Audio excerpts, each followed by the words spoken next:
JCSA there, lifting the trophy of the Japan's Cup of the final race here yesterday.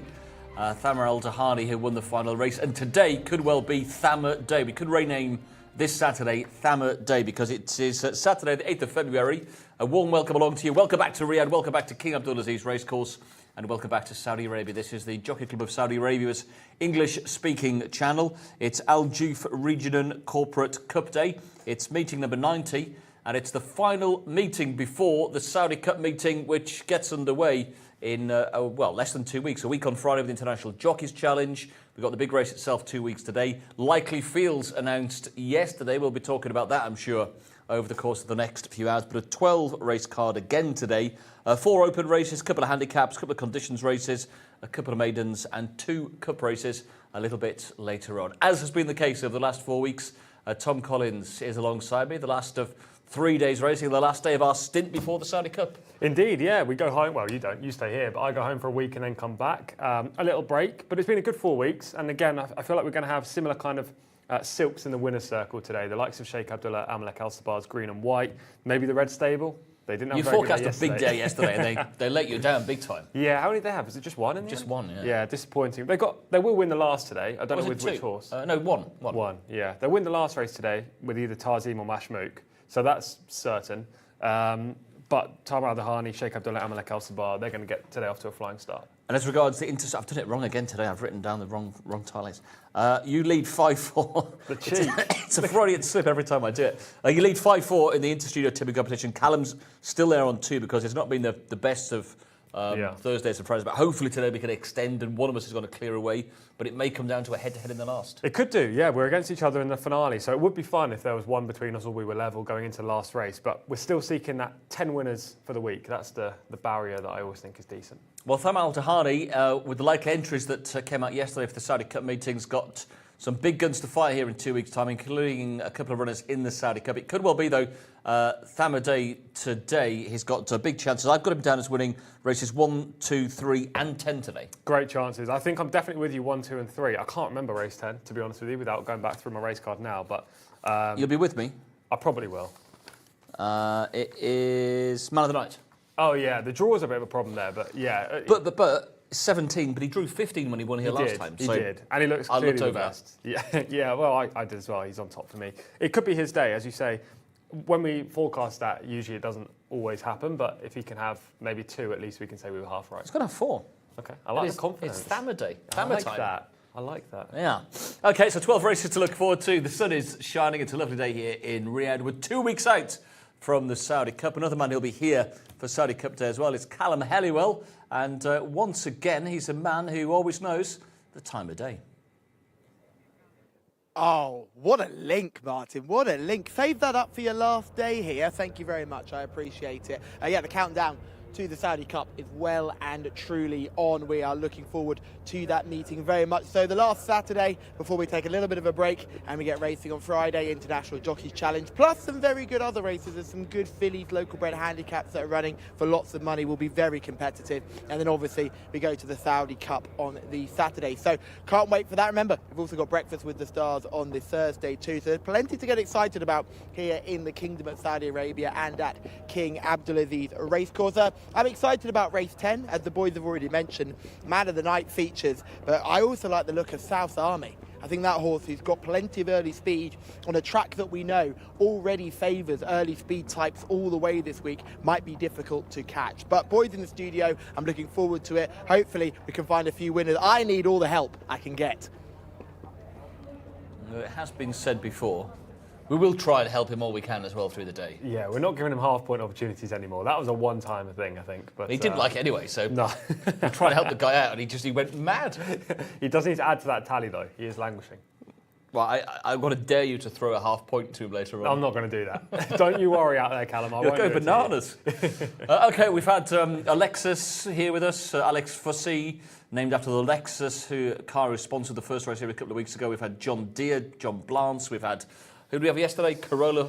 Yep, Mark Francis. Corolla, Mark II, Francis. We had Enzo Ferrari, Anthony Ellis, but he's back, supercharged today, the GT. Come on, the GT. Yeah, Gareth Topham. The GT has got the call for us. 12 races. Good afternoon to you, Gareth. Afternoon, chaps. Hello, everybody, and a warm welcome along. Our first race of the day, not too far away. It's an open contest, and the details are as follows. We scratched the 1 horse. Number 2 is Shaha, Adel Al Faradi on board. Number 3 is Ez Al Rafiq with Rayan Al Tuesh. Number 4 is Fouge, the mount of Mohammed Al Daham. Number 5, Sinan, Alexis Marino. Number 6 is AP Spirit with Abdullah Al Saidi. Number 7, Fatak with Fawas Wanas on board. Over the page to horse at number 8, Frost and Freeze. Tab Al Timyat taking the ride. With number 9 Isturi, Sultan Al Mamoni. Number 10, Melaf, Mohammed Al Habib. Number 11, Riyadh, Ricardo Souza Ferreira. Number 12 is Safia Jean, the mount of Mohammed Saeed. Number 13, Selham Ali Al Mutib. And there are a couple more. Over the page to 14, Twack, the mount of Azil Al Zahani. And number 15, We're Done, with Mikran Al Tamimi taking the ride. We've got 14 of them then in the absence of horse number 1. And it's over to Callum, who has more for us paddock side. Thank you, Gareth, and good afternoon to you and everyone at home. First race on the card here, open contest for the 3-year-olds. Remember, this is still their juvenile season, so plenty of horses to get excited about for this season and maybe even next.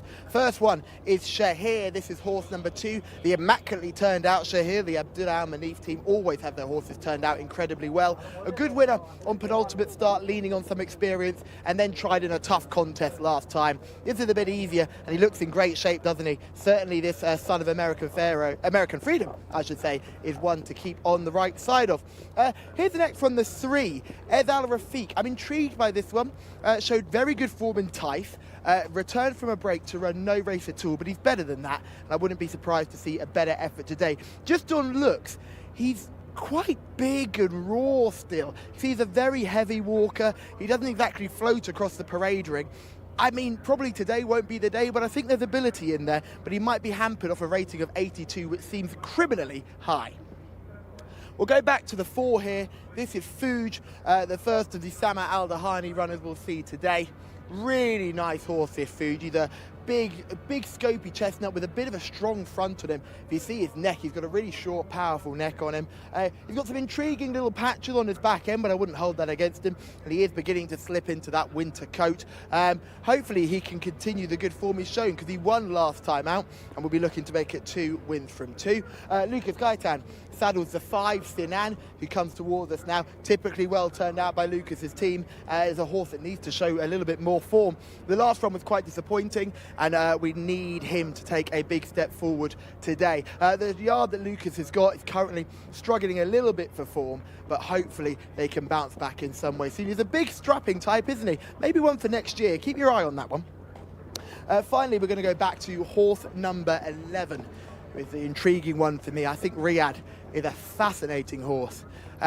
Came here on Saudi debut last time out and travelled like an absolute good thing for a very long way before stopping very quickly. You can see he's a very precocious type, big powerful individual. He obviously runs on his nerves. You can see he's getting a little bit warm on the neck, but if he was able to take another step forward today and finish off his race, he could be dangerous. He'll be bang up there even from that wide draw of stall 13, but you just want him to be a little bit calmer here in the prelims, and that would put me off just a little bit, because he is running on his nerves and he might still do it all too much too soon. But he's a fascinating runner in a fascinating race, boys. I am looking forward to it. Well, yeah, there we can see in shot the 11, Riyadh, 1 of 2 in the race for Thamar Al Dahani. He's got 2 good chances in here. Callum likes the 11 horse, and this could be a good start for Thamar here, really. He's got 2 chances, Fouge and Riyadh. Do you have a preference of the pair? Both have a chance, for sure. I just prefer Fouge because he's achieved more, but then again, he has had more starts. Fouge has had 5 outings. He won last time out and did it in impressive fashion. He draws stall 1. He's got lots of early speed, and the form is working out well. So it's likely that he's going to try and make the front from the inside. And we've seen so many 1,200 metre races in the last 4 weeks. Wow, he looks good as well. Yeah, he does look good. We've seen him in so many 1,200 metre races in the last 4 weeks. And I don't know this stat for sure, but I would say at least 80% have been won by horses that have made the pace. And there's a high possibility that he can make the pace in this contest. Well, he was off the mark over the course and distance. Last time out winning by 5 lengths. The second was Warrior, who we've seen won twice since and won yesterday off a mark in the low 60s, but the trainer suggesting that way underestimates that horse's ability. Yeah, absolutely. So the form's working out well. However, Fouge did finish behind Shahir earlier in the season. We can see that form just now. Fouge is the horse with the yellow saddlecloth in fourth here with the green sleeves, I believe. Shahir's out in front. And actually, no, Fouge is in second at this point of the race. And Shahir manages to beat him. So on this line, you would say Shahir's better, but, and this is crucial, Fouge has subsequently improved and he's shown more early speed. This day, he showed speed, but not enough to get to the front. Secondly, Shahir today is drawn 15, Fouge is drawn 1. Massive swing towards the favour of Fouge, purely because he's going to have the rail, he's not going to have to cut across. I think Fouge will lead Shahir today, rather than that day where Shahir led Fouge, and that could be the big difference between the two. But they should be around the same price in the market. I would just have Fouge on top of Shahir, but I have them 1-2. Which they are on the international market. Sharia 5-2, Fouge at 11-4. The market leader, though, is the purple horse. That's Ezal Rifik, horse number 3. I didn't like this one, did you? Not especially. One win from 3. The best form of it came on debut in the sprint race for the Taif Sprint. It was in second in the Taif Sprint itself, and then went into the 2,000 Guineas here, the Saudi Derby qualifying, finished last. Yeah, he was an early season type. Obviously, when he was a 2-year-old, the age of a horse switches. It's retrieval mission territory, I thought. Exactly. In the Saudi 2,000 Guineas, they stepped him up in trip, thinking that he would stay, and he didn't. But I just don't know if he's got much ability, to be honest with you, and I don't know whether he's improved from 2 to 3 either. One thing's for sure, 82 flatters him. Oh, 100%, but that's why he's favourite. Well, not anymore. He's joint favourite alongside Fouge. Right, that makes more sense. The traders have obviously put Rafiq as favourite, or did initially put him as favourite. Because they've seen 82 and everything else is mid-70s. Yeah, but he's not an 82 horse, and Fouge and Shahir are probably better than their rating, and he's probably worse than his rating. Again, that's not to say he can't win, but at his opening price, he was poor value. Okay, well, they are 5-2 joint favourites now, with Shahir at 11-4, RIYADH 13-2. With Ricardo Ferreira on board, Mohamed Aldaham riding Fouge, both in the same colours. We're then down to 10-1. That brings the number 5, Sinan, who's had the 4 starts. A winner 2 back before finishing 9th last time. So he's another speedy horse in this race. He will go forward as well, especially with Alex on board. There's so much speed. This is a race where you want to be forwardly placed, so I wouldn't be too concerned about how much speed there is. What I would be concerned about is if you've got a wide draw, you're going to be covering extra ground on the turns. So Sinan, who's in 14, is going to be very wide. Shahir, who's in 15, is probably going to be very wide. Unless one of them gets an absolute flyer at the start and manages to cross, I don't see them getting the best of trips, so they will have to be miles the best to win. Meanwhile, Fouge has the inside draw, so he doesn't have to cover any extra ground. Draw is crucial over this distance. And we've seen that Thamma's horse has been hard to get back this season, so 5-2 joint favourites. Selham, number 13, is an 11-1 chance. 7 goes so far, rated just 63. The fact that that's an 11-1 just makes 5-2 for Fouge look even better. Yeah, agreed. He's a deep closer, Selham. I wouldn't put you off him necessarily from a place perspective. He was bred by Charles Fipke and is by More Than Ready. So lovely pedigree, but it indicates turf and it also indicates longer distances. He is a deep closer, but he draws inside in 5, and he could stay on past some of the horses that try to make the front and have wide trips.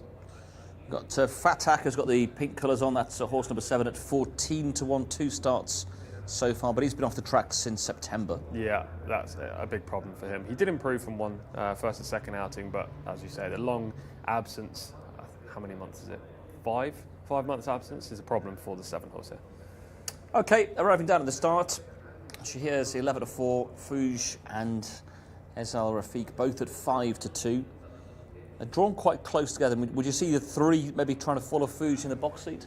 I think so. I don't think the 3's got enough speed to lead Fouge. So Rayan Al Tawaish would only have one option, which is to sit either on the shoulder if he can get up that high in the contest, or just to sit in that kind of stalking row in behind, which wouldn't be a bad spot necessarily. You just don't want to get too far behind. If you're just in behind the leaders, that's fine if you've got the right horse. But of course, if you could choose the position you're in, 1,200 metres, you would choose Rail on the lead. It's very hard to catch in the home straight. Fouge now the clear favourite at 9-4. One-way traffic on the international markets. Ezal Rafik goes out to 11-4 alongside Shahir.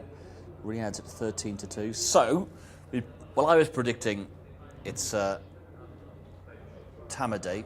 our Thamma Day, and it certainly looks that way to begin with. 9 to 4 from 11 to 4. Yeah, I hope so. We can both get a winner on the board as well. We are both with the 4, if you hadn't gathered that by now. So it would be nice if Mohammed Al-Daham can bump this gelding out from the outset, get the rail, get the lead. From there, I think it'll be very tough. I do quickly want to talk a little bit more about Riyadh, the other Al-Dahani horse, the 11. He ran on debut, but was very disappointing. He only finished 7th. He was moved away, purchased for 48,000 guineas, but that was in May last year. Only had the one outing since. Dirt should be no problem. He's by War of Will, who was a dirt horse in the US, who then transitioned to turf. So the surface isn't a problem, but his draw is, and he just hasn't shown enough for me so far. But when you have Ricardo on board, you never know what's going to happen. He's one of 2 imports from the UK or Ireland. The other one is the 15 horse in here, We Are Done, who's a massive price, hasn't shown much, cost just 12,000 guineas after 4 mediocre performances in the UK. But the 3 runs here have just been bleak. So they're the 2 imports. I don't think either of them will trouble the likes of Fouge and probably Shahir, who are definitely the 2 to beat. Okay, Fouge then, the clear favourites. We see the horses assembling over the far side of the track for this first race of the day. Your comments and thoughts welcome as always. Do leave them on the chat section there on YouTube. You've got any selections for a little bit later on as well. Hello to Cameron, who's already been in touch. And anybody else who wants to say hello to us, you're more than welcome. And do let us know as well where you're watching from. It's always good to have an idea where in the world you indeed are. One person who we know where he is, because he's just by the winner's enclosure, isn't he? He is. By the little presentation. Giving us a wave. It's Callum. Yeah, thank you very much, guys. I think this race could be quite fascinating. I think Tom has outlined all the points that you want to hear here. I think he's done a really good job of sort of mapping out this race. Fouge from 1 is a nice position, but I do think there's plenty of pace out wide. And remember, because it's not the biggest of fields, we're not going to have too many drawn in that second block of stalls. So you might be okay if you're posted a little bit wide. A horse like Riyadh will break here very quickly. Ricardo's on board and will try and make the early pace. I'm just worried that the 2 of them might cut each other's throats a little bit early. We've not seen too many pace collapses so far, but Riyadh was really pacey on the last time we saw him out on his Saudi debut, which I thought was a big run on first start over here. Showed plenty of pace, travelled well, and just fell in a hole in the last maybe 40 yards. So I think that performance is well worth giving that horse a second chance. I would have probably made him a paddock selection, but he looks really sweaty in the parade ring, so I'm going to have to go in a different direction. I'm going to go with Shahir here, horse number 2, looked fantastic. I wasn't disgraced by that run last time when finishing 8th, and that was in much better company than this. The wide draw the concern, but hopefully there'll be enough pace towards the inside that they can all mosey on across and give this favourite Fouge a bit of a fright. Gareth, that's all from me now. First race of the day, first of 12. It's over to you. Thank you, Callum. Runners heading into the stalls for our opening race. And in shot here is Fouge, who we've just been talking about, and the current race favourite on the international betting markets at 9 to 4 and about to head forward into stall number 1. So we'll probably be looking to make good use of that. Final few heading into the stalls here. Frost and Freeze is about to head into the stalls as well, down as a bay on the race card, but most definitely a grey, and a pretty light one at that, and slots in nicely to stall 4 and will be the last one to head on in. We're just about ready then for race 1, the first of 12.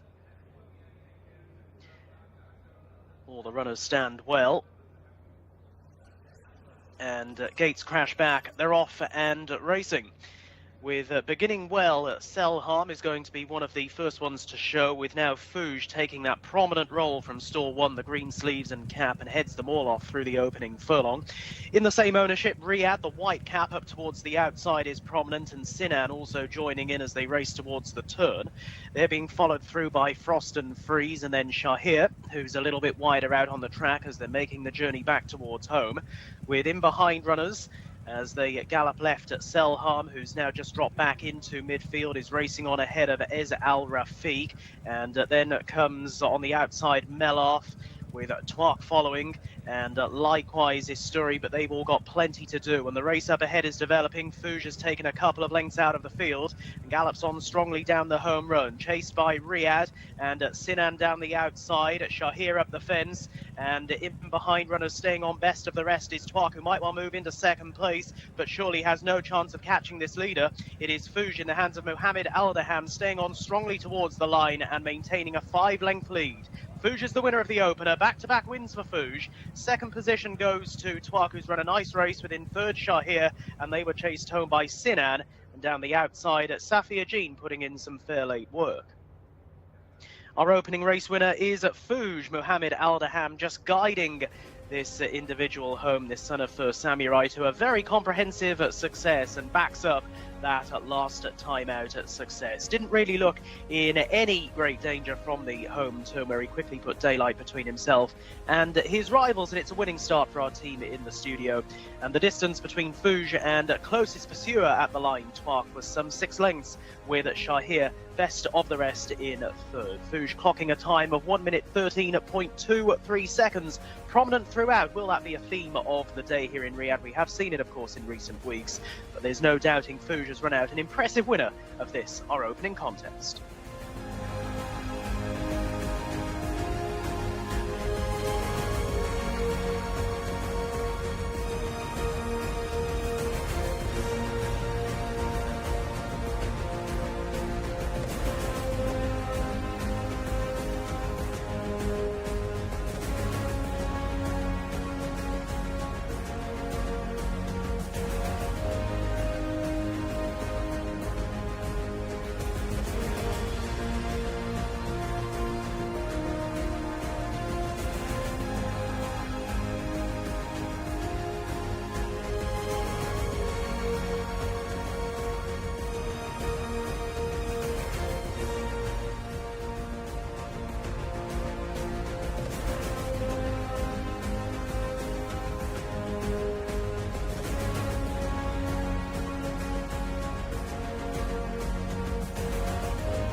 Well, Sam Al-Dahani is our winning trainer of our opening race. Fuge had the draw in stall 1 and took full advantage, leading all the way.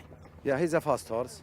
Since he ran the last time and he won, I know today his progress too good and his form much better.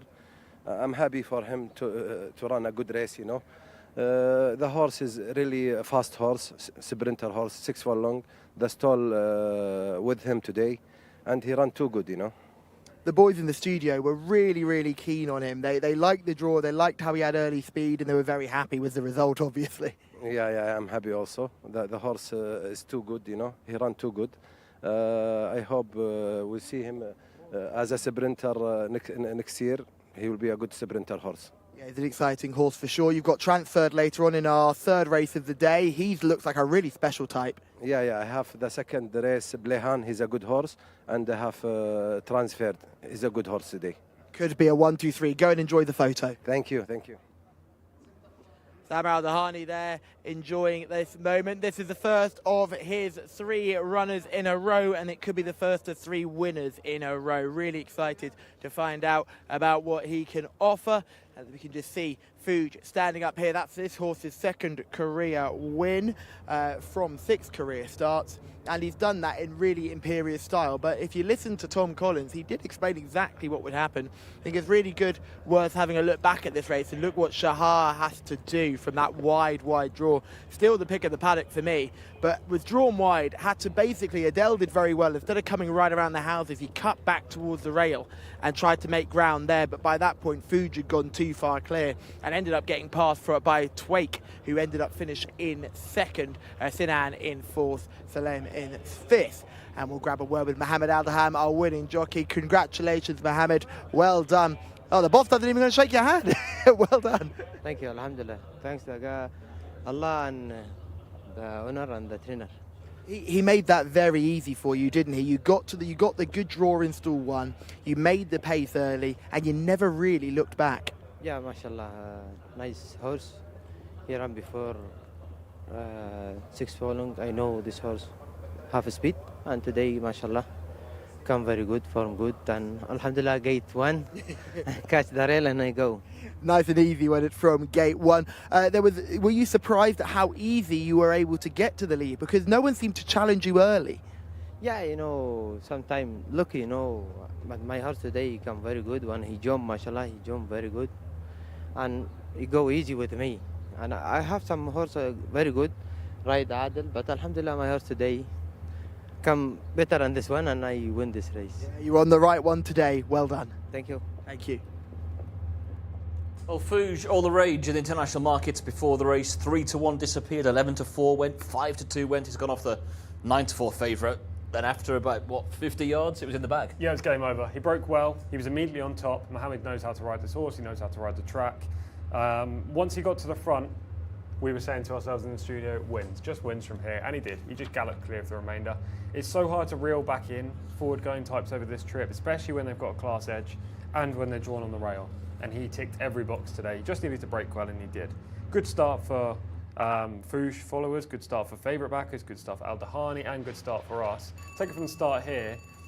He breaks second, just in behind Selham, who breaks from stall 5, but he just has too much early speed and immediately goes forward. Now, a couple of those horses pitched out wide were also trying to press forward, the likes of RIYADH, Thamra's other horse, Frost and Freeze in the Black Silks was trying to move up as well. Sinan, who's currently 4th on the outside, and also Shahir, who Callum's talked about. The draw wasn't ideal for him. Adel Al-Faredi does very well on Shahir actually to move to the inside here. You can just see in 5th position, but when you're giving 3 to 4 lengths up on Fouge, who's had a lovely early part of this race, just able to find his stride without being asked, you're never going to reel him back in. And he gallops clear for an easy success. 2 victories in a row for this colt. Looks like he's going on to bigger and better things, and he'll probably be rated in the 80s now. Beats the 14 into second. That horse ran really well. Big prize. Didn't do anything on debut. Finished 11th of 18 over 1,400, and has just produced some massive performance based on that effort. I mean, he is by Vekoma. Now, Vekoma in the US, his progeny are very, very precocious. They're 2-year-olds and 3-year-olds. Are very good, but as they get older, and he's only a newish sire, newish stallion, so there aren't many older horses, but as they get older, they seem to just drop off. So maybe this Twark will be a good horse to follow this year. And he's likely to go off at decent prices because of his connections, but he just wasn't anywhere near good enough to run down Fouge today, who's had the race to himself. It was like a piece of work for him, really. Well, he won by 5 lengths last time. He's an improving sort. He's won by 6 lengths today, and it's Daylight back in behind. We thought this could be Thamar Al Dahani's day. He rounded off with a win yesterday, and he's kicked off with a win today. So back-to-back, the stable winning the last 2 races here in Riyadh. Yes, and they might win the next 2 as well. They've been dominant this year. Leading trainer, one of the leading owners, not the leading owner, but one of them at the moment, Sheikh Abdullah Amalek Al Sabah. And the next 2 races look perfect for him to add to his tally as well. They do indeed. To keep your comments coming in as well on the YouTube chat section. Hello to our good friend Relaxation Soothing, who's got in touch from Singapore. Who was it yesterday? There was someone else got in touch from Singapore, wasn't there? Was it yesterday or Thursday? Yeah, I can't remember the name. I can't remember. Hopefully they're in touch now, so they can message. They could connect. They could get together and have a coffee and watch the racing in Riyadh. Yeah, love for Saudi Arabian racing. That's something that we share as well. We do indeed. Well, the second race will move into Handicap Company, one of our 2 handicap races to bring in today. This is for 3-year-olds. We stay over the 1,200 metres, the sprint distances. Thamar Al Dahani again with a big chance in this with Blayhan. Ricardo Souza Ferreira is on board Blayhan as well. But GT stands by with the details for race 2. Thank you, Martin. Our second race, and we have a field of 15. Number 1 is ACs with Abdullah Al Khamis. Number 2 is Hamtuaik with Mohammed Al Daham looking for a quick double. Scratch for 3. Number 4 is Sahama Al Rayla, the mount of Abdullah Al Credis. Number 5 is Blayhan, Ricardo Souza Ferreira. Number 6 is Suhail Adel Al Faradi with number 7 Al Kimar Ali Al Mutib on board. Over the page to horse at number 8, Saudi King. Alexis Marino takes the ride. Number 9 is Tawfiq with Ayad Al Tarisi. Scratch the 10, number 11, Habria with Abdullah Al Saidi. Number 12 is Yo Lighting, Khalid Al Mamoni on board. Number 13, Maqam, Tariq Al Mansour. Number 14 is Mustansir with Thab Al Timyat. And then over the page to 15, Golden Tripit. Mohammed Al Yami taking the ride. 16 is Tandir with Jimmy Carrion, and number 17, Gaelic Heart with Sultan Al Mamoni on board. A field of 15 then in the absence of numbers 3 and 10, and it's back to the guys in the studio. Yeah, the sun's shining here in Riyadh, 2 weeks out from the Saudi Cup, and we've got another 11 races to enjoy here in King Abdulaziz Racecourse today. The next then is this handicap. Got a field of 15 runners set to contest this. And we thought this could be Thamer El Dahani's day. He's had the first winner, and he's got a good chance here with Blayhan, who actually had form with Fouge, and that form has been boosted again. Indeed, yeah, Blayhan beat Fouge, I think. And we can get to see Blayhan last time, and it's similar kind of tactics we saw in this previous race with Fouge. Get to the front, get to the rail, kick clear, and never see another rival. I imagine that's going to be the play again for Blayhan. Draws 4, so relatively inside. The horse is supposed to be in stall 2 is a scratch. So there's only 2 horses actually drawn inside Blayhan today. One of them is Yo Lighting, who is a closer, and the other one, Tandir, just doesn't have much ability. I think Ricardo's going to get to the front on him, and he's going to prove very tough. Okay, and one of the main dangers, horse number 2, Hamit Tuwake, who... Well, it's got sort of an indifferent profile, a couple of bad runs punctured by a couple of good ones. This was the second 2 starts back, January 17. Gets reeled in late this day. I think that's Alabraz, actually, who picks him up in the orange. This was a good enough effort from Hamtuake. He's another front runner in this field, and he draws just outside Blayhan, so they may have a little battle in the early stages. I think Blayhan's a stronger stayer than Hamtuake. I'm just looking back, we're talking about was that Shahir, when he won, Fouge was 4th, Blayhan was 5th, just a neck between between them. Close between the two. And Fouge is rated 72 coming into today, will be an 80 horse. Blayhan's rated 67 in this handicap. Surely he's well treated. Yeah, and certainly likes this distance as well. Went up to the 1400 last time. Fouge rated 72. This horse rated, as Tom said, 67. I know we're going to Callum in a second, but yeah, there is no way this horse shouldn't be favourite. We'll talk about who the current favourite is, the 4, Saham Al Rayla, after we speak to Callum. But Blayhan just has much better credentials than the 4 horse. Well, the 4's 11-4 favourite. Blayhan's 132nd in. Hamit Tuwake at 11-2. I'll forecast it a bit like in the first race. Blayhan will go off favourite. Should do. He's the best horse, so he should do. Well, Callum, are you with us or against us?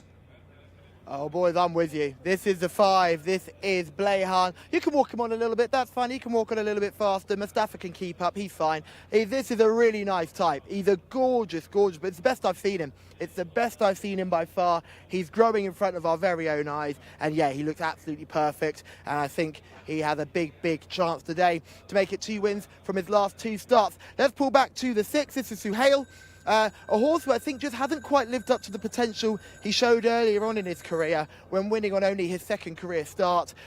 He was beaten at short odds later on in that season and then has really been running below par since then. This is a drop back in class. This is a bit of an easier contest, but again, he'd need to find another leg to really feature here. Let's go back to the 8. This horse has been getting very worked up. This is Saudi King. One of the babies, Alex Moreno's in this field. Saudi King was a winner on debut, but has been well beaten in 2 starts since. Is getting really revved up in the parade ring. As you can see, this is probably the calmest Saudi King has been so far today. You can still see getting very warm and worked up. I'd say that a bit of a paddock negative. Let's go back now to look at one more. This is the 9, just coming into shot now. Really petite type, but well put together. This is Tawfiq. Remains a maiden, but has been slowly improving with each start. A decent 3rd last time out. Can't be completely dismissed as an each way player here, I saw. And really well put together. Nice type, very correct. And finally, I just want to look at the one more in this field, who I couldn't remember. It's a 17, the bottom one. Gaelic Heart. This is the Irish-bred Gaelic Heart. Probably not one for today, but there'll be a handicap win in this horse somewhere. Comes here rated 35. Doesn't look like a typical 35 rated horse at all. Really well put together, a nice fit sort. There'll be a low-grade handicap at the end of the season with this horse. Could be really intriguing for Sultan Al-Mimoni in the saddle. Is a very well-respected young rider as well. He takes a good couple of good little bit of weight off as well, which will help. It's meant to be Fawaz Wanas in the saddle, but Sultan gets the ride. You can see this horse is as keen as mustard to get on with things. Boys, it's back to you. Yeah, the 17 then just back it away ever so slightly. Gaelic Heart. He's had the 3 runs so far, not shown an awful lot. Blehan closing in on favouritism. The 4's got out to 11-4. Blehan's into 3-1. That's still a good price. If you're watching this and want to play in the international market, I think 3-1 on Blehan is very good. The biggest danger, well, there are 2 dangers in my opinion. One of them is Hampton Wake, who we've already talked about, the 2 horse. But the other one is the 6 horse, Suhail. Just going back to Hampton Wake quickly, the only reason I think he's a danger is if he can get to the front ahead of Blehan. Now, I don't think that will happen, which is why I'm with Blehan, but there is a possibility the 2 has a little bit more speed. When it comes to the 6, Suhail, he's given a good account of himself. You think in the cup 2's got more races. speed? Could have. No, he could have more speed. I don't think he will, but they both are very quick horses. The 6, Suhail, given a good account of himself in cup races recently, he now drops down in grade, which is why the 6 may play a part into handicap company off a workable mark. Gets a Del Alfaredi. I've got the 6 second, the 1 in third, who we haven't talked about yet, the 2 in fourth, but Blehan is going to be my pick. I'm with you, yeah, Blehan. It sounds like we're all going for Blehan. Callum's with it as well. Yep. So the 4's the 3-1 now, second favourite. Blehan's gone favourite. Hampton Wake is 11-2. So Hale's at 5-1. 30-2 for the 1. Aziz, who is by distorted humour, has had 1 win from 6 outings so far. Finished 30 behind Blehan as well last time out. Yeah, I've got this horse third in today, purely on the basis that he's been really highly tried since his maiden victory, which came at Taif. So again, we don't really know whether he handles this track as well. But he ran with good credit from a wide draw in a sales race 2 weeks ago over further. And what I usually do in these 1,200 metre races, I try to put, obviously, the most likely winner on top, preferably a horse with speed, and then maybe the class horse in second if I don't think they've got the early speed. But I do like to fill out my 3rd and 4th places with closers because, albeit the speed does hold up, it's usually the speed of the speed that holds up, e.g. the front runner, and any other speed horse would usually fade back through the pack. So you kind of want the closers if you're looking for an each-way play. And the 1 ACs is a closer in this contest. So what price was he, 7-1? He is, but I mean, collateral. I like collateral form. Yeah. He got beat in Taif by Izal Rafia, who got beat in the 1st. Yeah. And then when Fouge was 4th and Blehan was 5th, he was back at 8th. Yeah. And he was, 7 lengths behind them? By no means do I think he'll beat Blehan, but I do think he could run home into a place. Okay. Yeah.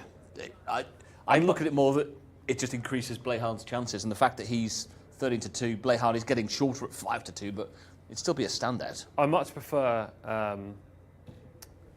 playing the 1 each way than the 4 to win. The 4 who was favourite, by the way, I don't understand why he's favourite, because it's not like he's a standout on official figures, which is usually what happens when the market forms. I suppose he has been highly tried. He did win an open race, but that was in November. He's drawn wide recently, so I suppose you could say he's been a bit unfortunate there and racing against the track bias, but the runs have just been very average. I just wondered whether he's going to lack the kick. I mean, because he won in the deeper sand at Taif over the 1,200. This recent form has been over 14 and 16. Well, exactly that. He doesn't have the early speed to push forward, or shouldn't do anyway. So he's going to just struggle, isn't he? At that price, he wouldn't be anything like a bet, the 4 horse. Well, he's drifting. He's out to 100-30. The markets don't like him. No. 7-2 now. He could run a place, but again, it's too short for a place. But I would be surprised if the 4 won. I made a prediction earlier, didn't I? You did? Well, I made a couple of predictions. Which one are you agreeing to? I was agreeing to the 4 Al-Dahani races. Okay, there's that one. He also said that Blehan will go off favourite. Oh, yes. Now 9-4. Yeah. The 4's out to 7-2. Hamid Tawake is at 11-2. Money for Sahel into 5 from 11-2. I got my horse second. And to seize as well, 7s into 6s. So yeah. The right horse has been backed here. Yeah, the market's just basically taken the shape that it should do, especially with Blehan on top. Blehan, if Blehan breaks well and he can lead Hamp to Wake into that first turn, then he will have a favourite's chance. Let's say we stop this race 200 metres in and Blehan's in the lead. He would be way shorter than the 9-4 that's currently on offer. Or, I mean, even shorter than the 130 that was originally on offer. If he doesn't make the front, then he might not win. But it looks like the possibility of him leading this field is quite high. And given his connections and his jockey and the trainer and all that kind of thing, it'd be a surprise if he does miss it. Well, exactly. Just more ticks in the boxes for Blehan. The only danger, as I say, for the early advantage, in my opinion, is the 2, Hamp to Wake. But he's drawn outside Blehan, and Ricardo, I'm pretty sure, won't let him cross. I think it could be a well handy. Given it is a handicap, I think it could be well enough 67. I do as well. Yeah, he's well treated for sure. Well, we said early on today it could be Thamma Day. Shall I talk about some of these? No point, is there? Probably not. Just keep saying the 5 wins. Go on. The 7-horse Alkmaar finished runner-up to Blehan in the sales race last month. We saw that in the footage. That was a career best, but it's hard to suggest the 7 will beat Blehan here. Saudi King, the 8-horse, was awarded his maiden victory in the steward's room. He hasn't actually won a race by crossing the line in front yet, but he's been well beaten in 2 subsequent outings. The 9, Tawafik, who's 10-1 in the international market, is a 6-race maiden. He finished a good 3rd in this grade last week, which is why he's relatively well found, but he now drops down in trip and doesn't have much early speed. The 11, Harbre, was a creditable 4th in the 1600 metre conditions race. Again, doesn't have much early pace and will be out the back from stall 17. And as you go further down this race card, you just get into horses that are running out of the weights. Yo Lighting runs from £6 out of the weights. Macan runs from £8 out of the weights. Mustansi £9. Golden Trippet, the 15-horse, runs from £17 out of the handicap. The 16-horse finished behind Blehan. Last time it runs from £18 out of the handicap. And the bottom horse, who cost just £8,000 after running in the UK and didn't show anything on local debut, is running from £21 out of the handicap. Any horse below horse number 11 is wrong at the weights and is therefore impossible to fancy. And above horses 11 and above, you can scrap 4 or 5 off the list just purely because they either won't handle the trip or they've already been beaten by Blehan and the form just looks like it won't be reversed. And Blehan looks, if anything, well treated by the weights. He does. So I genuinely think it's between 4 horses. Yeah, and this is taking any favourable moment out of it. So the fact that I like Blehan, I'm not putting that involved here. Like, if I was just looking at this race card, I would immediately scrub lines through the majority. I think it's just between Blehan, Suhail, Hamp to Wake, ACs, horse number 1. So 1, 2, 5, 6. I haven't got them in that order. 5, 6, 1, 2. And the international market's got 5, 2, 6 and 1 as the 4 the top 5, but they've still got the 4 in there. Yeah. But that's really drifting out to 4-1. Blehan into 2-1, though, nearly halved in price. Yeah, I think that's right. Okay, let's head up to Gareth. As we do so, Gareth, we've got a question. Well, I'm going to pose a question which Tom might give the answer to. What do you call, Tom, birds who stick together? Velcros. Good. They're heading forward here at RIYADH for the second race on the card. 0-80 handicap, and next to head forward will be Tawafik, going in together with Golden Trippet, one of several in this racing from out of the weights, as Tom was mentioning a few moments ago. This is Blehan, number 5, heading in, nicely drawn too, isn't he, in stall 4. Ricardo Souza Ferreira taking the ride. The Alder Hardy stable looking for a quick fire double, and 2-1 favourite here, Blehan, on the international betting market. They're away in racing, and Blehan has broken well and is going to be one of the first ones to show up, with Hamp to Wake also lying up handily towards the outside in the white cap as they settle themselves down. Not too far off the pace is Saudi King, and crossing over from out wider, Makam in that light blue coloured jacket. On the very wide outside is Habrir as they make the run back towards home, and as they do so, Blehan blazes the trail here, leads by around about a half half length or so from McCarm, who races in second. Suhail is now up into third. They've come a few lengths away from in behind runners Saudi King in fourth, and that one just in front of Tower Feek, and the others all working pretty hard in behind, it must be said. ASEs is trying hard to stay on, but has many lengths to find. They're into the home straight. Blehan challenged strongly for the lead by Suhail, and Suhail now takes it up with 200 metres left to gallop. It is Suhail, just edges across towards the rails. Blehan is now forced to switch and is battling out the second spot with McCarm, who's keeping to the task, with in behind runners Saudi King running on a little bit, but up to the line they go. It is in front Suhail and Adel Al-Faradi. Suhail it is for the win over the rallying Blehan, who got back through to finish in second in front of McCarm, and ASEs, who was running on strongly down along the inside rails. It's a win for Suhail.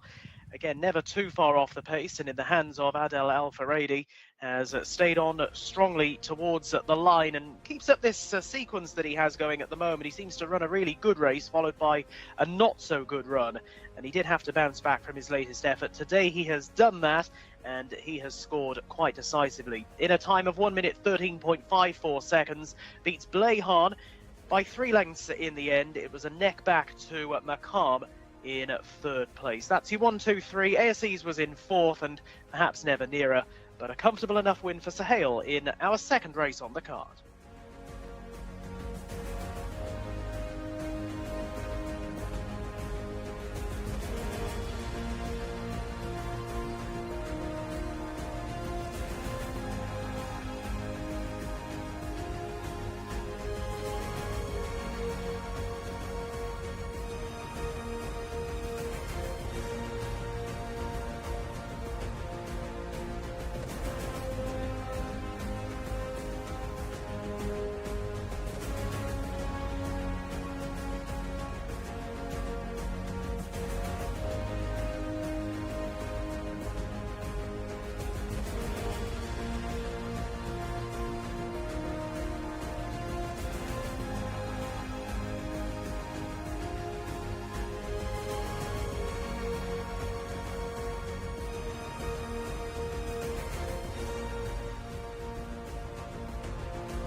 It took him a while, but Adel Al-Faradi is on the board. He has responded to Mohammed Al-Daham chipping away at his lead in the Jockeys Championship with a victory here aboard Suhail, who has shown some form after just being very in and out over his career. I do remember when he was beaten here earlier this season at very, very short prices. He's a nice type.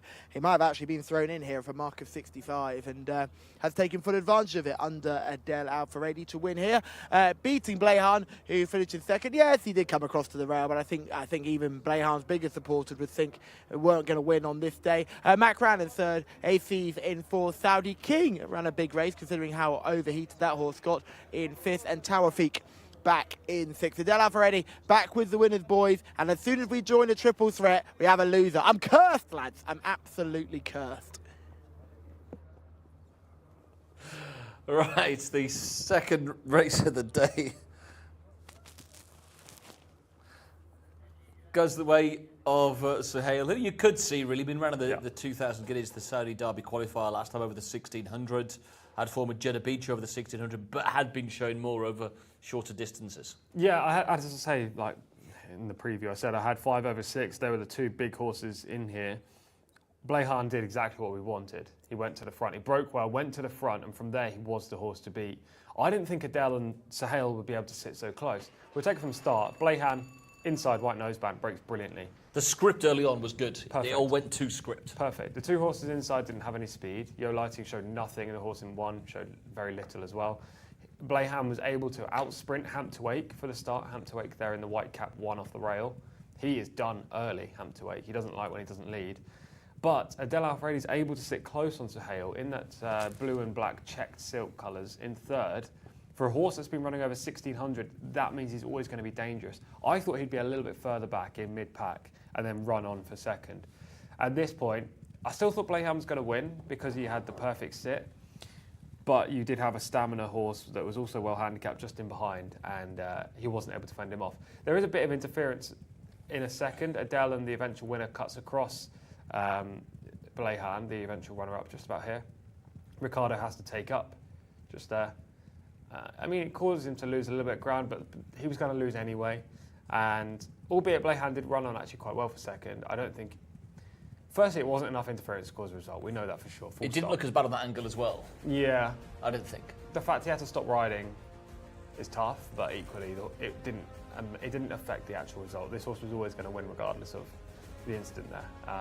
I don't know whether there'll be an objection. I suppose not, purely because of the winning margin. But yeah, Ricardo wouldn't have been happy with that, I'm sure. The Relaxing Soothing says 6 wins, 2nd was who? Well, 2nd was Blehan, as correctly said by Supermenian on the YouTube chat. If you are watching there, please do get involved. Thoughts and comments. Here's a bit of interference again. The winner just crossing the eventual 2nd. But he was backing out of it at the time. And obviously a well-handicapped horse, a hill of a mark of 65. Dropping in grade today. Blehan's probably got a race in him off his current mark. Oh yeah, for sure.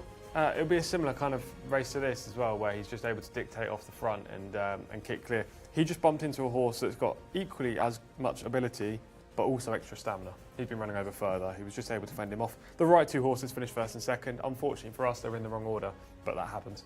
And you called it right with the 4 as well, who was the international favourite, drifted and Shocking didn't price on that feature. one. Yeah, no, never involved. Terrible price. Should never have been favourite. Okay, well that was race 2. This is one of our first handicaps on the card. Do keep your comments coming in as well throughout the course of the day. Any horses you do fancy. We'd love to hear your thoughts and selections. Even looking ahead to Saudi Cup in 2 weeks' time, given the likely fields come out yesterday, do check those out on the Jockey Club of Saudi Arabia's website. Google Saudi Cup, JCSA, you'll get through to the likely fields, which were published late last night. Still, though, we have 10 more races to come. We're 2 down here on Al Juf Regional Corporate Cup Day. It's meeting number 90 here in Saudi Arabia. So not quite the Tama Day that I was hoping for, but it's... It might still happen in the next race. Yeah. Not quite as many, but it still could be a good day. Yeah. You can see this here? I can see that, yeah. Yeah, Gareth, I don't know if you heard about the local arts competition that was held here in Riyadh yesterday. It ended in a draw. They're on form today, aren't they, the guys? This is for horses who have 1 to 3 wins between them at the moment. And let's see, the 18 strong field. Number 1, Najim Al Medmar with Tariq Al Mansour. Number 2 is Al Moases with Salman Al Rashid. Muhammad Al Daham on board, number 3, transferred. Number 4 is Albi Shaw with Wigberto Ramos coming in for the ride.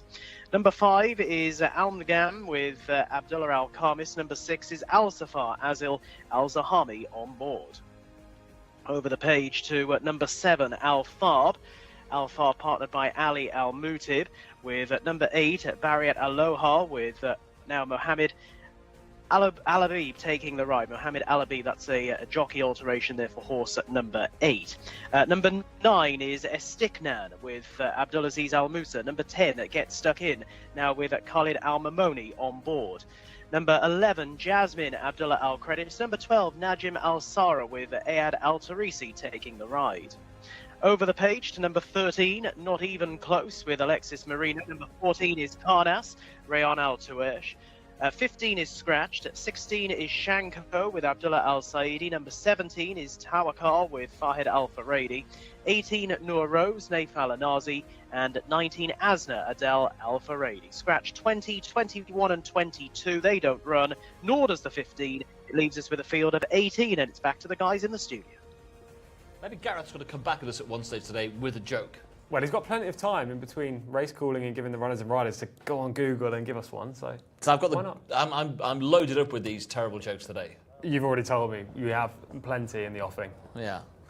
Although we're getting through them quite quickly. I'm too This is excited. normally what happens. We've run out of them by race 5 at this stage. Right.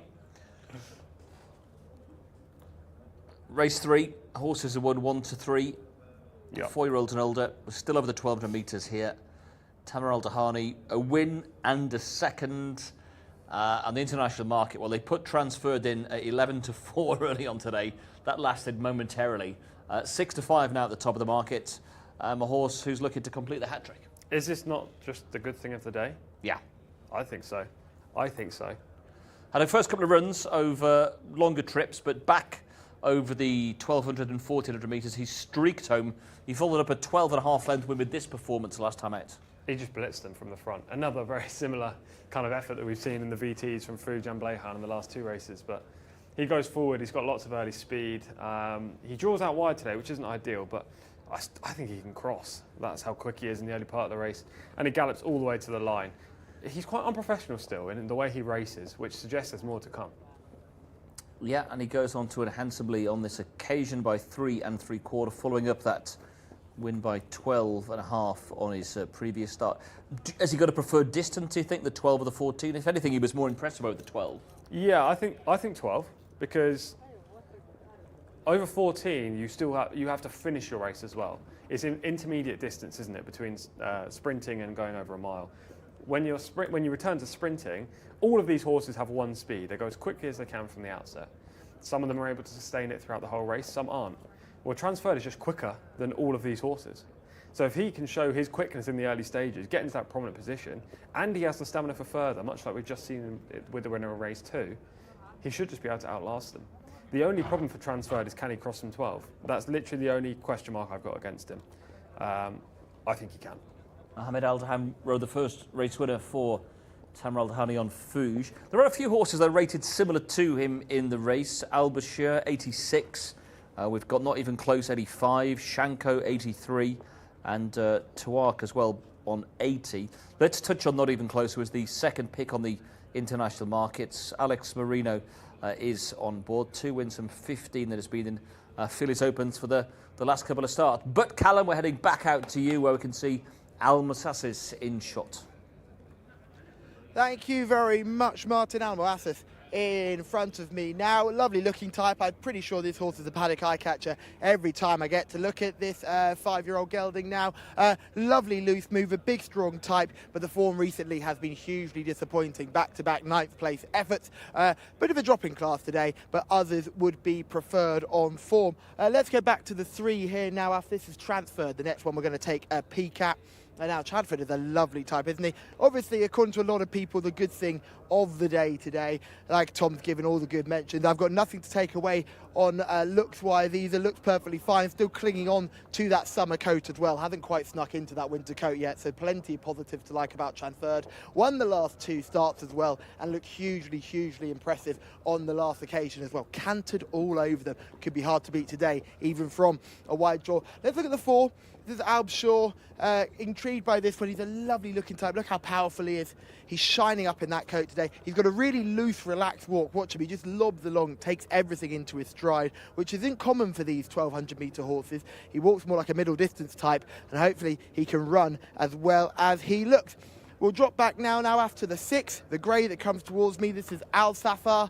We saw this horse actually before we came on air, just coming through. Looked very well without the saddle on the back and looked just as good, if not better, with the saddle on. Definitely each way claims here. Finished in the money in the last couple of starts and certainly can't be dismissed here. Gets a draw of 18 though. That's going to make it very hard. He could be seeing Transferred tail for the entirety of the race. We'll pull back now and check out the 14. This is the next one, Karnas, big grey, right at the other end of the parade ring. Typical. We're always in the wrong position here. Now Afid's running, look at him, the machine. We'll look at Karnas now, the 14. This is a really big, strong type. One of the few times you see a horse catches your eye straight away in the parade ring. You'd argue that Karnas is carrying a little bit of condition as well. Doesn't look the best when you see from the side on, but from in front, just a really strong, broad type. Steadily improving with each run, but would need a big, big effort to feature today. Gets a draw of 15 as well, which won't make it easy. We go back just the one more to Shanko over here, horse number 16 that comes towards us. This horse's best form has been on turf. Interesting to see this one back on the dirt. Still pretty unexposed on Saudi dirt, has obviously run in the UK as well. Hasn't had too many starts on the dirt here in Saudi, but I imagine they're looking for him to just get an ease in his mark before turf campaigns towards the end of the season. And finally, the 19, who's just leaving us right now, that's Asna. That's the last horse I wanted to give a quick mention to. Just a big, strong type and a Del Alfaredi on board looking for his second win of the day. But that's the horses in the paddock. If you like transferred, I've got no negatives for you at all, boys. Well, no negatives. And Tamar Al-Dahani with transferred top of the international market at 6-5. Not even close, is a 5-1 chance. Shanko drifts out to 8-1. Shanko is number 16 on the race card. Second in 0 to 90 company last time out, but switches from turf to dirt. Yeah, that's the problem for Shanko as well. You listed, before we went to calendar, you listed several horses that were close to transferred in the... Just on ratings. On ratings, yeah. All of those horses have had a bundle of runs, Shanko being one of them, with 29 starts. As you say, turf horse really, but just switches to dirt here. The recent efforts have been strong, I suppose, but it's very easy to get close in turf sprints because they're also small fields. It's a max field of 12 over the 1,200 metres here. Actually, I think it might be 10 with reserves, or 8 maybe. But yeah, small fields anyway. That reminds me of I used to be indecisive. Now I'm not so sure. Oh. I'm not happy about that one. It's small fields and turf, whereas on dirt you've got big fields. So he's going to have to try and cross. I don't think he's got as much early speed as quite a handful of these. So Shanko's not for me. And the other ones that you've talked about, not even close. I've got second in just purely because she's been running against better horses, but she's had plenty of opportunities, 15 starts. She draws well and she's speedy. She could easily go forward, and it wouldn't be surprising if she won, not even close. But I just think transferred is open to way more improvement and also has probably more speed than her. Who were the other horses you said but that were close on ratings? Albshire, horse number 4. Yep. He was a really precocious type, but last year, and he's just not developed. So he's just a horse that is rated on his 2-year-old form and early 3-year-old form, and just hasn't developed into a good 4-year-old. So he cannot be considered one of the major players in this contest. And do you know what's interesting, Tom? That often you get a couple of horses being shortened behind a favourite, or the market speaks in favour of a couple. Everything bar transferred has been pushed out. Every single horse. Yeah. I'm not surprised. Transferred is way the horse to beat. But even the outsiders. Yeah. Nor Rose, 25 out of 33s. Jasmine, 25 out of 33. Asna, 25 out of 33. Najim Al-Damar, 33s out of 40. They want nothing bar transferred. Well, I'll give some of the people at home something else to look for. Obviously, transferred is a horse we've all been raving about, and he should win this race. A couple of outside prices. If you're looking for an each-way shot, or maybe if transferred doesn't perform to what we're expecting, there are 2 horses in here that I think are interesting at double-figure odds. Horse number 10 gets stuck in. Only 1 from 24 in his career. However, draws inside in gate 1. Louis Morales had 2 winners yesterday. That's a positive jockey booking. He finished a good third behind transferred on his penultimate outing. So, okay, maybe he's not good enough to beat transferred, but that effort suggests he's capable of placing. And last time he ran over course and distance and finished 5th. He could easily run a top 3 spot, horse number 10. And the other one is horse number 5, Al Mugdam, who I always seem to give a little bit of hope to for no apparent reason. I'm not quite sure why, but he also draws inside. He finished 5th behind transferred last time out. 14th, sorry, not 5th. He has enough ability, if he puts it all in, Al Migdam, to run a place, but you never know when he's going to put it in. So I've got transferred on top, horse number 3, 13 in second, 10 third, 5 fourth.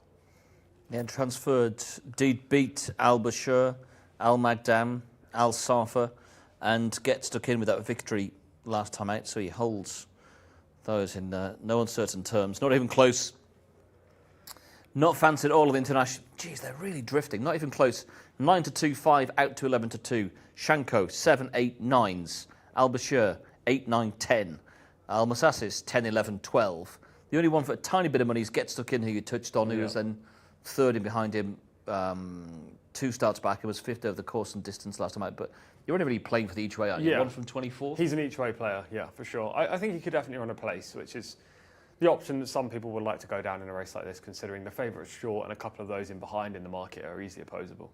Hello to Jassim, who's been in touch on the chat section there of YouTube. If you are watching, please do let us know the horses you're looking forward to seeing in this race or later races, your thoughts and selections, thoughts about the Saudi Cup or any of the supporting races on that glittering card with £38 million on offer here over the 2 days. Thoughts on the Jockeys Challenge as well.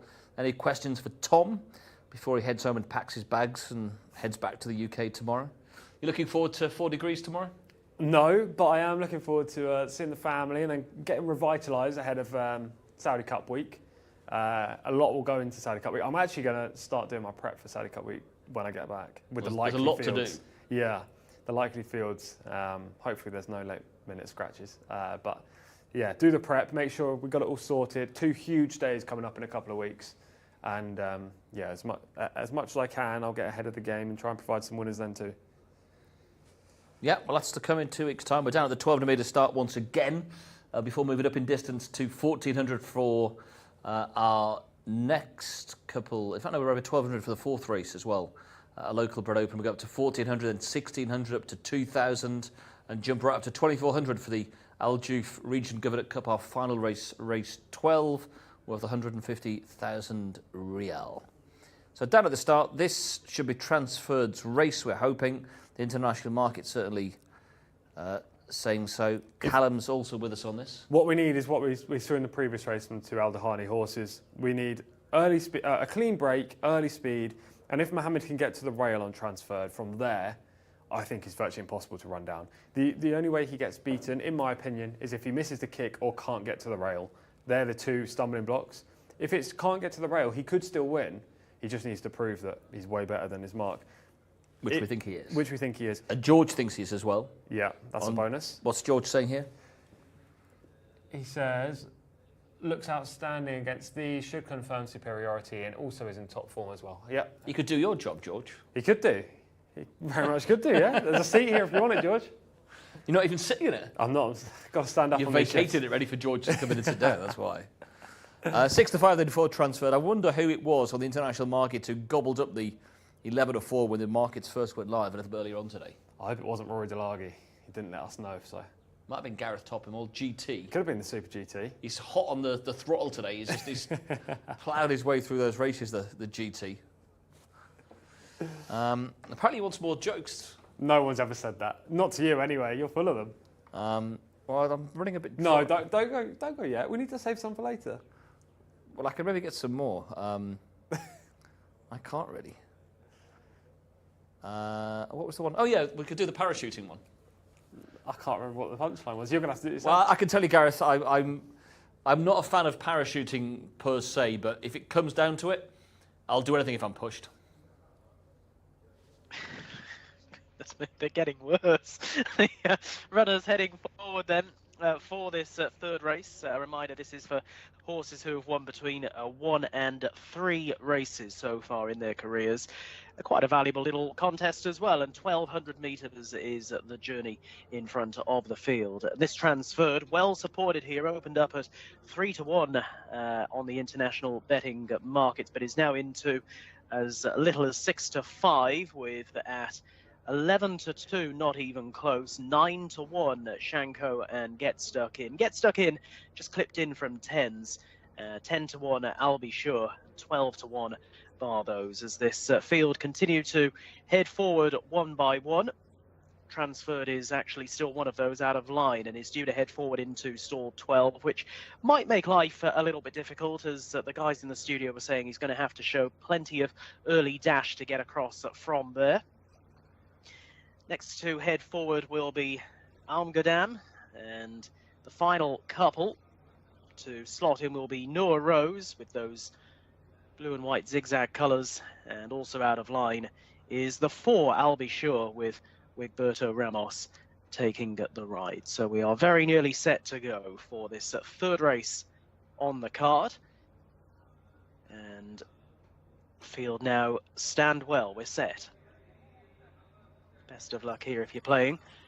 And out they come, they're off and racing, and breaking out pretty swiftly towards the inside is Albi Sure, one of the first ones to show up ahead, with prominent as well Noor Rose, and then down the outside in the orange Asna, with back in behind these Alfarp, and then up towards the outer Transferred, who didn't get the best of breaks, is on the heels of the leaders though now in the green sleeves and cap, as they're making the left-handed run back towards home. Get Stuck In is making the turn in 5th position, and that one racing at this stage just ahead of Tower Car, who's up towards the outside, swinging back towards the home straight, and it is Asna who leads, but Transferred very quickly racing up to Asna, with trying to keep with them Noor Rose along the inside. Back in 4th now is Get Stuck In, and a little break to the others as they make the run down the home straight. Barry Aholar is over towards the inside as Transferred is given the office and quickly races on with less than 200 metres to run.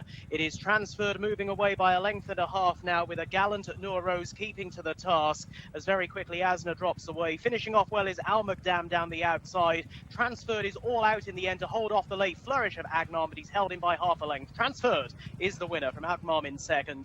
A little break to the others. Noor Rose has kept to the task admirably and looks to have held on for a place. Transferred in the end was all out, but in the hands of Muhammad Al-Daham, who registers a double on the card, holds off the late thrust of the runner-up to score in a time of 1 minute 14.28 seconds. He didn't make the rails, but Tom did say prior to the race that it might not have to be the case, but he would have to prove better than his current mark if he were to prevail in such circumstances. He's done so. How much longer he'd have lasted for, I'm not too sure, with Almagdam flying home in 2nd, beaten just half a length. Noor Rose held 3rd. That was a really honourable run, having tried to go with the winner for much of the journey down the home straight. Transferred clocking a time of 1 minute 14.28 seconds. A winner for the guys in the studio, a well-backed victor in race 3.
Transferred had justified international market support to absolutely dot up here in this contest. Really good performance, and he didn't have it all his own way. Didn't quite get the break that Mohammed Al-Daham wanted, but did get what he needed in the finish. We'll grab a quick word with winning trainer Samir Al-Dahani, who has snuck past me, but no one gets past Callum very quickly. You said he was an exciting horse, and he's justified that excitement. Yeah, he's a good horse. Today the stall outside, I tell Muhammad, easy. Don't push hard, step by step, because all the time he pull inside. I don't want to make any problem for the horse. And Muhammad told me he do it very easy. Well, go and enjoy the photo with him. We won't hold you back any longer. Well done. Thank you. Yeah, Sam Al-Dahani with 2 wins from the first 3 races. Mohammed Al-Aham with the same record as well. They've teamed up for plenty of success this season, and the success continues today. Good to see. Transferred now making it 3 wins from the last 3 starts. Interesting sort of profile for this horse. Started off in a couple of poor runs, but then took a big step forward 3 starts ago, and has continued to take steps forward today. Al Magam was the horse that came flashing home late in second. Nor Rose stuck on really well the 18 there for third, and not even close managed to finish in fourth. Al-Muassiz rounding out the top 5. Not a bad run from Al-Muassiz, probably a horse for later in the season. Mohammed, congratulations. 2 rides for Sama Al-Dahani today, and now 2 winners. Well done. Alhamdulillah. I went to race, and thanks for the honor and the trainer. Sama said you had the wide draw today. Take your time, step by step, allow the horse to get into it, and it seems that you followed those instructions perfectly. Yeah. He tell me go break good, but you go easy, a little bit. Try to stay close, no too far, and Alhamdulillah. I good break, and my horse he helped me, and he come close. When I ask him, mashallah, here you go. There was a little bump at the top of the straight between you and Adele. Yes, a little bit, because my horse he need to go inside. He pulled me inside too much. Some horse when you start to ask him like 800, 600 early, when come 400 he tired a little bit. After that he want to go inside. But Alhamdulillah, he win, you know. He found again and he won again. Well done. 2 winners for you today. Thank you. Inshallah, I hope more. I hope so, more too. Thank you. Yeah, we're hoping so as well. Given it is Tama Day here in Riyadh, we said he'd win the first 3 races. Nearly came off first and second in those 3. And no excuses with the runner-up either, Blayhan in the last race. Well, not the one we just watched, one before that. He ran the race that we expected as well, just bumped into a good one. This was the good thing today, the short price banker across the whole card. There's one that I like in race 7 maybe. It's a short price. But I thought Transferred had the... What, of Tama's or...? No, White Stables horse. It's a short price. That's an Arabian Maiden, the 7. Yeah, it's not that race then. But anyway, it's later on the card. From the outset, he wasn't pushed as far forward as I was anticipating, but as we've just heard from Thama and Mohammed there, the tactics were to sit close rather than go forward to make the front. They did go quick in the first furlong. They went 10.92 seconds. Anything sub 11 is a quick furlong, so he was probably wise not to push forward, but he's always in a good spot in third here on the outside. White and green silks. Ridhaz? Ridhaz. Race 11. Race 11. Oh, is it that far? Okay. Yeah, I think that horse is a good thing as well, but not as dominant as Transferred looked on paper. From here, he was never going to lose, really. I didn't think, anyway, because the 2 horses inside of him are outsiders that don't usually last out. And at this stage, they didn't look to be a closer. So Transferred just has to... Mohammed just needed to get to the rail. He does tend to lug left. He did that on both of his previous victories as well. Here you can see he's lugging left. Mohammed now lets him go to the fence, despite having his whip in the left hand, lets him go to the fence, and that's where he's most comfortable. However, there was a closer, and it was a horse that I've had faith in all season long. All season I've kind of been proved wrong. Here he is, Al Mugdam, and finally the horse has justified my beliefs to run a place.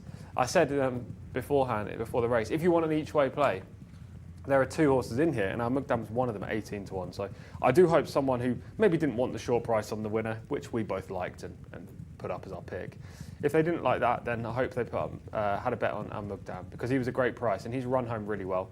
But he fell at the back of the TV behind Transferred last time. He did. That's what I mean. Like, it's a stab in the dark, really. I just always had a feeling. I've seen this horse many times this year.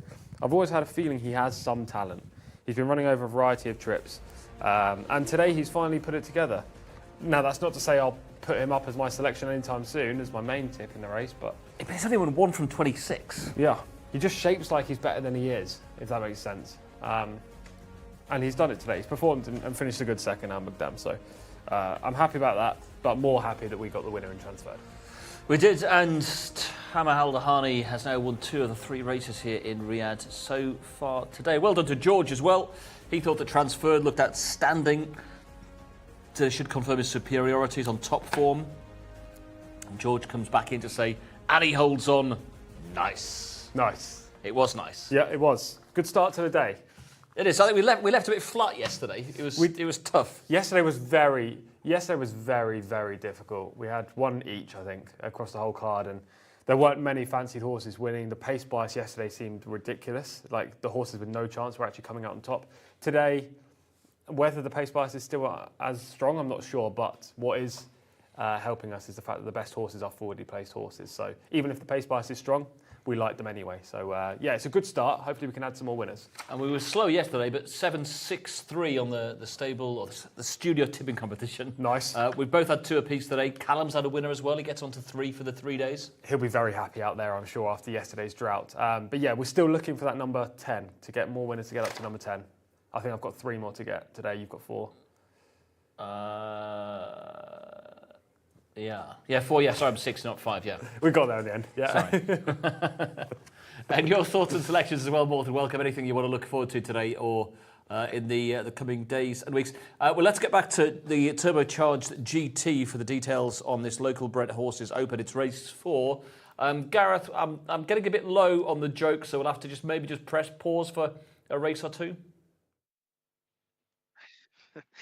Cheers, Martin. The next race, race 4, a locally bred horses open contest. Scratch numbers 1 and 2. Number 3, Ajdal Ricardo Souza Ferreira. Then scratch the 4. Number 5 is Al Rafea with Abdullah Al Saidi. Number 6 is Derey Al Fard with Ahmed Al Tayar. Number 7 is Dasma with Abdullah Al Odib taking the ride. Number 8 is Harbi. Abdullah Al-Orfi. Scratch the 9. Number 10 is Laj Al-Fati with Mohammed Al-Daham, now looking for his 3rd winner already. Over the page to number 11, Marta Kem with Tariq Al-Mansour. Jimmy Carrion sits on board number 12, Tej Taham. Scratch the 13. Number 14 is Nema Al-Mokhtar with Adel Al-Faradi looking for a double. 15 is Shamkat at Tawaik with Azil Al-Zahani. 16, Tarabot, Salman Al-Rashid. Number 17, Najmat Al-Shaib, Alexis Mourinho. Over the page to number 18, Kabu Sayer. Kabu Sayer, the mount of Ayad Al-Tarisi. Number 19 is Awajan with Khalid Al-Mamoni. Number 20, Doa'i with Mohammed Al-Ubail. Number 21, Quador, Rayan Al-Tuesh. And 22, Al-Frame with Fahid Al-Faradi taking the ride. So plenty of absentees here, but still a sizable field of 17, and it's back to the guys in the studio. Thank you very much, GT. Yes, we're on to race 4 now, as GT has already said. Plenty of nons, but short enough price favourite for the red stable, and that is Ajdal, who is 9-4 in the international market. Ricardo Souza Ferreira looking for yet another winner. He hasn't won today, but he's had a very good week and great season here in Riyadh. I think he's on 56 winners for Riyadh alone this campaign, which is phenomenal. And he may well get another one to add to his tally here with Ajdal, who's a 3-time course and distance winner, including a victory in a very similar race to this. You can see him in the shot right now. Lovely scopy individual. That victory came in December, so he's had one run since where he had a wide draw and just wasn't seen to best effect throughout the race. But Ajdal is the horse to beat. Callum, how's Ajdal looking in the paddock?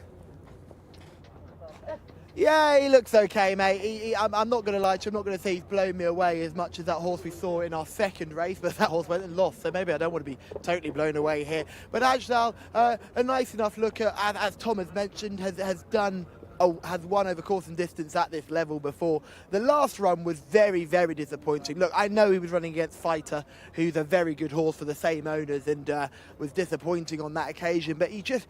That was my only concern, is the last run, it was in a small field contest. I think the fourth sort of flattered him in the form guide.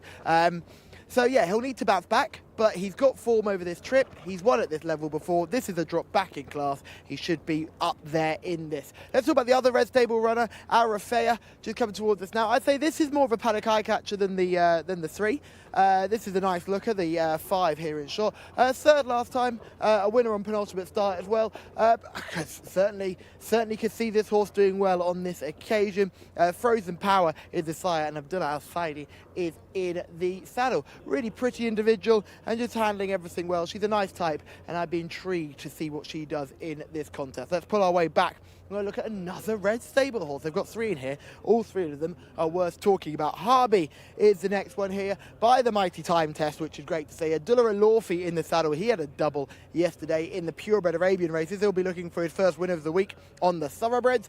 This horse is a lovely mover, very typical of the Time Test. They walk well, don't they? This is a really nice type.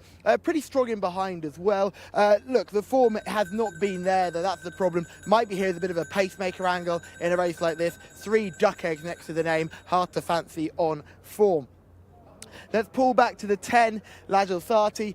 This is a horse who I will still continue to celebrate the day. This was chucked into a 0 to 75 and dotted up. This is a tougher task, and a drop back and trip probably isn't what this horse needs. So the only concern for me would be the trip and the grade here. Mustafa, just hold on here. There's a child behind you there. Good stuff there. I'm spotting everything. I do horses, I do cameramen spotting. Let's pull back now to Tejtahom, the 12, just coming towards me now in the same colours that we saw Shanko have and Roman Yemi and plenty of others. This was third last time out, I should say. A nice looking individual as well. I thought this had each way claims in this contest. Not the most imposing looking type, but certainly no paddock negatives here. Handling everything well. You're just seeing fighting the chain there, but that's no concern. Once that's all unhooked, this horse will go down fine and has the tongue strap on just to aid the breathing as well.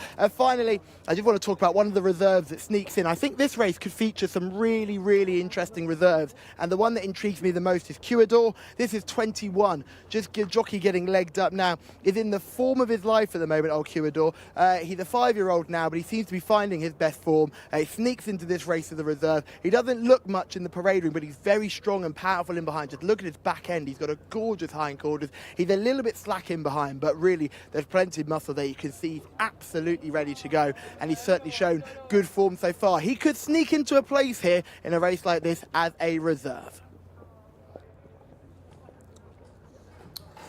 Well, as Giles got into 2 to 1 at the top international market, 2 international favourites have won so far today. Fusion transferred, and for the red stable, Adstyle is at 2 to 1, 5 to 1 for Harby, also in the red stable colours. Then 15 to 2 for number 7, which is Dasmal. 10 to 1 and bigger the remainder. That brings in the 5, which is also for the red stable at 10 to 1. Money for the 14, Namir Al Mukhtar, goes 10 from 12, and it's 11 to 1 and bigger the remainder. Let's start with the 3. The first runner for the red stable, according to the betting, Ricardo looking for his first win of the day. Mohamed Al-Daham with 2, and Adel Al-Faredi with a winner as well. And Ricardo's been on board this horse for the last couple of starts in open company, and winners of a 1 to 3 before finishing 4th to Fighter last time up. Yeah, he just had a wide trip against Fighter. We were actually with him, I think. We were here when that race happened. And he loomed up large, but then his rider allowed Fighter up his inside, and Fighter's just a better horse and out-finished him, and he only finished 4th in the end. This is a weaker race, much weaker. I mean, Fighter's was rated 96, I think. There's nothing in the 90s here against Ajdal, so he should be going close, regardless of how you feel about whether he's going to win or not. He should be there or thereabouts at the end. He's not top rated in the field. That goes to Dasmal, who actually gets 2 kilograms in weight from the horse as well. But Dasmal is probably a little bit regressive now, the 7 horse. I didn't have him in my top 3, but I did have Ajdal on top. Yeah, likewise, and he heads the international market. Harby at 5 to 1. Who have you put down as the main danger? Well, I put my 2 other one of them was a scratch, so I've only got 2 others on my shortlist, not 3 this time. I've got the 11 as the horse in second, and the 14 as the third. Now, you said 14 took a little bit of money, 12 and 10. Tiny bit, yeah. I can understand. In fact, 10's now from 12. They did go 11 to 12, but now 10 from 12. I can certainly understand that on Nima Al Mukhtar. He's an unexposed type into the 6 starts. He was a solid 5th of 18 behind Adat over 1,400 metres last week. Adat's a good performer. The draw's just not ideal for the 14, but at the price, he's a decent each-way play. The 11, is that still 16 to 1, the 11 horse? 12 from 16s. Right, okay. At 16 to 1, it was overpriced, maybe not at 12s. He draws inside, he gets Tariq Al-Mansour on board, and albeit he's a 9-year-old, I thought that was a career best effort last time in a cup race when he won over the 1,600. The problem with the 11 is that he's not a sprinter, and this is a sprint. So he's probably going to be outpaced early. But if he sits on the rail, I wouldn't be surprised if Motakem ran a place double-figure odds. But to be honest with you, I had Agile on top and the rest kind of nowhere. I thought the 3 was the big standout in this race. If you look at the other 2 Red Stable horses in here, the 5, Aurafea, was successful in 0 to 75 handicap in December and then was 3rd at this level last time. So probably a lower class filly. She draws wide. She's hard to fancy. Harvey, the 8, was a really precocious type in 2022, winning his first 2 outings, but hasn't won since. And he just doesn't look like he's trained on. So of the Red Stable horses, Agile is the clear standout. I mean, Harvey's been beaten into 11th place on his last 2 starts. Yeah, he's just not trained on. He was a good 2-year-old, and that's it, I'm afraid. He's hard to have any faith in, to be honest, especially at single-figure odds. And Desmal, and forgive me if you've talked about it, I've been looking at other stuff, but Desmal, the 7, off the track from February 2023, 8th on the return, once further, his 2nd pick on the international markets. Yeah, well, exactly. 2-year absence, quiet return, wide draw, probably an inflated mark. Not for me.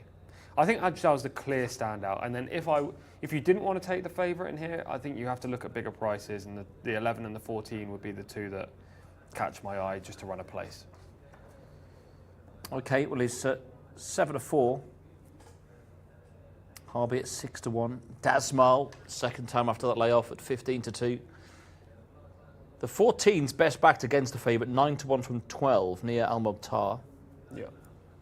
And also money for Mokhtahem, who's gone now into 11 to 1 from they're the 16s. The 2 each way plays, I think. And the runners are down at the start. We're both in agreement. The Red Stable's got to win here with the 3. Agile. We're very much singing off the same hymn sheet today, aren't we, so far? It does. I've read your comments for your international clients that get distributed by the Jockey Club here, and we do diverge a little bit later, so don't worry. Okay. I do have a joke for Gareth, so maybe we can just nip out to Callum, get his thoughts, and maybe come back to us before we get over to GT. Thanks, guys. I will let you get to Gareth, no problem. It's Aurafea for me, the 5. That's the pick. Coming out stall 18, it will be hard, but I think that horse just was the pick of the paddock for me in this one. Very succinct, Callum. Thank you. The runners then circling down at the start. Callum with the 5. The other Red Stable horse here, who's £3 inferior to the 3. Course and distance handicap winner back in December, 3rd to Mayman last time out. Posted wide here though from stall 18. That doesn't make life easy. Yeah, she's probably going to struggle, I think. But Callum's job's to pick out the best looking filly or best looking horse. So if he thinks the 5 looks best, then the 5 looks best. Okay, on to our 4th race of the afternoon as we prepare to head back to Gareth. And Gareth, I actually went shopping here in Riyadh the other day. I bought a new bed made out of fluorescent tubes. I'm a light sleeper. I like that. It was a bit better than the previous one, I felt. They're about to head forward for this locally bred horses open contest. And the first to slot into the stalls was the grey Lajil Fatih into stall number 6.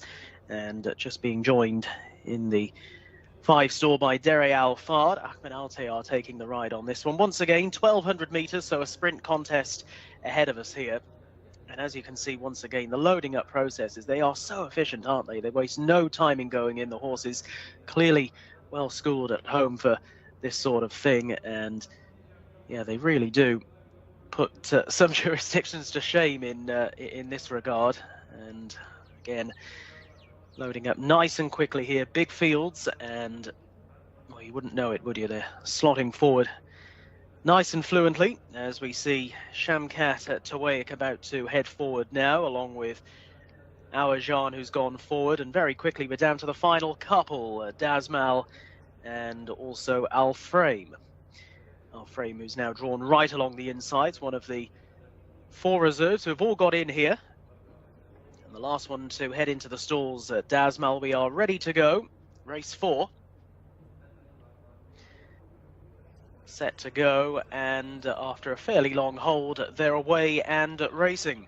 With Tarabot breaking out quite well, 3 off the rails. with Al-Frame down along the rails also pushing forward, and from deeper out on the track, Quador in a dark jacket, the black sleeves and cap is not too far off the speed. Tej Tahom in a noseband is also prominent, and they're joined a little wider out by Nema Al-Moghtara as they're making the run back for home.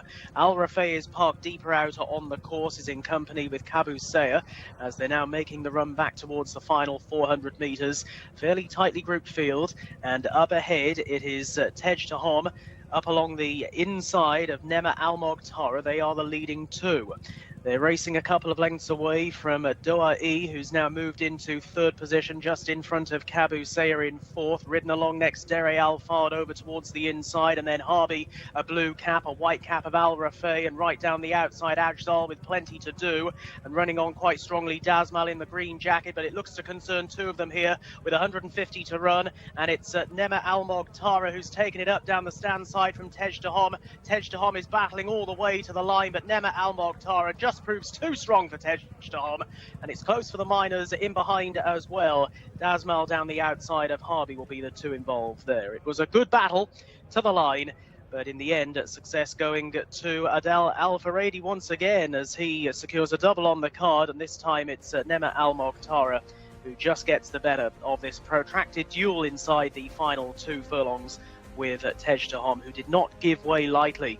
And the two of them were always holding on from their rivals. Nema Al-Moghtara scoring in a time of 1 minute 13.94 seconds and winning by some 3/4 of a length. Tej Tahom was back in second place and certainly gave it a all, and just sneaking through for third, Dazmal down the outside of Harvey in what was a close run thing, and they in turn were clear. It's Nema Al-Moghtara, a battling winner of our 4th race on the card, and a double on the day for Adel Al-Faradi.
Well, we've had 4 races. We've had 2 winners for Mohammed Al-Daham. We've had 2 winners for Adel Al-Faradi, and the battle to be champion jockey of Saudi Arabia continues to heat up with each passing day as these two go hammer and tongs for the title. And remember, Adel won't be happy that old Mohammed Al-Daham has got those rides in the International Jockeys Challenge, because those rides do count, and though any winner that Mohammed can sneak there where Adel can't even ride next week will be huge. So it's a hugely exciting time this season, and Adel Al-Faradi has just guided Nema Al-Moghtara to victory. A horse that was quietly fancied on the international market. I heard Martin mentioning this horse came for a little bit of support before the off and has justified that support as well, and has done that from stall 17, ladies and gentlemen. A cracking effort from a very wide draw. I was watching stall 18 all the way, and there was plenty of pace out wide, so it doesn't really mean if you're the best horse in the race you can win from any stall. Don't ever let anyone tell you different.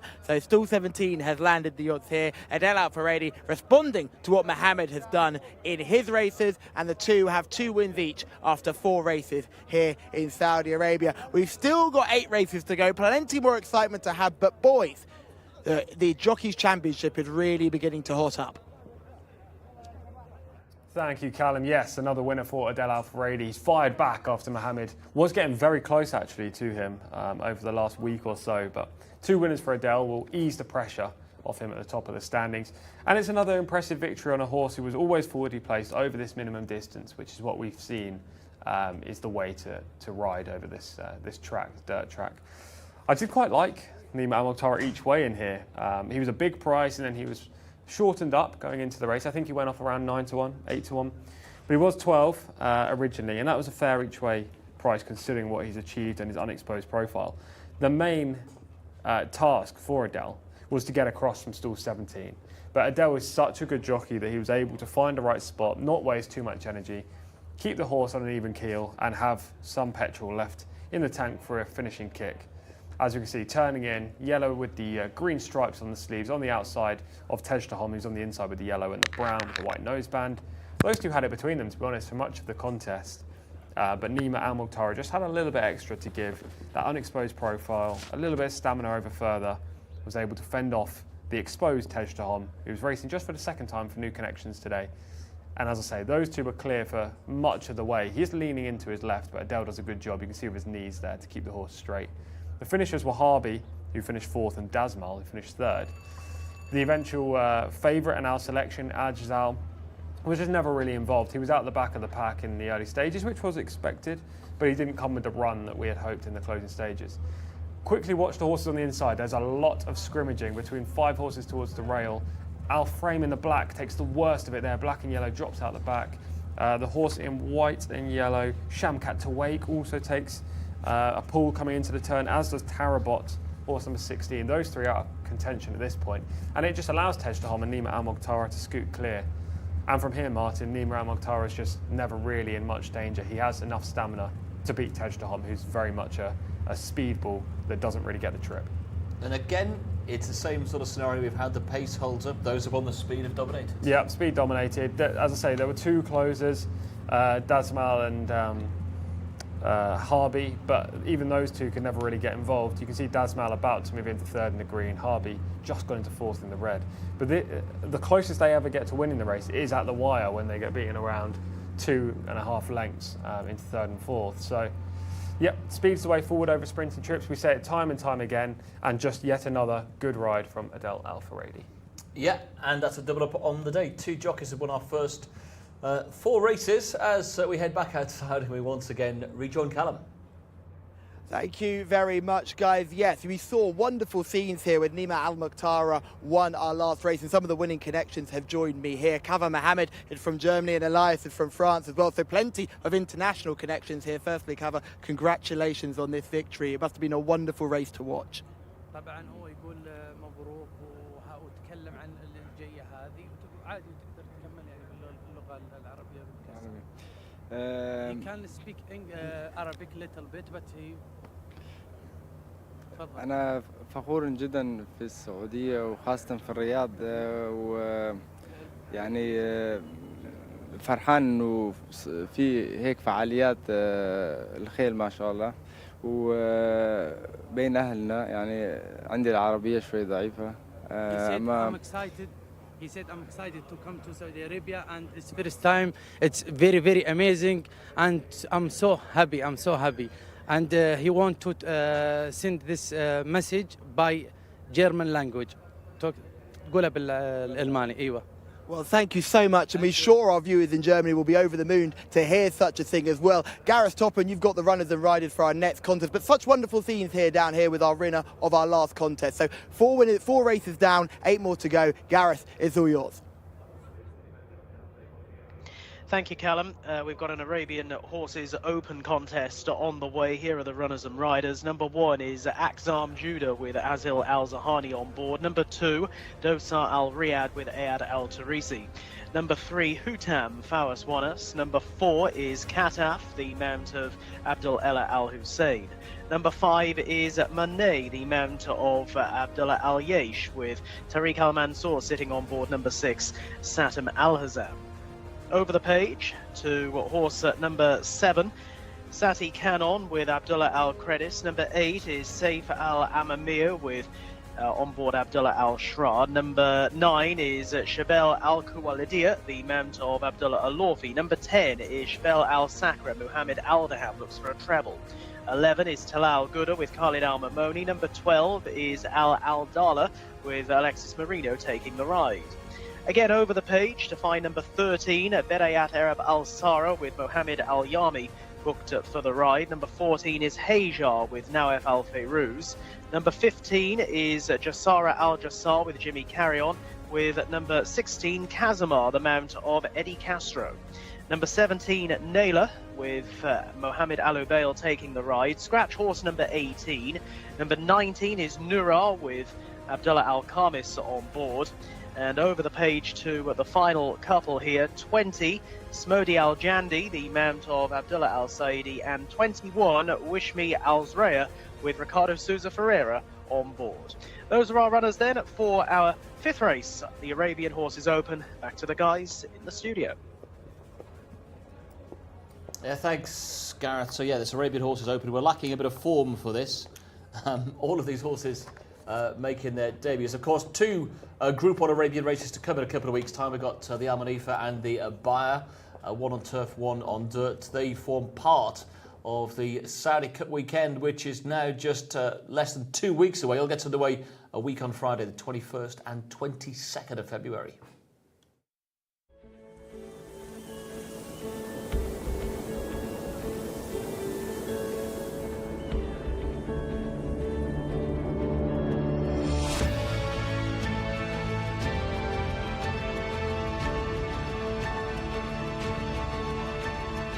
Senor Buscador, the lead is taken by Esposito, but right on the line, Senor Buscador might have tipped him out.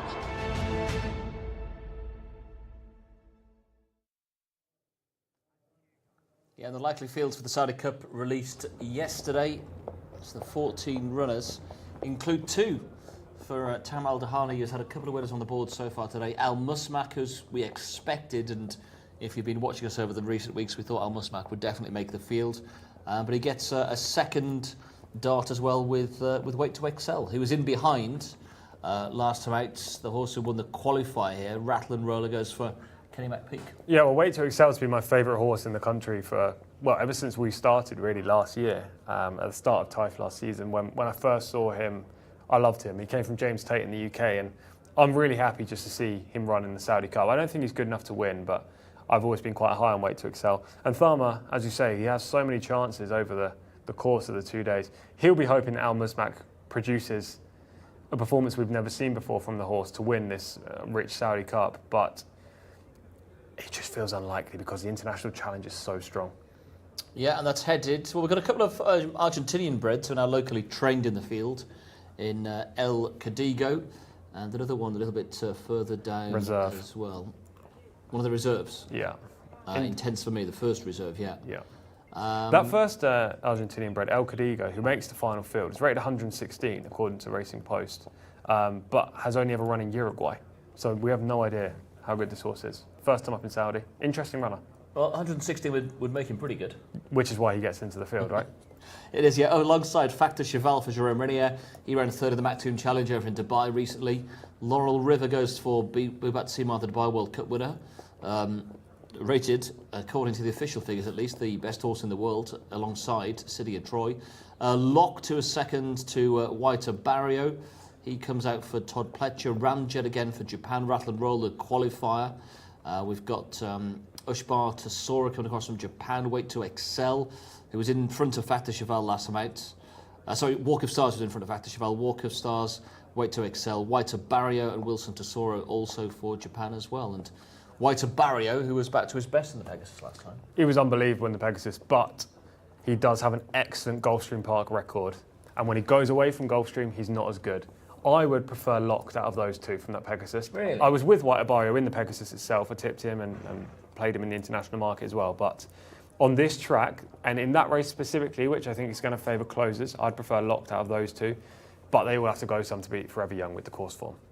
Well, we'll have more on that through the course of the afternoon. Do get your Saudi Cup selections and thoughts in as well. We'd love to hear what you're fancying here. 2 weeks today. Can you believe it? It's that close. In the meantime, Callum, we've got no form to go on, so we're weighing in heavily on you here to give us a steer. Well, that's the first mistake you made, team. You've seen my form. It's diabolical. Let's go to the 3. Hutam is the first one we're going to look at. For me, the first thing I'm looking for in these purebred Arabian contests is big, strong, precocious types. These are all 3-year-olds. And remember, these are purebred Arabian 3-year-olds. So these ones are even younger than the 4-year-olds we've seen now running in handicaps earlier on this season. So these are proper babies. So the first thing we're looking for is horses with a lot of size and strengths about them. And that is why we're drawn towards Hutam, who's a gorgeous, gorgeous individual. Now, this probably would have been the mount of Camillo Ospina, but he's banned, so Fawaz Wanas take the ride. Fawaz will be hoping that Camillo gets plenty more bans. He's had a few good rides in Camillo's absence as well. Let's go back to the 4 here. This is the next one. My poor cameraman's already exhausted. He's not going to like what I have to do next, because we're going to have a look at a lot of these. This is Kaftaf. Is just in front of us now. Very different build to what we just saw here, but what I liked about this horse was the shine in the coat, but just a little bit slack and weak in behind, still quite immature. I imagine we'll see more from this horse going forward, but the top half is very good. The bottom half is just a little bit weak. I'd be maybe thinking of this one as a future prospect rather than today. Abdullah Al Hussein rides that one. Let's look at the next horse here. This is Manet coming towards us here. This is a 5. Absolutely gorgeous coat for Manet, and another one who I would put in the category of very precocious and nice looking type. You can see the size of the saddle on Manet. It's absolutely tiny postage stamp. I haven't got a jockey booked on my race car, but whoever it is doing clearly a very low weight to get aboard Manet, who is a big, strong bull of a thing, isn't he? So this horse could go well on debut. Imagine this horse will be prepped to do well on debut, but sometimes these purebred Arabians, when they are so heavy set, doesn't necessarily mean they'll move that quickly, still carrying some condition. We go back one more. This is the 6, Sateh Al Hizam. This is a nice looker. This is one you've got to put on your short list. Really strong type, nice shoulder to this one, good neck, well proportioned all the way along. You can see this horse has a good back end, a good shoulder, good withers, and a nice neck as well. Just having a bit of a look at me, that's a scary enough sight for anybody, so you can understand why the ears have gone a bit further forward there. But a nice type, and certainly would be making my short list. At the moment, it's between the 3 and the 6. Let's go down to the 7. This is Sati Kanon. A liver chestnut here, just getting a little bit worked up in this parade ring. Another one who I think would be more for the future. Now we'll go back to the 8, Safe Aramir. Don't look at me like that. Just coming towards us now.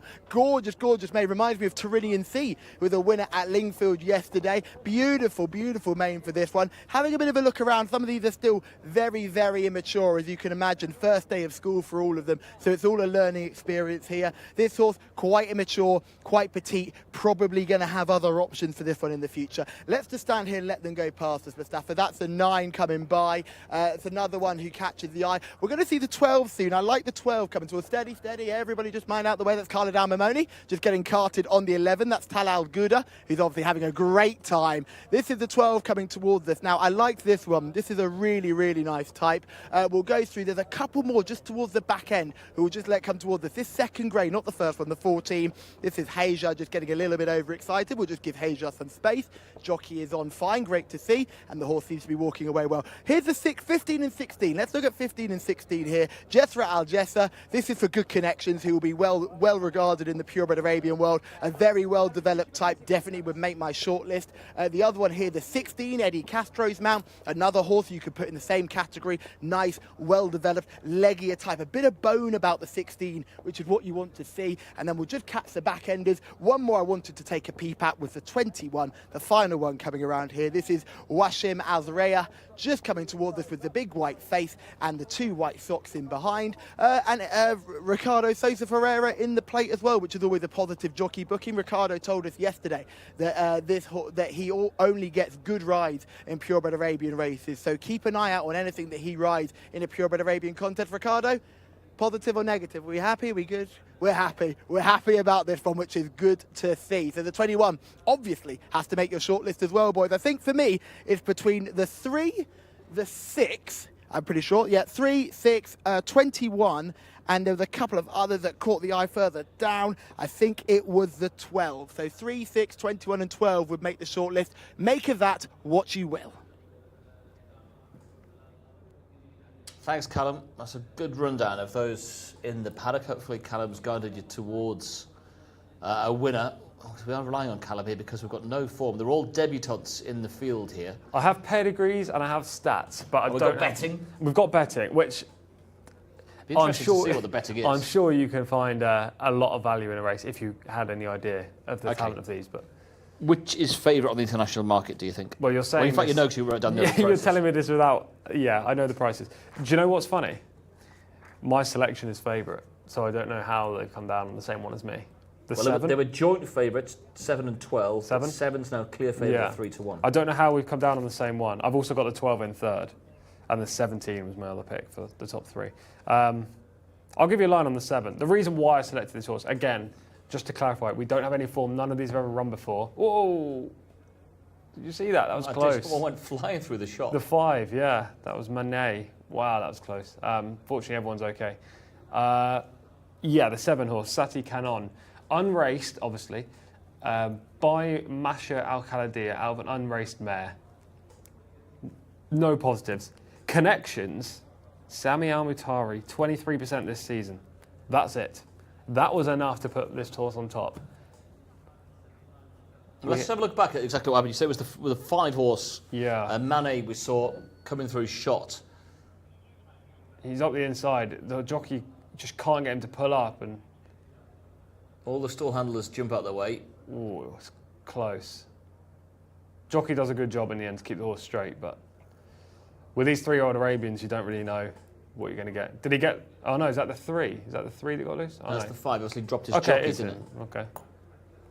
He's gone past the stall handlers, past the stalls, and lost his jockey. But hopefully the jockey's okay. The Outriders, as always, doing a fantastic job here. They're brilliant. Yeah, the horse is fine. The Outriders are brilliant. Hopefully the rider's fine. I don't actually know who's on the 5. That wasn't on the race card, so hopefully everything's okay and he gets behind the stalls and behaves himself. But you can get this in 3-year-old Arabian races. You know, they are very new to the game. They're proper babies. It's not 3-year-old thoroughbreds. 3-year-old Arabians is virtually 2-year-old thoroughbreds. Abdullah Al Yesh on board, and hopefully he is fine and unscathed. Well, that was a 14-1 chance on the international market. A few of these been backed. Static Cannon, who you touched on, now into 5. Look at this, 5-2 now. 133s, 11-4, 5-2 for the 7. That's really, really well supported. The 17, Naylar's been back 10s into 8s, and money also at bigger prices, I think, for the 14. That's around 12-1. But certainly the 17 and the 7 are the 2 best bets. Well, I've got the 7 on top and the 17 in second. Naylor, the 17, is by Yazid. I couldn't find much about the stallion, to be honest. Out of a mare that never raced. It's French bred. Draws inside. They're positives. Mohamed Al Hubayl is quite good on Arabian horses. He rides some of Lucas Gaitan's Arabians. So, again, that was enough for me to put this horse in second. The 12, who I put third, gets Alex Moreno and is by Louis Al-Khaladia out of an unraced mare. Again, very little to go on. Most of these mares are unraced. Most of the stallions aren't very well known. I mean, I really wanted the 22 to be in the race because that was the only horse with previous form. Won a race, yeah. And it was a winning piece of form, so he would have been very short, I imagine. But it's not the case. So it's literally grasping at straws here, I'm afraid. I promise you I spent as much as possible, as long as possible, trying to find the winner, or any details, but it's difficult. I'm going to make an executive decision here as well. Go on. This doesn't count in our studio timber competition. Let's see if we have the winner first. We can't give a... It's a guessing game, basically. It's a total guess. We can't give a selection based on form, so we can't come to a conclusion. We can look at the betting and say 7's been backed, so it's a scratch. What are you going for then? I've got no selection. Okay. If you don't have a selection, that's fine. I'll go 7 to beat 17 to beat 12. They're my 3 in order of how I did the comments. So again, complete guessing game, but I'll have those 3 in that order. Well, I'm sure you're glad to hear, Callum, that it's a scratch here for the studio tipping competition. It's my luck that I'll have the winner here, won't it? Typical. So I'm going to I'm going to try and find the winner of this one just by the paddock looks. I thought the 3 and the 6 were the intriguing ones in this race. I thought they both stood out for me. So I'm still thinking about it. I'm probably going to go with the 6 here. Naif Al-Anazi aboard Sati Al-Hazam is going to be the pick for me in this contest. I just thought that horse really stood out for me in the parade ring. Walked out well, nice strong type. Naif tends to be on a pretty good one in the purebred Arabian races. But watch out for 21. Ricardo Sosa Ferreira wouldn't be on something for nothing here. So, yeah, I think those would be the couple that you just want to keep an eye on here. As Ricardo said to us when he joined us on the show yesterday, he only tends to ride purebred Arabians with a half-decent chance. So keep an eye on that. The 3 as well is another nice-looking type. I love these races. Fascinating contest. Gareth Topham, you can take us through it. Thank you, Callum. Runners are about to make their way into the starting stalls here. A couple of them, as we can see, just being attended to in the centre, having a few last-minute adjustments made. But, yeah, as the guys were saying, a very tricky race to try and dissect here with no form whatsoever to go on. We are dealing primarily with newcomers here, well, entirely with newcomers. And it's a big field of them as well, as the field are very shortly going to be loading up. And we can tell you that on the international betting front, the market headed here by Sati Canon, who's in at 5-2, with Al Aldallah 4-1, 7-1, Axam Judah 9-1, Shabelle Al Sakra, Manet at 14-1, Naylor in front of both of those two actually in the betting there at 8-1, 9-1 as I say, Shabelle Al Sakra, Manet at 14s. Bigger prices generally for most of the others as the loading up process now does get underway, and heading into stall number 17, Saif Al Alamir, up towards the wide outside. And what I was saying earlier on about the loading up process is being pretty efficient. Well, this will really put it to the test, won't it, with plenty of newcomers in this lineup. Big field here. A reminder once again of those who don't go, numbers 18, 22, 23 and 24, but the 21 gets in here, so it is ultimately a full field of 20 as they continue to go behind. We've just seen slotting forward there Naylor into stall number 1 right along the inside. The 2-horse Dosa Al Riyadh is about to go forward now, and Sati Al Hazam, who was the horse that Callum was quite favourable over in the paddock beforehand, is slotting forward. Wish Me Al Zreya is about to head in as well, as we see from above Sati Al Hazam moving into the starting stalls. Tariq Al Mansour now taking the ride. So we're getting there, down to the final 3 or 4 here. Just a small handful of runners left to go in for this Arabian Horses Open contest. Hajar heading in the red colours, along with Manet, who's been reunited with, I think it's Abdullah Al-Yami now taking the ride. We're just about set to go. Best of luck, and away we race for this Arabian Horses Open contest. And beginning well is Wish Me Al Zreya, is going to be one of the first ones to show up here in a blue-coloured jacket. Prominent as well is Kazama, who's over towards the inside, and up towards the outer Dosa Al Riyadh is another showing bright early speed, with Hutam wider still, another of the greys. And they're being followed as they run towards the end of the back straight by Smodi Al Jandi, and then over towards the inside is Naylor, as they now make a left-handed turn at the end of the back straight, and it is Wish Me Al Zreya and Ricardo Souza Ferreira now poaching a 3-length lead on the home turn. Giving chase is Kazama racing in second spot, and then Dosa Al Riyadh up around the outside of Sati Canon, who's now trying to get going. They're in third and fourth, but with every stride, the 21 horse here coming well clear. Wish Me Al Zreya making the journey on into the home straight, around about 400 metres left to go. And it looks to be this filly's to lose here. Wish Me Al Zreya straightening up for home with a long lead.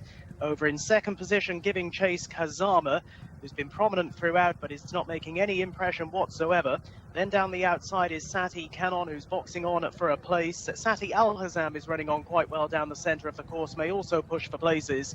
But this is a 1-horse race here. They're finishing in a heap, well behind Wish Me Al Zreya, who's run them off their feet. And Wish Me Al Zreya, I don't know what the strength of the race is, but Wish Me Alsreya has beaten them hollow in the hands of Ricardo Souza Ferreira and wins by any number of lengths. Coming through for second was Shabelle Al Sakra, with home in third, Bediat Arab Al Sara. That all changed late on, and a little break to the fourth. As we said, from a long way out there, the race was very much on for the places, and this was all over from a really early stage. Wish Me Alsreya is either very, very good or is just a lot better than those who she's beaten today.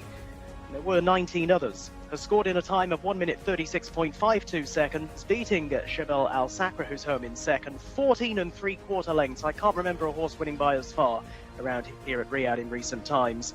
Bediat Arab Al Sara was best of the remainder, a further 7 3/4 lengths away in third. It's a rout in race 5 for Wish Me Alsreya, who might well be a name worth putting into the notebooks for races of this type.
Well, I hate to say it. We tried to tell you. Ricardo Souza Ferreira in purebred Arabian races, he told us yesterday he's only getting on the good ones, and he's got on a good one here. He might have got on a potential aeroplane, because Wasmia Al-Azreya is a pretty special filly, isn't she? She's done that very well. Now, look, the strength of the race might not be that deep. She might have beaten a bunch of trees, but the way she's done it, and the style and manner of the victory wasn't half impressive, was it? I mean, wow. Really good effort, and we'll love to hear from Ricardo here. See, Samar Al-Dahani is there in the photos as well, so we'll find out about all the connections and based with that one as well, but lovely to see. Brilliant success here for this filly, who has absolutely dotted up on this occasion. We will hear from our winning jockey very soon. He's just coming out now. I can't believe how good she was there. That was hugely impressive. In second, we had a good run from Shabelle Al Sakra as well. That horse is probably one to keep an eye on as well. Burst out of the pack. They were in all over each other at the top of the straight, and that horse picked up well afterwards. But Ricardo, you told us yesterday, when you're on the purebred Arabians, you're getting good rides. She is a very good horse. Yes, I tell yesterday, this riding giving me maybe 1 hour before the race. But because stand by one, and Tamer called me because this filly from friend Tamer speak very good. This, I don't call you for not good horses. And today maiden, I think this filly ran outside Riyadh, come third. Al-Khaldia Racing come second. And today more experience, just, the track. If you jump good, travel good, nobody catch you. But thank you for all. It's very interesting to hear that she's had those previous bits of experience. Do you think that helped her today? She knew what her job was, even if she was coming to Riyadh for the first time. Yes, I think this filly from Riyadh, not from outside Riyadh. They have good speed. Maybe mile is perfect because today, 7 furlong. I want to jump good and then control. But sure, if go more comfortable, she can do too much better. You only got the ride an hour before, and it's gone on 1. Congratulations, well done. Thank you.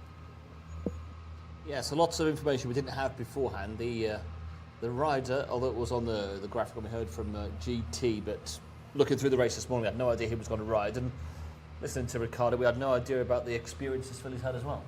Unfortunately not. The race didn't come under the JCSA jurisdiction, therefore the form is not there. We could have done with some form in this race.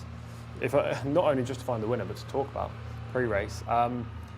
We didn't know Ricardo had the ride, obviously, until an hour before. The reason I put up the 7 as the pick was because the trainer has a 23% strike rate. Well, it's the same trainer, Sami Amutari. This is the other horse he had in the race. And she was a reserve, so she wasn't even guaranteed to get in. But she's managed to win anyway. You take it from the outset, she breaks really well inside, blue silks, immediately up in the firing line. And putting the experience to good use. Yeah, no horse gets involved, to be honest. It's a one-horse race from the outset. I do want to say that the runner-up ran a really encouraging race. That was Shabelle Al-Sakra. I thought he finished with real energy from a wide stall in 18. I don't know how far back he is at this point. Second last from the early positions. Yeah, well, he must have flown home. I've got the 10 and the 5 at the back early on. Yeah, that's incredible to come from that far back and close the gap right up. I mean, of course, he gets beaten by 14 3/4 lengths. It was a one-horse race for much of the contest. Don't get me wrong, but the 10 does manage to beat the others by 7 3/4 and then plus as you go back through the field. So I think the 10 is the one to keep an eye on here, Shabelle Al-Sakra. This could have been the debut, who knows, maybe he's run elsewhere. But I thought this was a really promising display from the runner-up. The winner is quite talented. She was one of a number of fillies in this race, taking the allowance, only carrying 56 kg. I think she was 33 to 1. Yes, she was 33. But it's you could say she's exciting, but it's hard to know exactly what. Yeah, well, of course. We've got an incomplete picture as regards the overall form level. Yeah. We can only be positive about her future, but quite where she's got to slot in. You can only beat what's put in front of you. So right now, she could be anything. But you can't say she's amazing. The runner-up doesn't, I think, flash into the picture in a second, hopefully. That is amazing, We're zooming in the now. distance. Yeah, she is bolted up. It was a one-horse race. I do think the runner-up is the one to keep an eye on. Maybe we can see the runner-up from this angle. In the green silks, still not out in of shot. Yeah. There it is now. Yeah, absolutely flies home. Grey horse. Green and white silks, just back in the pack, but keep an eye on him. He's in behind runners still. Kind of a whitish grey, as we now zoom in on the leader, so you might not see. But look, it would be folly to just talk about the runner-up and not the winner. The winner's done it exceptionally well. The runner-up is the one to keep an eye on for next time in a similar race. Another big run for Mohamed Al-Daham. 2 winners on the board today. A good second there as well. Yeah, all the leading jockeys They're are coming dominating out today. Yeah, obviously no Camilo, he's suspended, but Adele's had 2, Mohamed's had 2, Ricardo's now in the winner's circle. It's all the leading jockeys. And to be honest, Black Type TV, who regularly comment on the YouTube channel, they sent a graphic on Twitter the other day, which I was tagged in. It might have been yesterday, actually. And I think only 5 or 6 jockeys here in Riyadh have had more than 24 winners throughout the whole season here, which shows the dominance. It's Ricardo, Adele, Mohamed Al-Daham, Alex Moreno, Camilo, and one other, and I can't remember who, but the top ones are all dominant right now. I can't think who else that would be. I'll be able to find it. There is a small pool of head and shoulders above in terms of number of winners. And the Ricardo fan club normally has come to life by now, but we've heard nothing from them so far today. Maybe once they've had that winner, but I guess that's probably been missed by most of the fan club because it wasn't known until very late that he was on it. Yeah, that's the big problem. We would have very much been helped if we knew that. As I say, the reason I put up my selection, the 7, who ran poorly in the end, but was speedy in the early part, was literally just due to the trainer. So if I knew that Ricardo was on the trainer's other string, then he would have been my selection, but never mind. Yeah, and he was a big price. Did get back late, 33s, 28s, 25s. Someone saw Ricardo was on then. As we move on to race 6, then halfway through the card today, if you are watching on YouTube, please do get in touch with us. We'd love to hear from you, thoughts, opinions, and selections. And I do want to quickly clarify, it was only 5 jockeys at above 23 winners, and it was the 5 listed. Adele, Camilo, Alex Moreno, Mohamed Al-Daham, and Ricardo Sousa Ferreira. Very good. Do you have a joke for Gareth?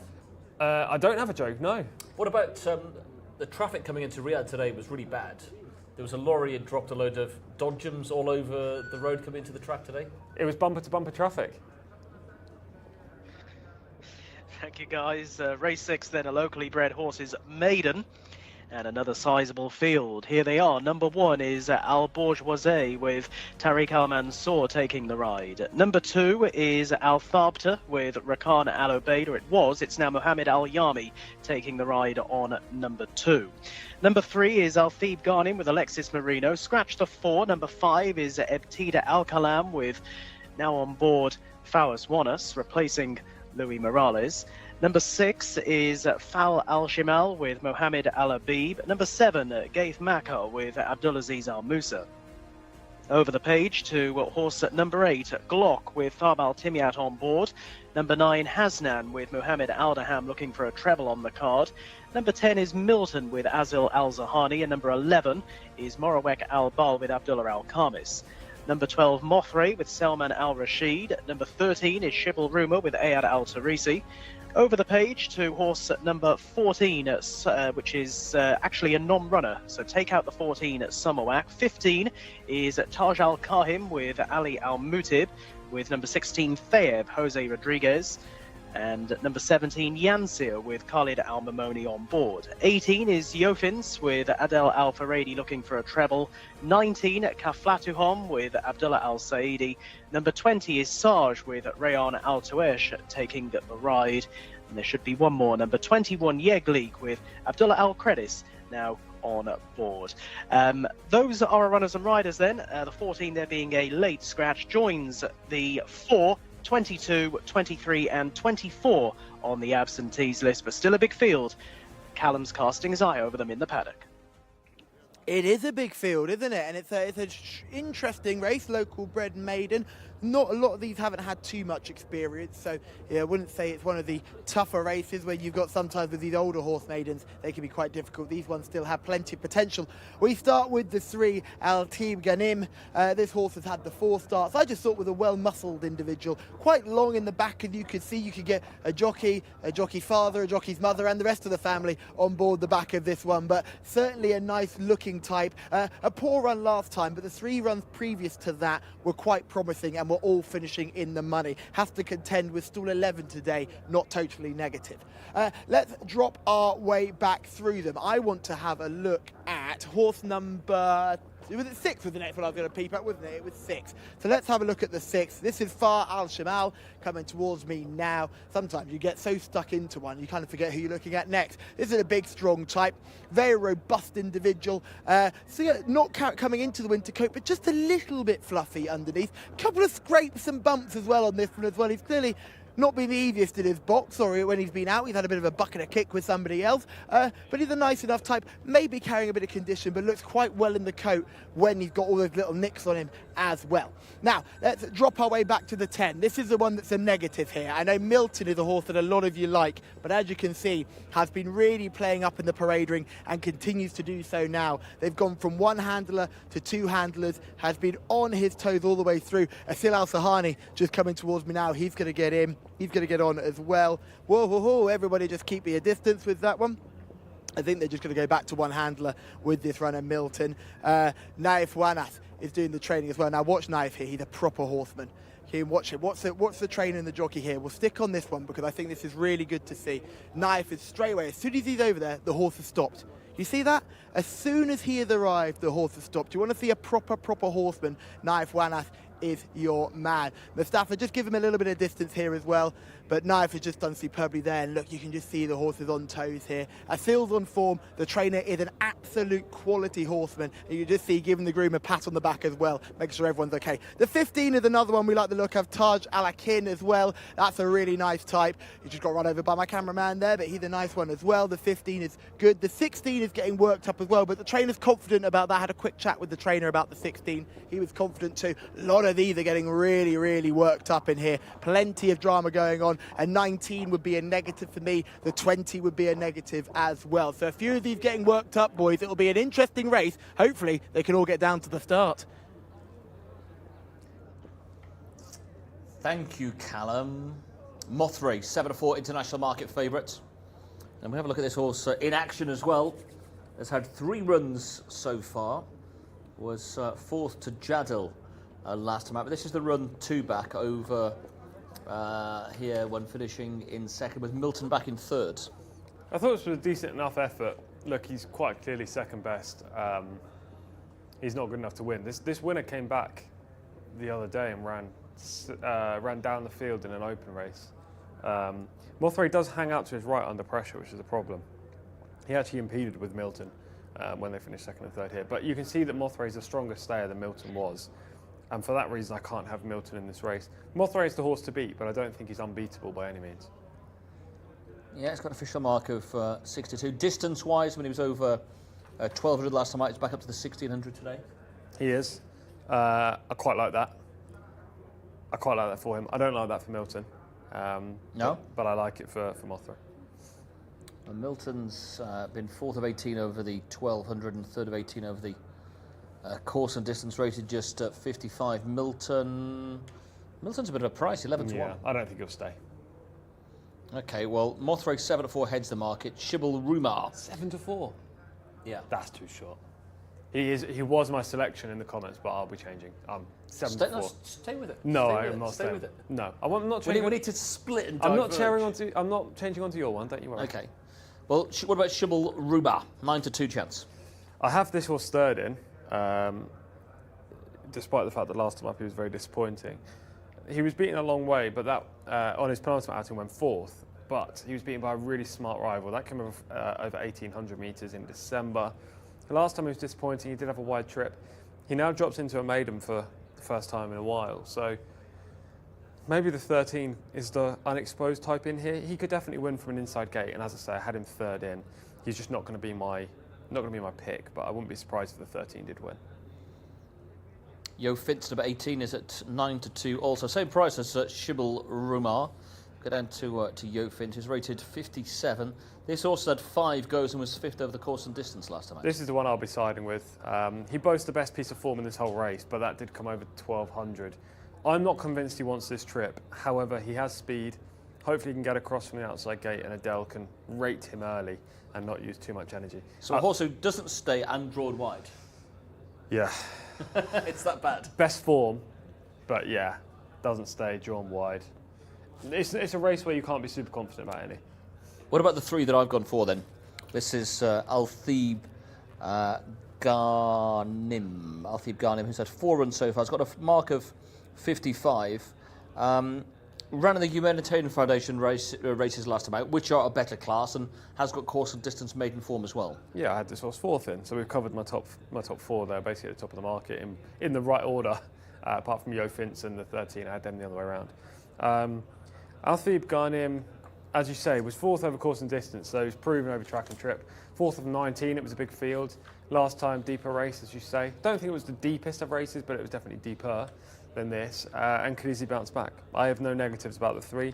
He just needs to improve a little bit to match the best pieces of form from Yo Finch and from Mothray. But it was when I dug down into the course and distance maiden he ran in. Yafil was the winner, Saudi Victor was second, and Derby was in third, and we saw that horse win here last week. So I thought there was a bit of strength to the maiden form. Yeah. Derby's a speedy runner and useful. As you say, we saw him last week. So, yeah, I don't disagree by any means. Okay, well, that horse currently 13 to 2. Glock is at 17 to 2. Carries the red colours and the number 8 saddlecloth as well. 1 run so far. That was 8th of 17 over the 1,200 metres back in November. He got bumped at the start that day over a shorter trip, as you say. He did make some late headway, so there wasn't really enough to say maybe this horse could be better, but equally there wasn't enough to say this horse has no talent. It was a tricky one to assess, Glock. I think he's short enough in the market, but you never know. Over this longer trip, Glock could fire a good bullet. How long have you been saving that for? Approximately 15 seconds when I knew you were going to ask you about wrote Glock. it in your comments about 3 days ago when you were doing it, didn't you? I wish I did. Glock might get stuck in the stalls. Could do, yeah. Unlikely. 70 to 2 for Glock, 11 to 1 and bigger than med. Anything else we can throw in at bigger prices? I can talk about quite a few of them, but I don't think they're going to be positive comments. The 6 Fal Al Shamal is 10 to 1 in the international market. This horse wasn't beaten far in a weak sales race over course and distance on debut, but didn't step forward last time in a conditions event and now drops back into a maiden. The 7 Gaith Makar got tired in the final few strides over this trip last time. Prior efforts were all in sprints, so unproven at the distance. The 9, Hasnan, barely raised a hoof on debut, and then last time didn't shape as though he wanted this far. He also draws really wide. The 16, Thayeb, who's 10-1 as well, draws well, but this horse, previous efforts have been in type, so it's very difficult to make any kind of strong claim with any of these. There are a couple of horses rated 27 right down the bottom of the race card as well. I'm going to be with the 18, Yo Fince, and just hope that he stays. And just confirming, numbers 4 and 14 are both non-runners in this. Yes. 4 and 14 are both out. I'm going to go with the 3 as an each-way play. Just goes into 6-1 as well. That course and distance maiden form looks pretty solid, but it is rated just 55. So confirming you're with 18? 18, yeah. I'm going to go 3, and Callum, your number on top is? I'm going to go 12, team. In a race where they were all sort of falling apart in the parade ring, 12 is going to be the pick for me. I hope Milton does run a big race. Some great training and some great handling you saw there for Naif Wanas, who did really well to get this horse just to go down to the start. And Asil Al-Sahani is a good jockey in form. You can just see him in shot here. Still having a bit of a jig jog, still doing his best dressage impression, as you can see there. But hopefully he can put his best foot forward coming out the gates. But it would be an awesome performance if after all he did in the parade ring, he can go on and win. Gareth, they've started loading, so it's about time I hand it over to you for this, our 6th race on the card. Thank you, Callum. Runners are heading into the stalls for this locally bred horses maiden. And again, another tricky race to try and dissect. I like the look beforehand of horse number 3, Althib Gharnib, who's currently a 6-1 chance on the international betting market. Thought did look well beforehand, but Mothray is the 7-4 favourite, with Shibble Rumour and Yo Fince both in at 9-2. Althib Gharnib at 6-1. Glockert at 17-2, and it's 11-1 and upwards. The other runners as they continue to head into the stalls here. 16 Thayeb is about to head on in. Yeglik as well. And one of the last to head forward will be Gaith Maka, with Abdulaziz Al Musa in the saddle. So we are just about ready to go. 19 of them in total. And they're off and racing. A little bit of argy-bargy in the early stages, with definitely affected Al Thabta as they settle themselves down through the opening couple of 100 metres. And away well is Morawek Al Bal in the orange jacket over along the inside, with racing prominently as well Glock in the red-coloured jacket, and a bit wider out on the track as they settle. Thayeb is not too far away, and also Al Bourgeoisie is another well to the fore, with not too far off them as they continue their progress going down the back. Milton in a black-coloured jacket over along the inside.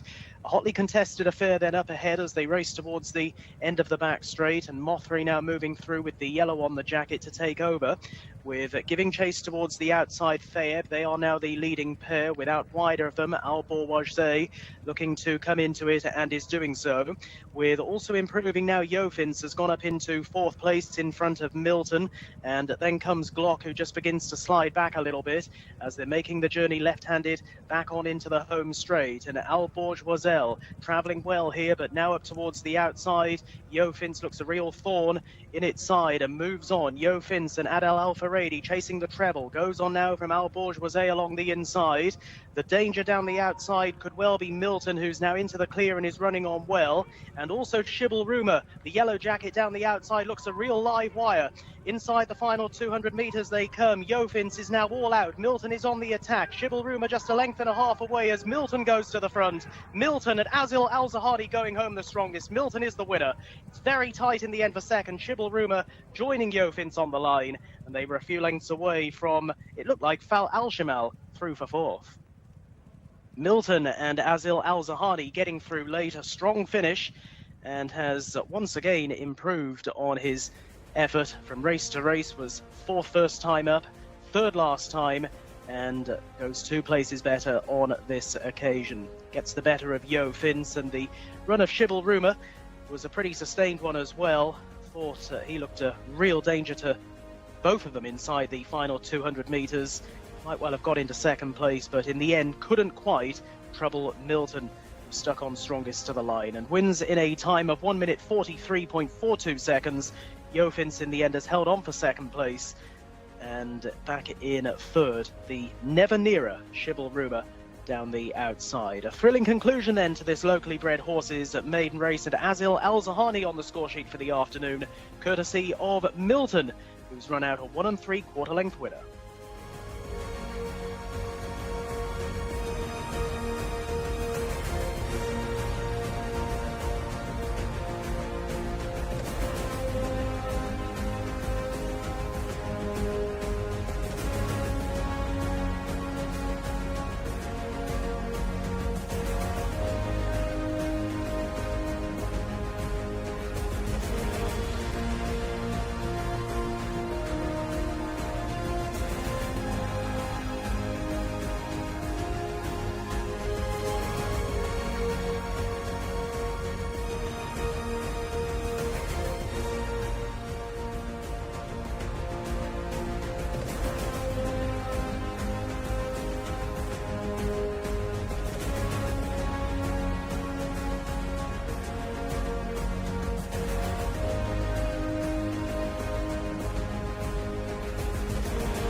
Absolutely wonderful scenes here as Milton takes race number 6 under Azil Al-Zahani, a horse that was an absolute nightmare in the parade ring, has gone on and got the head in front on this occasion. Had to work all the way down the straight. There were concerns about the stamina for this one, but still did an incredibly good job to take the victory here. Credit to the trainer as well for getting the horse to settle down the outside as well. And Azil Al-Zahani, who's a jockey in such great form, has managed to get the horse's head in front here on this occasion. Azil is riding at the top of his game right now. I keep saying it every single week. He has bounced right back to form. A jockey is clearly having his best time of things. This might be the best we've seen him ride. He had such a strong stint in Tythe. He's now building on that strong stint here in Riyadh as well. Great work from everyone involved to get this horse through the parade ring, out onto the race course, and then Azil guiding him to victory in front on this occasion. And it is a second win of the week for the owner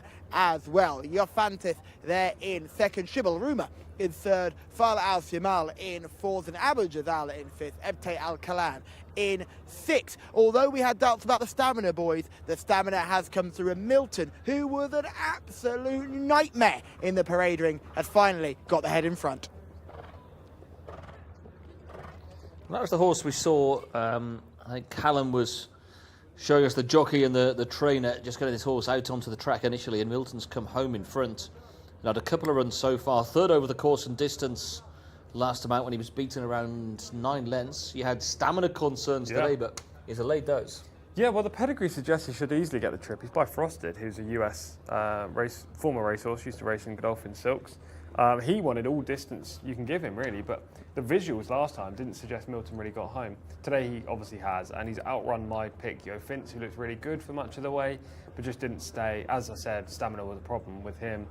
In third was Shibble Rumour, the horse that had plenty of upside. So, in my opinion, the two horses to beat finished second and third, and Milton has just drastically improved. These connections had Warrior earlier in the week, who won, and now they've had another winner. I wonder if Callum's going to grab us an interview with the trainer. I don't know if that's possible, but he's a very good interviewee, so we'll see. But a good win for Milton, third time of asking, and another horse that was always kind of there or thereabouts with the speed has come through late. Well, I was hearing with our colleagues on our Arabic service as well, so maybe once he's finished with there, Callum could go in as a... Maybe, we'll see. He's a good interviewee, that's for sure. After the Warrior interview, when he said that the horse wasn't getting the rating. Right. Yeah. And he was right. He was right, We saw the form boosted again early on today. We did. With Farouge in the opener. Closing stage once again, here comes Milton down the outside. You held sway for much of the home run with... Jofins? Yeah, I thought he was going to win for much of the way, to be honest, but as I keep saying, stamina was the problem. Take it from the outset, big field as per usual, a couple of them slowly away. Milton broke nicely towards the inner. Yeah, one horse that didn't break well. And takes back. He does, into midfield in the black with the red spots. One horse that didn't break well was Shibble Rumour. the third place runner, not even in the shot right now. So he's done a lot of running to finish third. He's still not in shot. He's in black with the orange, yellow with the black disc. He must have come from way back. I didn't spot him in the early part of the race, but he's made up considerable ground. And in a similar kind of race next time, Shibbolruma will win, providing he brakes better. Right now, there are 6 across the track, including Jo Fintz, my selection. He's on the outside with the red diagonal sash on his jersey, Adela Ferretti. He travels the best through the race. The winner's got a lovely rail draw, just kind of getting out of traffic there in around 6th place with the red spots on the black silks. He's going to follow through Jo Fintz as a turn for home. Adela Ferretti on Jo Fintz is about to put pedal to the metal and try to move up here on the outside to take advantage. He does so. And you can see Milton behind still just sort of almost biding his time, waiting for those in front to play their hands first. Exactly. Shibbolruma's just come in shot. He went wide on the whole turn as well. Yellow with the black disc, now in 5th. He's run the best race. Shibbolruma, definitely. Now in 4th, still going to close up and just gets done for 2nd on the line. It's a career best by some way. It is, and if I can remember the name, if I can remember his name, I'll definitely play him next time in the international market, because this is a big career best. It's obviously the best performance of any horse in the race, despite not winning. And yeah, keep an eye on Shibbolruma, yellow silks there. Just loses 2nd to Jo Fintz. But Milton's the eventual winner, wins by a length and 3/4 at the wire, and it's good for connections to get another winner on the board for them. It is. I'm just seeing the eventual second there coming round the outsides of the field there. Shibbolruma, who takes 2nd place behind Milton. Takes 3rd place behind Milton with Jo Fintz just holding on for 2nd. But I think it kind of sums up the race really. The winner rated 55, the 2nd 57, the 3rd also 55. It was a low grade maiden. Yeah, it was indeed. But as I say, keep an eye on the horse in yellow, who'll win next time. You wanted the winning trainer? I did. Callum's obliged. Thank you very much, team. Nath has just come up to me and says, my English is not very good, which is not true. Your English is fantastic. This horse is also very, very good too. Thank God he's doing good, this horse. You know, we try keep him, back him a little bit, and we give him a long train for 1600, because I ran him before 12, like that, short race. Now I go to 16, I make him a little bit, improve a little bit. God helped me, not me. It's God. He helped me. Give me that. And what was fascinating for me, you were stepping him up in distance, but in the parade ring, he was getting really excited. He was running around. You had 2 handlers with him. They were holding him tight. You came over, you calmed him down immediately, and he then managed to run his best race. Thank God, this is why I have big experience. I work with a good trainer from America. I work with a good trainer from Argentina. I work with many trainers from France. Thank for those trainers. I work with him. Jerry Barton, Stephen Schiffler, all that. Carlos Bruno. Those people, I work with him a lot. They teach me something good, and this is why I have good hand with this horse. He come in quiet a little bit. Thank God. Really, really well done. And another win for the Prince as well. That's his 2nd win of the week, I'm pretty sure. Yeah, I will say congratulations for Prince Mohammed. He happy now. I think he will be excited now, and his family. I'm very happy for them. We're happy for them too. Thank you very much for all your time. Gareth Topham, you can take us through the runners and riders for our next. Cheers, Callum. We've got an Arabian Horses Open coming up, and this to be run over 1,600 metres. Number 1 is Afdal Mughir with Nawaf Al Fayrouz taking the ride. Number 2 is Degam Al Kaladir with Abdullah Al Sayedi, with number 3 Fahad Al Muaid with Abdullah Al Khamis on board. Number 4 is Hamas Al Kaladir with Hamza Saad. Number 5 is Ikan de Bazul with Fawaz Wanas. And number 6, Joy de Montague with M. Al Gharib taking the ride. Over the page to horse number 7, Kasab Aldam with Ayad Al Tarisi. Number 8 is Khalid Al Zamilui with on board Mohammed Aldaham, who seeks another winner on the card. With horse number 9, Katia Al Kaladir, Abdullah Al Credis. 10, Madkor, Fab Al Timyat. Number 11 is Masood Al Kaladir with Abdullah Al Lorfi. Number 12, Own, now the mount of Eddie Castro. Over the page to number 13, Dim Al Baha. This is the race favourite at the moment. Khalid Al Mamoni on board. 14, Fake with Abdul Ella Al Hussein, and 15, Wasib with Alexis Marino. 15 of them then a full field, and it's over to the guys in the studio. They have more. More jokes was he hoping for, or just more on this race? Maybe a bit of both. A matter of jokes. You'll find something. Okay, what have we got then for this? Dim Al Bahar heads the market. Yeah, this is it's a good race. It's a tricky race, but there's lots of talent in here. Dim Al Bahar is the obvious one. He's unbeaten in 3 starts, and we'll get to see Dim Al Bahar here. As I say, unbeaten in 3 starts, but she hasn't run all that often, and she hasn't run for quite a while. This was a performance from 2023, as you can see, early in the season when the turf track on the inside wasn't laid. This is in Riyadh, though. She's impressive. She gets the job done well. I'm not too sure. What I do know about her is that she came back last month over course and distance in an Al Khalidiyah race day, and she got the job done. But she was not as impressive as that. And this is a better race. She's running against horses rated in the 100s here. So, albeit she's unbeaten, she could be absolutely anything. I don't want 11 to 8 on Dim Al Bahar. I'd prefer to take a chance on one of the horses that is more proven, not necessarily in terms of how many races they've had, but in terms of the quality they've been running against and also running this season. And I quite like Wasib, but we'll talk more about him in a second. This is Katir Al Khalidiyah, who's a strong travelling sort. Loves the staying sprinting trip, owns second there. Fouad Al Muaz is third. A couple of others in behind that also run today. Katir Al Khalidiyah is by far the most prolific in the race, 11 victories. If you like a horse that likes winning, Katir Al Khalidiyah is the one for you. Yeah, the form lines I found quite confused with this. Katir Al Khalidiyah beating, I think, 5 of these on one occasion, but then Katir Al Khalidiyah was in behind Masood Al Khalidiyah. So it's quite hard to work out. But the one thing we do know, Callum, that Dim Al Bahar is very much the lightly raced horse, unbeaten in 3 and won on that special race day here back on January 16th. Looks to maintain that unbeaten record and is top rated in the field after just 3 starts.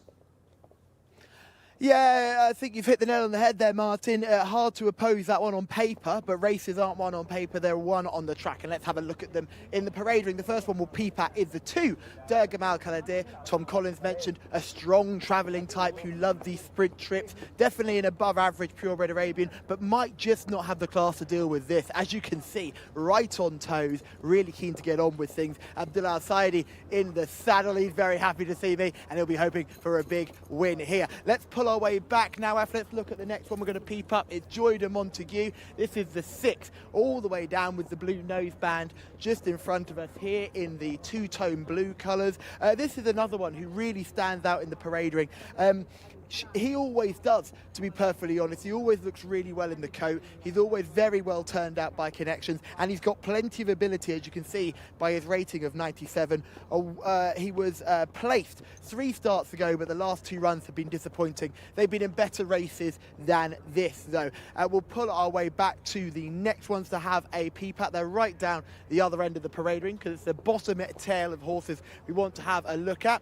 Let's look at the connections who had a winner yesterday. This is Masood Al Khalidiyah, the 11. Just having a bit of a freeze here, just having a look around, wondering, all my friends have gone one way, why aren't I moving? Got the earplugs in, clearly just a bit spooky, having a bit of a look. A gorgeous liver chestnut though, isn't he? Really, really nice type, this Masood Al Khalidiyah. Cob mane, that's never a concern to me. Nice, well-muscled type. Abdullah Al-Orfi in the saddle. He had 2 winners on the purebred Arabians yesterday in these colours as well. Can he do it again? We have a theme with these purebred Arabians. We're beginning to work out the string with the jockeys. Abdullah Al-Orfi is on Masood Al Khalidiyah.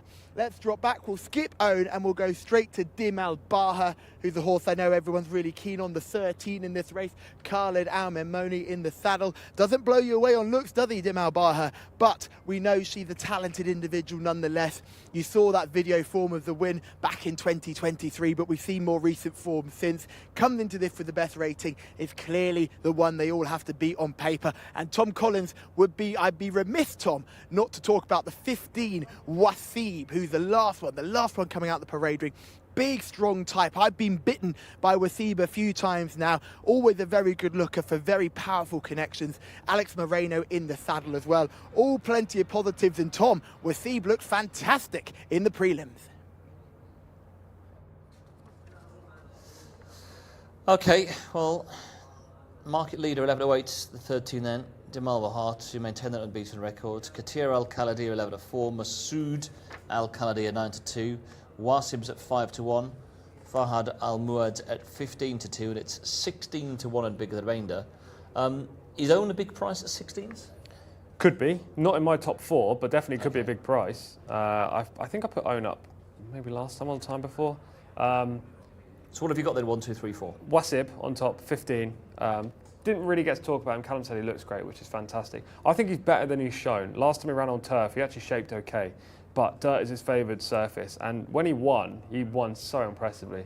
I think he's got as much upside as the favourite, and he's a much better price. So I'll take Wasib on top. I've got Katir Al-Khaladi second, Masood Al-Khaladi third, Dim Al-Bar fourth. So 15, 9, 11, 13. And why Dim Al-Bahar so low? Just because I don't know what she's beaten. She's also run once this year, and that came on the Al-Khaladi race day where she wasn't against much. She must have been something half decent to be up on 117. Well, potentially. I don't know if that's a proper legitimate mark, but we'll see. I mean, if she is a 117 horse, she'll take all the beating, won't she? But that's why she's 11-8, I suppose. Yeah, she's short. I was touching before as well that the form lines were a little bit confused because Katir Al-Khaladi beat a few of these, but has got form behind Masood Al-Khaladi as well. Yeah, Katir Al-Khaladi is very prolific, but not always the most consistent. He's the proper sprinter. He's the proper sprinter in the race, but this isn't a sprint. This is a mile contest, and he doesn't usually run as well over this distance. So, which one, Masood or Katir? Katir. Masood's more of a miler than Katir is, that's for sure. And he ran well over the course and distance last time, beaten neck and ahead for third. Yeah, he's a solid horse. He will run his race, and he'll probably go close. But I just couldn't justify putting him on top in this race. So 15, 9, 11, and 13 as they arrive. Down at the start, 6-4 now for this market leader, Demal Bar, because just easing in the market. 11-4 for Katir Al-Khaladi, 9-2 for Masood Al-Khaladi. Wasib as well, Tom's selection, is there currently at 9-2, backed in from 11-2. Fahad Al Muad at 15-2, Own at 16, Faik at 16s, 25-1, and bigger the remainder. As we move on to race 7, we're racing through the card here today. Halfway through already, and 6 more races still to come. It's our final race meeting, race number 90 of the season before we get into the Saudi Cup in a couple of weeks' time, with the Jockeys Challenge on the Friday and then the Saudi Cup on the Saturday. And 6-4 for this market leader. Probably best backed is Wasib, Tom's selection. 4th top rated in the field off a mark of 106. As Tom said, was on turf last time out, but had won impressively prior to that. Going to come from stall 13. The favourite's going to come from stall 6. A winner a couple of starts back in November that we saw that bit of form, but that was back in 2023. Maybe not been the easiest to keep right as well as a 5-year-old mare. But 15, 9, 11, 13. Yeah, I like Wasib on top. Just there's room for improvement there. Katir Al-Khaladi and Masood Al-Khaladi are the solid options. But basically, there's 2 tiers, isn't there? There's the solid option, the 9, the 11, and the 12. Then there are the 2 unexposed, the 13 and the 15. I'm going to take the 15 Wasib just because the price is better than the 13. Are you with the 13?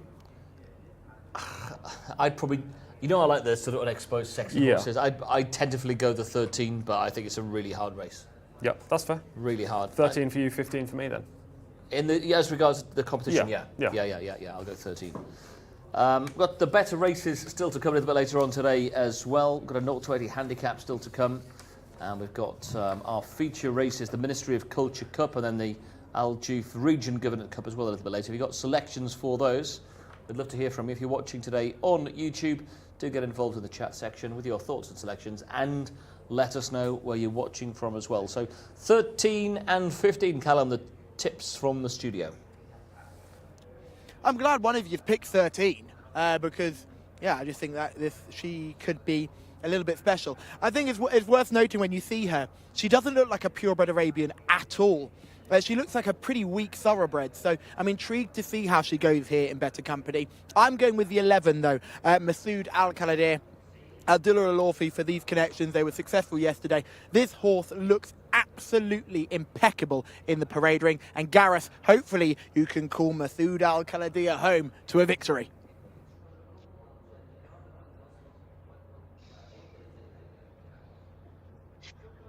And the runners are heading into the starting stalls here for this Arabian Horses Open.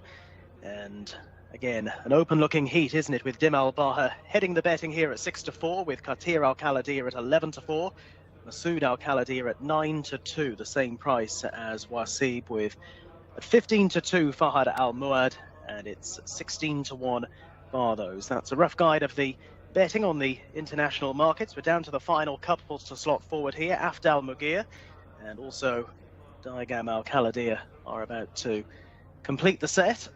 And then we'll be ready to go for this, the 7th race on the card. Best of luck. We are lined up and all in and away. Jumping away, and one of the first ones to show to an advantage will be Own, who's over towards the inside, with Afd Al Mughir also prominent. It looks a steady early gallop, and Daigam Al Khaladi is also on the front end, with Out a little wider on the course as they cover early ground. Joy de Montagu not too far away, so they settle themselves down, and crossing over from deeper out is Wasib. Spot the check jacket black cap to be one of the front runners as well, and Masood Al Khaladi are also front rank as they continue their progress going down the back. It is Wasib and Alexis Marino up towards the outside, with prominent as well Dim Al Baha. Now that one through along the inside running rails as they progress towards the end of the back straight, and Masood Al Khaladi bang there as well. They're being followed by Khalid Azar Miloui up towards the outside in the black and white colours, racing just in front of the steadily improving Ikanda Buzul in the orange jacket as they're making the run back towards the straight. Daigam Al Khaladi is one pace back in behind those. Hamas Al Khaladi looking to make some ground around the outside in a green cap on an orange jacket, but turning back towards the straight first will be Masood Al Khaladi, but pressed again to the outside by Wasib, who looks a threat. They are 2 lengths in front of Dim Al Baha, who's trying hard to rally back in third as they make the journey on down the home run. Katir Al Khaladi has now gone up into 4th place against the rails, and it is Dim Al Baha staying on strongest here towards the outside. Was a little bit tap for toe coming around the home turn, but is seeing this out well and truly, and in the hands of Khalid Al Mamoni, boots away by 2 to 3 lengths over Wasib, who's now only second best, with over to the inside Masood Al Khaladi back in third, and that looks to be the order in which they finish. Close for 4th in the end, may just go the way of Katir Al Khaladi over towards the inside, but in the end it's a win for Dim Al Baha. Dim Al Baha staying on strongest, just ever so slightly lost its pitch coming around the home turn, but she has stayed on well in the home straight to clock a time of 1 minute 50.13 seconds. Really good result for the studio and paddock team as well, with the first 3 home selected in one order or another there, and Dim Al Baha it is who gets home in front of Wasib, who responded all the way to the line, finished 2 1/4 lengths back in second, just hanging on for that spot in front of Masood Al Khaladi, who ran a good race, a further neck behind in third. Very close for 4th, wasn't it? But no doubting our winner, Dim Al Baha, responding well in the home straight and pulls away.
And we see Dim Al-Baha coming into the winner's enclosure here. She might be a bit smart, ladies and gentlemen, because she has put a sword to a good field here, and she's beaten Wasib and Masood Al-Kaladir for victory. Martin will be skipping into the studio. He's now tied at 7 winners apiece with Tom. It's coming right down to the wire, people. That's why you watch the English-speaking channel, because we not only give you entertainment on the track, we give you top-quality competition off the track as well. Ivor's there rounding us out in third as well. Masood Al-Kaladir's run a usual solid race there, but Dim Al-Baha, like we said, let's get a look at her as well.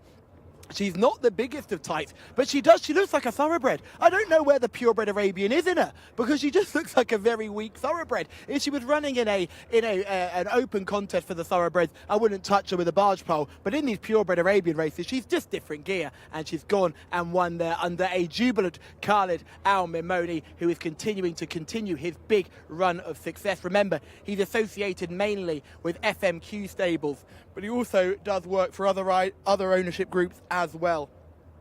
Hugely exciting rider, hugely exciting horse, and Martin, it's now 7 wins apiece. It is, yeah. I've not noticed Callum, but it's nice of you to point it out.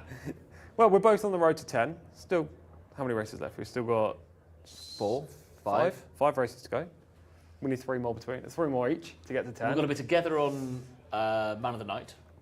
I hope it comes down to the last race, where we're head-to-head on the 2 favourites. That would be good. Yeah. But yeah, if we can rack up another couple of wins, if it's together or even against each other, in the next couple of races, then comes down to the last, that'd be a good finale. Well done with your winner here. She was a short enough price, and you said that yourself pre-race, but she was unbeaten, rated 117. The horses are beat on figures, and she's justified that. My selection, Wasib second, Callum's pick, Masood Al-Kaladir back in third. The form horses came to the fore. Katir Al-Kaladir was fourth as well, so the form horses really came to the fore. But this goes the way of the up-and-coming mare, the 5-year-old Dim Al-Baha, who was always kind of up there from the outset. Wasib at this stage is currently in the lead in the Czech Silks, but the eventual winner is not too far back. And yeah, it's interesting to see where they go with this mare going forward, because she's probably going to be rated a little bit higher now. I mean, she shouldn't be punished because she's only beaten a horse rated 106 and another horse rated 108, and she's rated 117 and she's only beaten by 2 lengths. So she shouldn't be punished when it comes to her rating, but the handicapper usually likes to put a horse up when they win. So I wouldn't be surprised if she was rated 120 after this, and that would put her within £10 of the best. She's into the sort of Tilal, Asfan sort of range, isn't she? Which I don't think she really deserves at this stage of her career, but she's obviously very smart, she's unbeaten, useful performer. Can't really say too many negatives. I just think the handicapper's been a bit aggressive in his rating of her. Well, what she's beaten today, horses, what was second and third again? Wasib 106, Masood Al-Kaladir 108. As I say, she shouldn't really go up based on the ratings of the horses she's beaten and the distance she's beaten them. But when was the last time you saw a winner not go up in the ratings? I don't remember that. So, yeah, I think she'll probably go up to around 120, and from there she'll be entered in some of the best contests.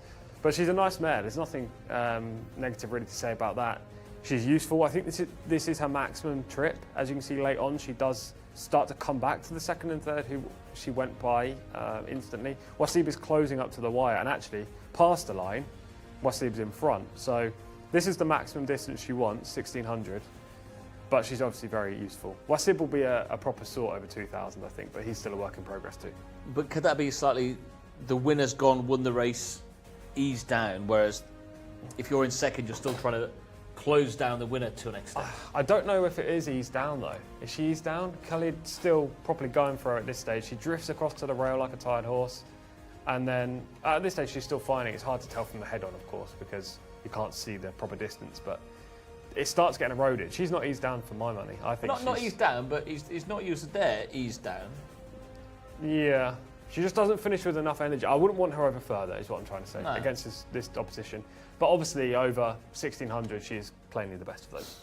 And she wins race 7 to make it 7 apiece in the studio tipping competition, with still 5 more races to come. And some good races to come as well. Yeah, some really good races to come. The next event is a maiden, and then we've got a handicap. As we go through to the end of the card, we've got some top quality opens and a cup race to finish off. So good races to come. If we can get a winner on the board in the next couple, it will stand us in good stead. And there are plenty of people watching on the channel as well. If you are there, do say hello to us. Do get in touch and do give us your thoughts and selections. And we're 7 apiece. We're saying we're going to agree with Man of the Night later. I think we're going to agree in this race as well. Yeah, I do Maybe as you need well. to switch in this race. Oh, I don't think so. Well, I've already nailed my colour to this very early in the day. I nailed mine 2 days ago, thank you. Yeah, but you switch all the time. We'll have the same here. Let's cheer on the same one. It's worked already today, twice. I just want to move clear of you, that's all. Don't get ahead. Don't get ahead of yourself.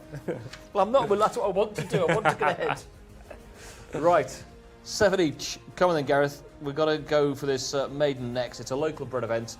We're moving up this time to the 1,800 metres. Who have we got to look forward to in this?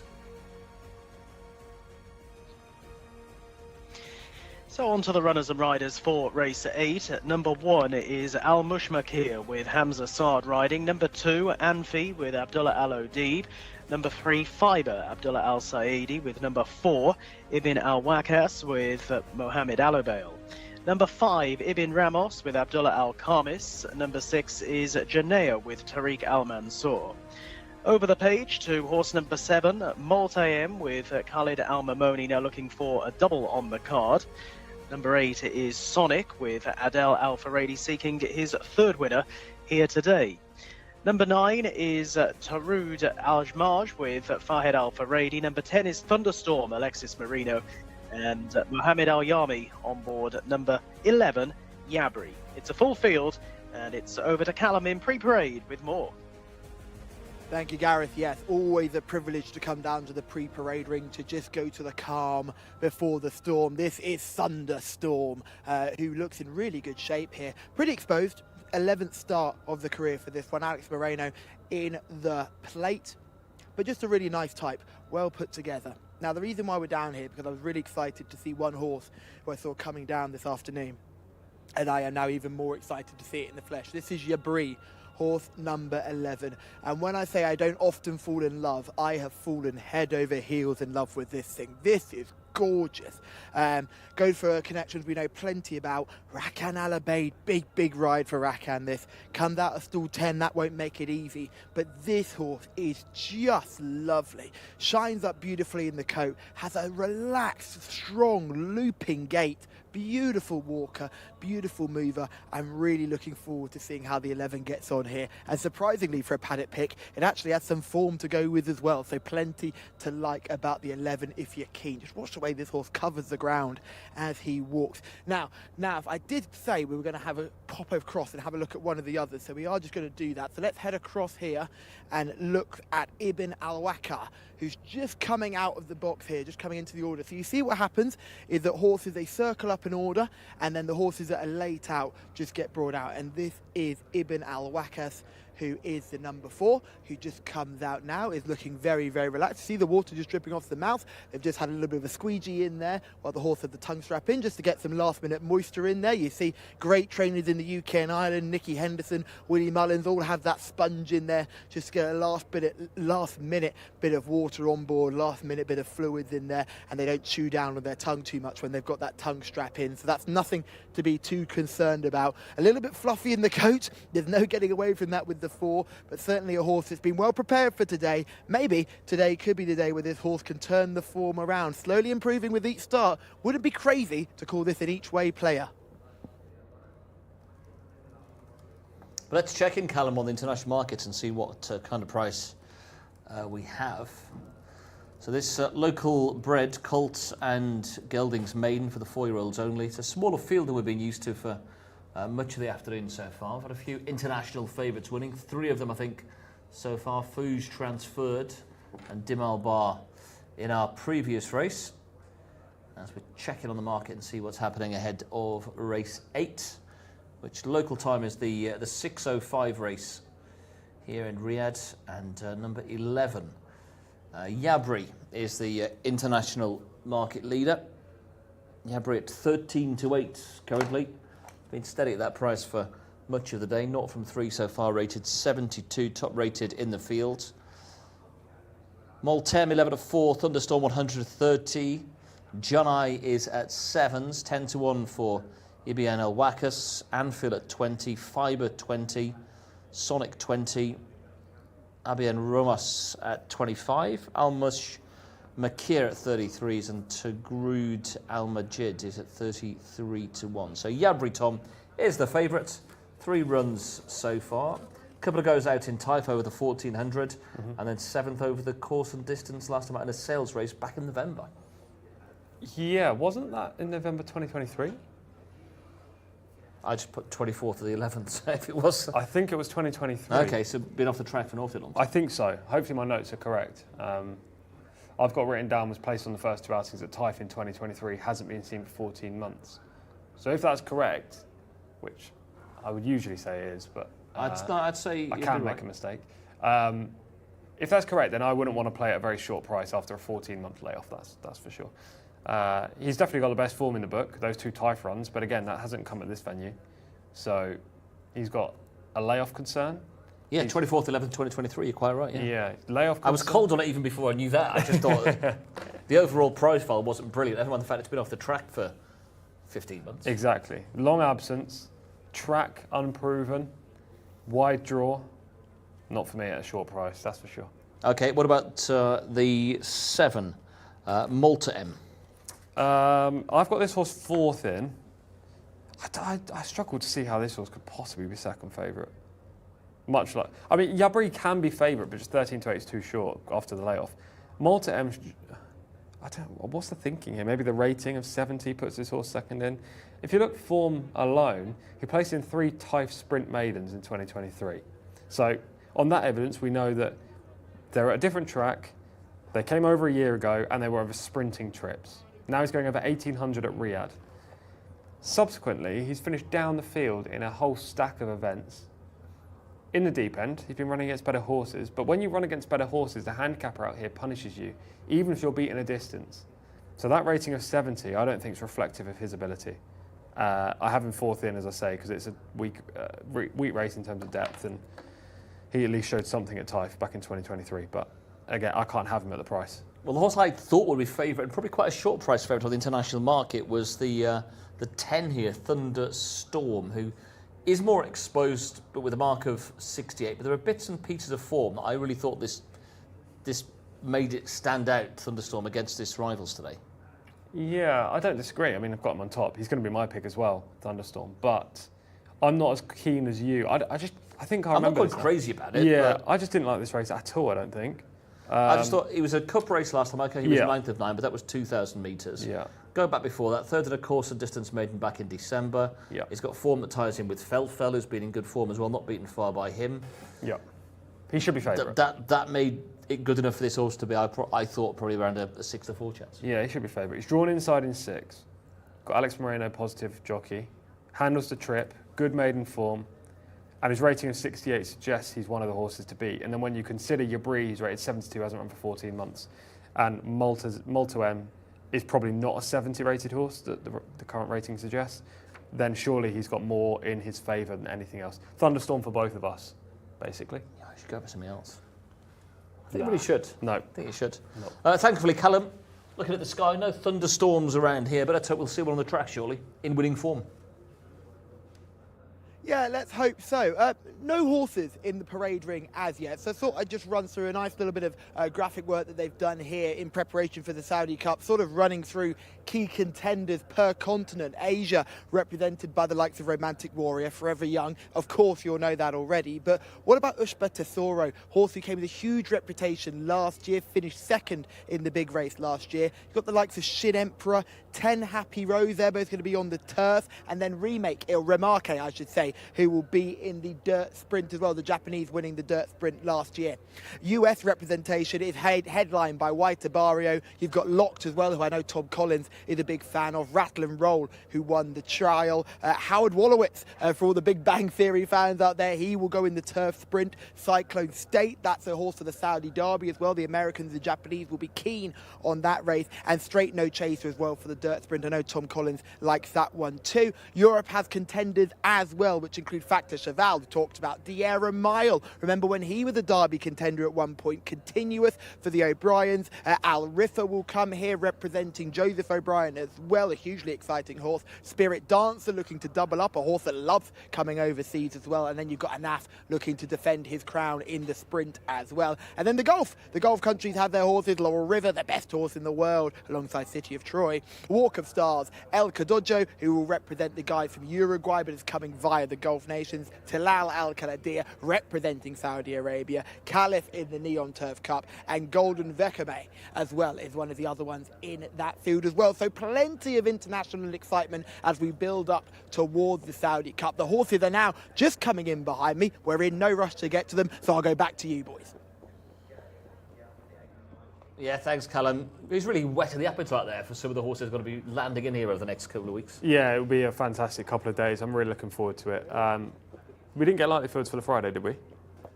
We won't know those until Tuesday next week. Yeah. Apart from the Arabian race. Apart from the Manifa, yeah. Okay, fine. Well, I'm sure the Friday will be very good as well, especially with the International Jockeys Challenge. But the Saturday, from what we've seen with the likely fields, looks exceptional. I'd keep an eye as well on the Saudi Cup Twitter feed. There may be a big arrival into the country on Monday. Oh, maybe. Can't say too much, but keep an eye on the socials. Yep. One of the key contenders may well be in country on Monday. It's brilliant. The horses that are coming here, the quality of them, the continents they're representing, huge from Japan, Hong Kong, jockeys from Australia, got Argentinian horses coming over, we've got Julio Osanglio, who's based out in Dubai, with horses from the south of America as well. So the top American horses. It's just brilliant. International participation is crucial for big race days. Royal Ascot has it, but not in as much depth as they would like. Breeders' Cup has it, but not in as much depth as they'd like. Saudi Cup has it. Full stop. Well, the Middle East and what they've done, Dubai World Cup into now what's happened here over the last 6 years, Bahrain, Qatar. It's a quiet time of the year domestically in the UK, but maybe it's to do with the location as well, being sort of middle of the earth essentially from all these different locations. Well, it's perfect for not only location, obviously provides a middle ground for Japan, Australia sometimes, and UK and Europe to go, but also for the US, who are further away, it's dirt surface, and that's the only other country that has proper dirt surface. So. And it's different to like a Royal Ascot when you've got a strong pool of domestic horses. What you get here and again in Dubai, it's a melting pot. It is. It's not so much the home defence. The home team's very good, but it's different strands from all around the world colliding. Exactly, and you would never see it anywhere else. No. Whereas Romantic Warrior would never go to Royal Ascot or would never go to the US, so this is where he comes. But he's coming here for the Saudi Cup. So much to look forward to, Callum, and lots to look forward to here with this local bred maiden as well. Yeah, I think that it's key to remember that these international horses are really important, but it's the local breds that will support the industry here in Saudi Arabia going forward, and the increased strength of local bred horses is only a positive. Here's Ansal Connections I spoke to just before this race. They seem quietly confident about this horse's chances. He did run a good race to finish third 2 starts ago. Let's pull back to the 5, who the next horse will take a peep at. This is Ibn Ramos, who's coming towards us now. Looks in really good shape in the coat, doesn't he, Ibn Ramos? So hopefully that horse can run a big enough race here. Has only been seen the once and needs to step forward from that debut. In behind, we will focus on the 7 and the 8 here. So we'll start with Molatem, who's the 7, and then Sonic, who gives Adel Al-Faredi a spin, who's the 8. This is Molatem, the 7. Khalid, let me get the jockey correct there. Khalid Al-Mamoni, I was correct. Khalid Al-Mamoni in the saddle. He'll be hoping for a bit of a turnaround in form from this horse who seems to be going backwards. And then the 8, you've got Sonic under Adele Alfaredi, who'll be looking for a treble today. I think the jockey booking's crucial in a race like this, and I would like Sonic here if you were keen. But the paddock pick for me is not the 9, it's not the 10, it's the 11, Yabri, who is just coming towards me now. This is Yabri, just absolutely gorgeous.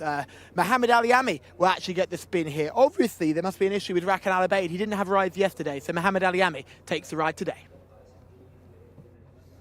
There's got to be a triple whammy for Thunderstorm. He's into 3-1 in the international markets, closing in on Malta M at 11-4, who's the second favourite. Again, it's a bit like the horse we had. Who was it early on today? Was it Fouge in the first race? Was third favourite, eventually went off favourite. I thought... And Blehan as well was second favourite and eventually went off a clear-cut favourite. Yeah. And I just thought it was the same with Thunderstorm. I'd have had Thunderstorm down as the favourite for this, based on his local form. He has least to prove in this race, so Thunderstorm should be favourite on that evidence. The whole point of the market is not who is going to win, it's who is the most likely to win. It's not Yabri. It's not Yabri, not top 4, thank you very much. No. I would have Thunderstorm as favourite, Yabri as second favourite, Multame as third favourite, and Sonic as fourth favourite. And Sonic's a huge price, I think. I was looking at the wrong numbers. I thought Callum was with I was thinking Thunderstorm was the 11, but it's not. He's with Yabri. Callum. Yeah. I think, but let's talk about Sonic, if that's all right. The 8 horse, he's a massive price. What is he, 20-1? He was earlier, 14s now. Oh, okay. Someone's had a look then. The price was wrong. 20-1's just huge on this horse. I don't think he'll win, as I say. I'm with Thunderstorm, but Sonic was third over course and distance in December, and a repeat of that would put him bang there with the best efforts of any of these have shown. Now, his recent effort has kind of put him back below the radar again, but Adele Alfaredi takes the ride for the first time. I don't think Adele would get on a 56 rated, 13 raced, winless maiden if he didn't think the horse would go close. So at that price, Sonic's an each way shot, and it would have been remiss if I didn't mention that one, but yeah, Thunderstorm is going to be the pick. Yeah, Sonic third at a course and distance maiden back in December, but does have ground to make up on Thunderstorm with that race in the primary race course event. He was 15th to fell beaten a fair way. But even in that maiden race, he was still beaten 13 lengths, wasn't he? He was. He was well held. But this is such a bad race in terms of what they've shown so far. It's hard to really suggest any of these have much talent. So if you can just grab hold of one form line or one angle, e.g. Adele on this horse, then you can kind of run with it in this spot. Yeah, it's tough. I just keep coming back to Thunderstorm, and even Molatem, who is right there at the top of the market, second best currently at 11-4. Been off the track since time, so that one run back here arguably stays pretty well. They've tried over 2,000, 2,400, not winless in 9. Is he deserving of 70 these days? Probably not. No, I don't think so. I think that mark is literally because he's been running against better horses. And usually, as I say, when that happens over here, they put horses' ratings up, even when they're down the field, just purely because they've been running against horses rated 100 odd, and they've been beaten, say, 30 lengths, completely out of touch and tailed off. But then, if you're beating 30 lengths against horses rated 100, then you deserve a mark of 70, supposedly. But I don't think that's legit. Big horse as well, the 7, isn't he, when you see him there? Very long, rather than tall. Lanky. Yeah, he is, yeah. Compare that to the 9. And they're completely different sizes. The 9's a very small individual, the 7 is tall. Not tall, long. So I could be the 9, you could be the 7. Sure. Okay, they're arriving down at the start. There's money coming for Thunderstorm into 5-2 now. Clear second pick on the international markets. Yabri, can we say Yabri's still got the potential, maybe? He does, yeah, for sure. And that's why he shouldn't be further than second favourite, as in worse off. But 13-8 was just too short. He should be no shorter than 2-1, 9-4. And even there, you're taking a hope that he's able to reproduce those type runs from over a year ago. It still comes with big question marks. It's a massive leap of faith. Yeah, big question marks. If this race didn't have any talent whatsoever, then he would be the clear standout. There isn't much talent, but even then, I still want to kind of veer against him. But you've only got to go back to Christmas time, and Thunderstorm was just on the heels of That's good enough for me to win this. Yeah, me. That's why I've got him on top. and he's now into 9-4. 15-8 Yabri, Thunderstorm into 9-4. Malta M's out to 3-1. Gianni's 8s, 9-1 and bigger the remainder.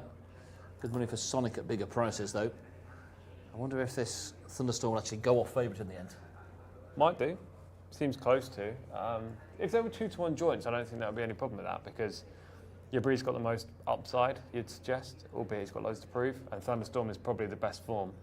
But yeah, we're both going to be with the 10, aren't we? Yeah, Thunderstorm 9-4 and well supported. They're down at the start then, race 8 then. Local bred main over the 1800 metres. We're going up in distance, heading towards the Al Juf region Governor Cup as our final race over 2400. Gareth, over to you then. The call here on race 8. Thank you, Martin. Runners are heading into the stalls then for this locally bred horses maiden. This is for the Colts and Geltings only. 5 are about to head into the stalls, and Ibn Al Wakas as well. And Al Mushmakir, who's got the blind on for stalls entry, and with his feet out of the irons here, Tariq Al Mansour trying to keep Janae, horse number 6, nice and calm. So they're heading forward. Yabri, the 15-8 market leader on the international betting front, with Thunderstorm, who Tom was quite keen on beforehand, at 9-4. 3-1 Malta M, and bigger prices at the other runners. Once again, the loading up nice and slick and efficient here. And already we're down to the final couple, Ibn Ramos and also Tarud Al Majd, who's just slotted forward into stall 2. So Ibn Ramos, who is in the red and dark green check jacket. Colours not down on the race card, but red and dark green checks, and they're off and racing, jumping away. And out well, Malta M will be one of the front runners with Janae up towards the outside as they settle themselves down. Al Mushmakir not too far away either as they cover early ground. And through along the inside in the red headgear is Tarud Al Majd, who's another lying up handily. So it is Tarud Al Majd together with Al Mushmakir. They are the leading pair as they link up with the course proper. We're out a bit wider of them in the grey colour jacket Thunderstorm. And then Janae up around the outside of Sonic. They are the next pairing, with away to the outside Yabri in the dark blue colours with the orange star and armlets. This is the leading group then as they continue their forward run going down the back. They move a little way in advance of the others. Malta M is following at this stage, with Ibn Al Wakas up towards the wide outside, and also right towards the back end of the field is Fibre as they make the run on now for their final 600 metres. And moving on into the lead is Yabri, has picked it up, moves away by half a length or so to in second position Thunderstorm, who looks poised. And then a little wider out, Sonic, also looking very threatening now and coming into it eye-catchingly. Sonic now taking a narrow lead as they swing back towards the final 400. Heads at Yabri. 4 lengths has opened up all of a sudden, back to Thunderstorm, who's now got work to do in third. And then Anfil up towards the outside, who's looking to finish off the race strongly, with Janae following those, as they now make the run down the home straight. Ibn Al Wakas down the wide outside is running home well, will move through into second place shortly, but has got plenty of ground to make up on Sonic, who looks like securing Adel Al Faradi with a treble on the day. Sonic is out well clear.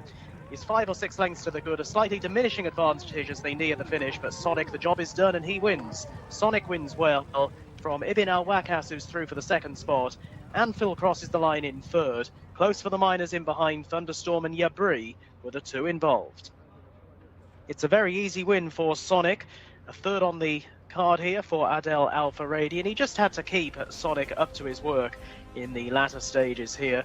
But it was that decisive move, that kick on the home turn, that has put plenty of daylight between himself and his nearest pursuers, and he's held on to hold off the late Ibn Al Wakas, who finished off strongly. 3 3/4 lengths was the gap between them at the line, and Anfil was best of the rest, a further 8 lengths down in third. But Sonic, in a time of 1 minute 56.83 seconds, is off the mark, and it's turning into a very good day at the office for jockey Adel Al Faradi.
Adel Al-Faredi has landed the treble here as he guides Sonic to victory in race number 8 here at King Abdulaziz Racecourse, continuing his return with a vengeance in the saddle and tighten his grip on the Jockeys Championship. Remember, Mohammed Al-Daham, his closest title rival, has had 2 winners, and now Adel has recorded a 3rd.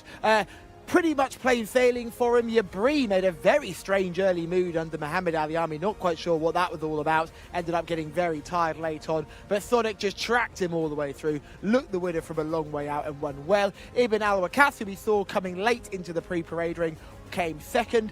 Anfield was 3rd. A good run for connections there. Thunderstorm ended up finishing in 4th after looking dangerous for a long way. Multem was in 5th, and Yabri ended up rounding off the top 6th. But Adel Al-Faredi is just so dangerous when he gets into a rhythm and is allowed to creep into the race untouched. And as Tom Collins said, he wouldn't get out of bed for most horses rated this low, but if they've got a good chance in a maiden, he's going to try and find some winners. And Adel has found a winner right now. Sonic, who was too fast for his rivals in this contest. Yeah, good day for the jockey as well. 3 winners. Sue Hale early on today. Also on aboard Nema Al-Moghtara, and he wins here aboard Sonic as well. A couple of big price winners for Ardle today. 9-1 earlier and probably 12-1 in from 20s here on Sonic, who gets off the mark at the 14th attempt. Oh, I'm a little bit annoyed. I gave this horse a good shout out pre. Gave you the chance to switch. You did, absolutely, and I've got no problems with that. I should have switched because it was 20-1. I put this horse 2nd in. I do hope some of you guys watching, and hopefully still with us after that race, played this horse each way. I said he was the biggest danger to Thunderstorm, who was very disappointing actually. He ends up finishing 4th, but beating a long way Thunderstorm. But on the collateral form with Sonic should have been ahead, but he's set on a hot pace. Yeah, it was hard to say Sonic was going to beat Thunderstorm today. I thought Sonic would be in the top 3 and therefore good each way value, but he's ended up routing them. Thunderstorm a little disappointing. They went too quick, 11:52 seconds through the first furlong, second furlong technically. And all the horses up there have paid for it. The ride on Yabri was shocking. It really was. We'll take it from the start here. So there's a little bit of interference. And he's even keen coming out of the stalls, isn't he? Yeah. Thunderstorm gets the worst of the start, though, because Janae jumps across. That kind of hampers the horse in white, which I don't have the race card, so the horse number 3, maybe? Fibre? Yeah, hampers Fibre. And Sonic took a little bit of it. But there are 4 horses across the track here, inside, with the red blinkers, and then Thunderstorm's 3 wide, Janae's 4 wide. Now watch Yabri on the outside. There's Tarun Al-Majid. Yes. The horse on the outside, though, the favourite. Here you've got a good sit. The jockey now gets overly aggressive for no reason. He pushes forward into an already fast pace. He takes the lead, which suggests he's going much quicker than those horses in the second flight, who were already going fast. Has the horse just not wanted to go there, though? I mean, he's there full of running, just so keen. But the rider can just hold him, surely. He wasn't like fierce keen. He was keen a little bit, sure. But he's made such an early move into a race that was already a fast pace. He's ended up finishing 6th. It's just super inefficient for Yabri, especially for a horse that's not on for 14 months. A horse that may be lacking fitness. You can't ride him like that. Anyway, we didn't think he'd win. He was a poor price. But this is the point where Sonic comes through in the red and the yellow. And from here, he's never really going to get beaten. No. He just gallops ahead. As I said beforehand, when Al-Faredi rides in a race like this, you kind of have to take note, because these are all pretty average performers. And he's a top jockey. Usually he would sit these out. But he decided to ride a 13-race maiden, which was a sign in its own right. Ibn Al-Wakas runs home well for 2nd, but he was off the speed. Anfield, off the speed, runs home for 3rd. Thunderstorm does best of those who are actually on the pace. He finishes 4th, but was beaten a long way by Sonic, who wasn't actually too far off it in the early part, but he had the turn of foot. Disappointing, Thunderstorm. Yeah. I thought today was a good opportunity for him. Well, he should have been in the 3 anyway, regardless of the pace scenario. So I suggest he was disappointing, but the winners won decisively. No excuse really. And Adel wins his 3rd race of the day with Ricardo's had a winner and Mohammed Al-Daham with 2 as well. Yes. So again, the big names dominating. Exactly. Khalid Al-Mamoni was 1-2 in the Arabian race. So I think he's currently in 7th in the standings here. So even when one of the supposed big jockeys doesn't get a win, it's still one of the guys in that top 10 standing. And so the big name jockeys from around the world will be here a week on Friday for International Jockeys Challenge. Christophe Soumillon, we've got James MacDonald amongst them as well. Is he a big favourite of yours from America? Johnny V? Yeah. I wouldn't say he's one of my favourites necessarily right now, but he's a Hall of Famer. He has been one of my favourites in the past, and I think it was 2 years ago where he had a phenomenal string in Triple Crown races. He won on Authentic in the Kentucky Derby recently, so he still has it. And he has the winner of 21 Breeders' Cup races. And Sofia Vives as well, coming across from the US. You might not have heard of Sofia, but she's been great up at Woodbine and now in New York too. Yeah, she's from Florida, but has plied her trade up in the north of the border. Kelly Myers coming here from New Zealand as well. Holly Doyle from the UK. Yes. Oisin Murphy. Yeah. 4 times champion jockey in the Brilliant UK. wherever he goes. Globe-trotting, Oisin, as we should now call him. Yeah, so they're all coming here. We've got Japanese representation as well, so all to look forward to a week on Friday in the Saudi Cup and the undercard a week on Saturday. Of course, we've got plenty of people who are watching on the YouTube channel today. If you want to get involved with us, we do like to hear from you. Hello to Temi Osticles, who's got in touch, and Fatima as well, saying hello to us. If you are getting involved there, do say where you're watching from. It'd be great to hear from you. And I think Temi was going for the 10 in the previous race, as we all did. Didn't work out too well. Let's hope it goes better in our next. We're on to race 9 on the card today. We're back into handicap company, the second of our handicaps on the card today. This for 0 to 80, 4-year-old and older. We're up to the 200 metres. Before we head back to old GT, we can rejoin Callum ahead of the Runners and Riders for race 9.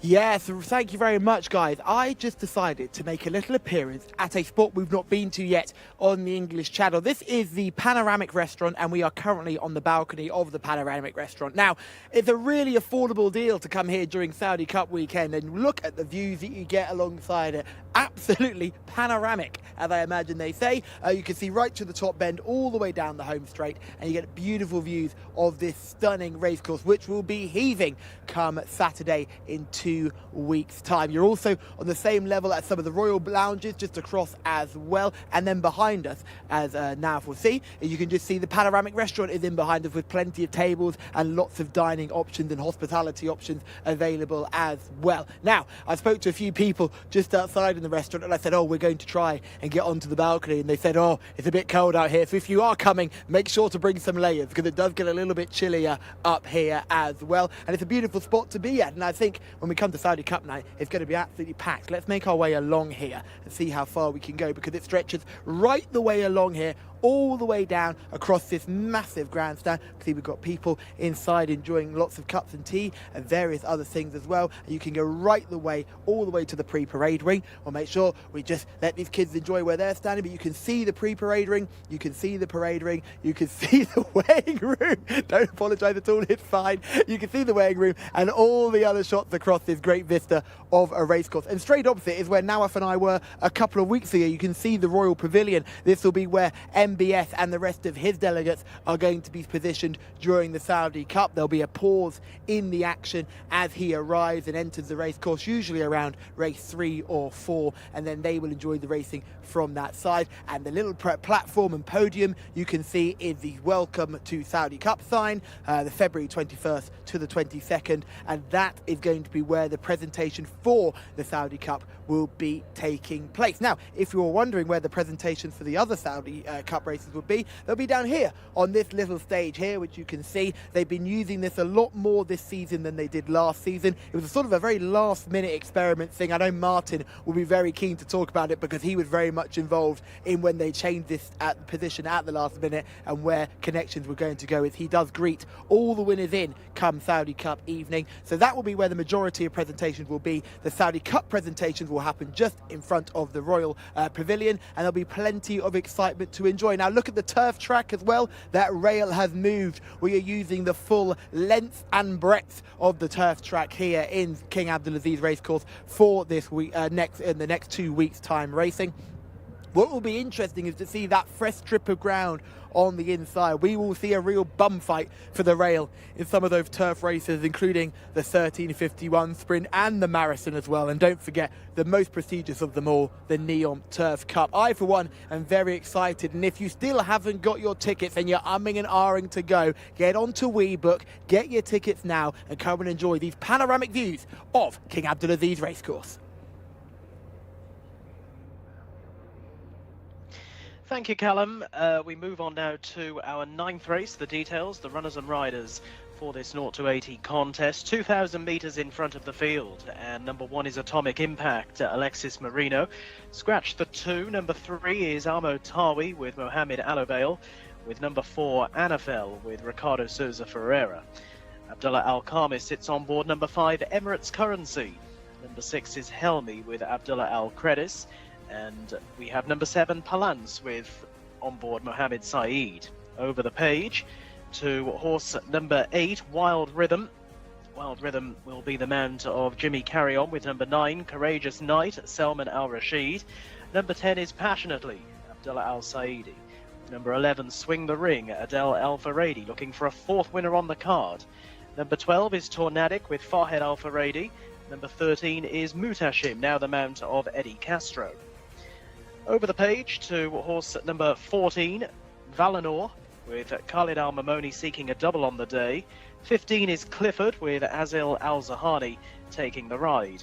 Number 16 is Mari Fiori, with Abdullah Al-Odib, and Thab Al-Timiat on board number 17, Autumn Foliage.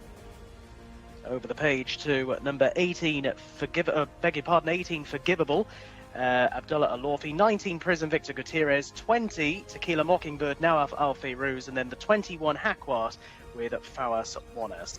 22, 23 and 24 do not go, nor does the 2, but still a sizable field here of 20. It's back to the guys in the studio. Thanks, Gareth. Yeah, and we're moving on to race 9 then, this handicap. And International Market's got this wide open for Anafel and 11 Swing the Ring, top the markets, but they're at 5 to 1 the field. Yeah, it's a wide open race, but I think you can probably narrow it down to maybe 5 or 6 rather than what the market suggests, which is anything can win. We can talk about some of the protagonists in time, but who's the favourite? Anafel? 4 and 11. Let's talk about Anafel, the 4 quickly for the Red Stable. I would argue that he is joint favourite due to connections more than anything, but that's not that he's not got a chance of winning. Of course he does. He's by Blame, who won that brilliant Breeders' Cup Classic beating Zenyatta. Under the floodlights. Yeah, under the Mike Smith. Twin Spires. Zenyatta. Doesn't get there. Blame holds on. I remember because I backed Blame. Did you? Yeah. Oh, I was a big Zenyatta fan. I was too young. I was there when she won the Breeders' Cup Classic at Santa Anita, but what a mess she was. Onto the dirt proper. Yeah. Yeah. Blame. That might be the biggest after timing of all time. I'll let you have it. But I backed it at the time. I'm not saying like 10 years later I backed it. I backed it at the time. More than 10 years. About 15 years ago. Yeah, it must be. Must be. Yeah, it would have been 2010 because Zenyatta was 2009. It was the year after, so it would be 2010. Yeah. So by Blame, so the the distance and the dirt, no problem for Anafel.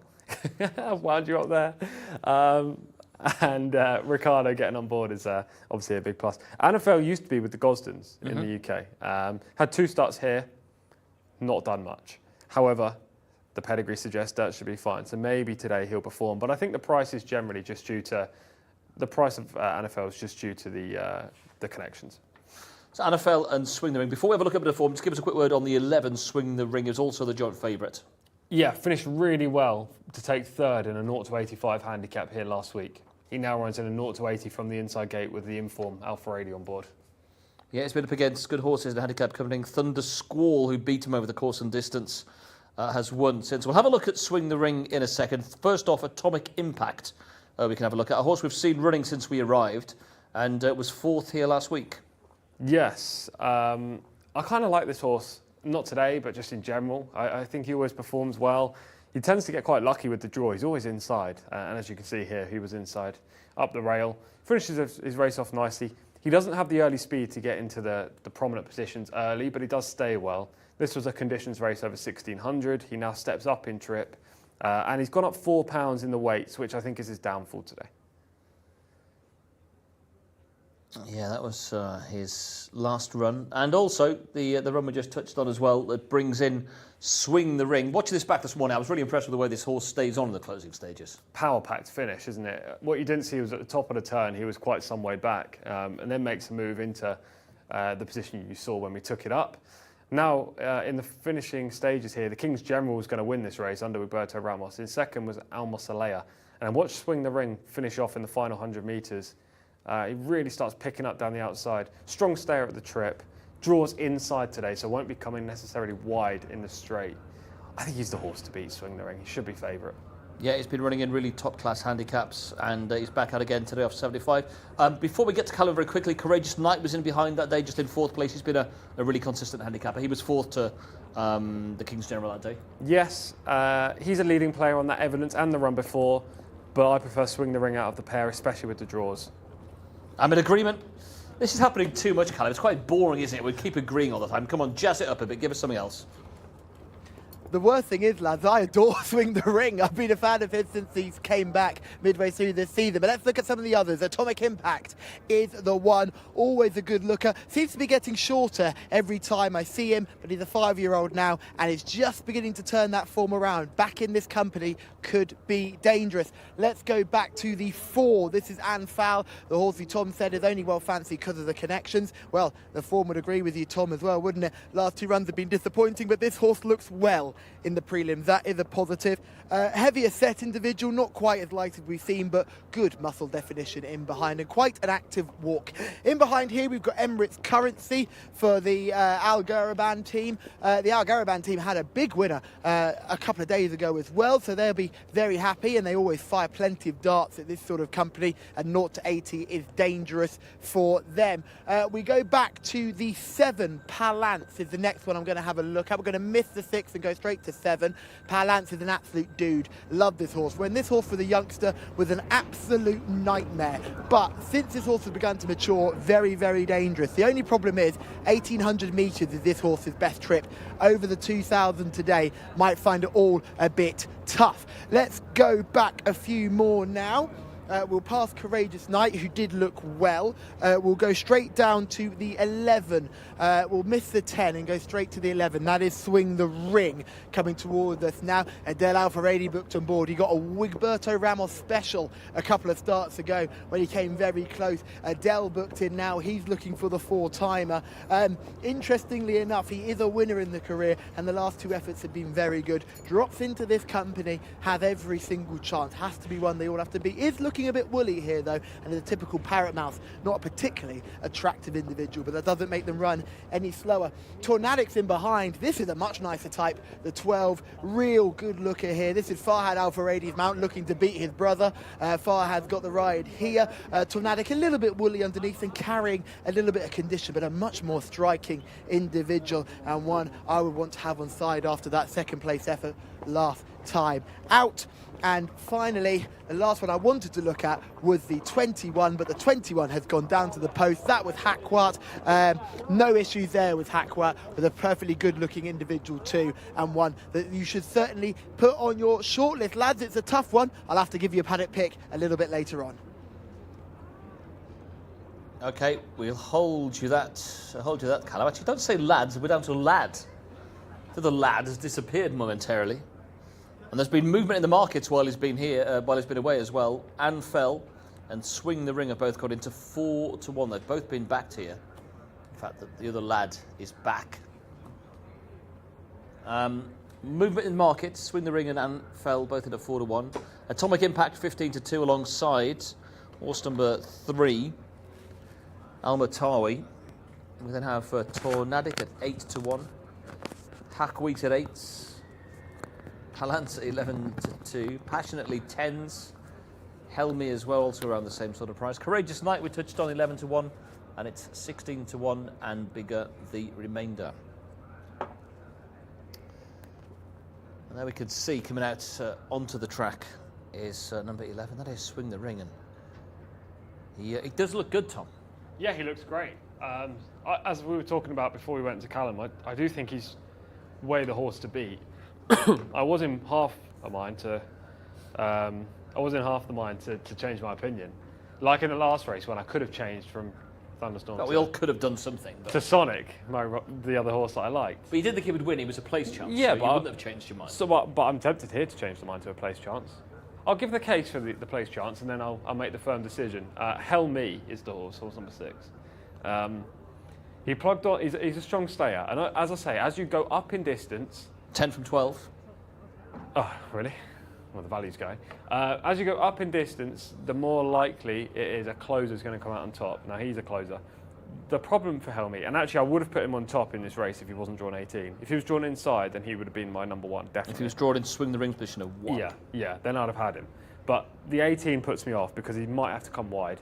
That being said, he's very consistent. He's always there or thereabouts. He's been running on turf recently, but he's every bit as good on this surface. And he finished 5th in a 0-80 handicap on the dirt of £2 lower in November. So on that basis, he's handicapped to place. I'm going to stick with Swing the Ring because I think it's more logical. But there's an each-way shout for Helmi as well, just in case. So you are going to go defensive. You've got odds-on shots coming that you've tipped for the rest of the card, and you can't even deviate from this. Well, it's not defensive because he is my pick anyway. I haven't just gone, oh, you like the horse, so I'm going to go on the 11. But well, you did. Well, I didn't. I did these comments And you've gone live to the world and changed your mind. 2 days ago. I'm not having that. Should we talk about some others? Talk about what you want. You're sulking. Well, I'll talk about how I'm going to win the competition. 7, Palance. Finished behind Helmi last month when finishing 11th. Helmi was 5th. So can't have the 7, despite the fact Palance actually opened up a shorter price than Helmi. The 3-horse, Almatawi, returned from a 2-year layoff to finish 2nd in an 1800-metre cup race 2 weeks ago. I mean, that was a career best display, but surely the horse bounces. You can't just come back after that absence and start reproducing career best displays. That's not how it works. So I don't like the 3. And Tornadic, the other horse, the only other horse I think that we haven't talked about is single figures. Oh, there's one more at the bottom. Tornadic has been racing over 3,000 metres on turf. I don't think he's anywhere near as good on this surface. And if Connections thought Tornadic would win today, I think Ricardo Sousa Ferreira would be on board. So that's a negative.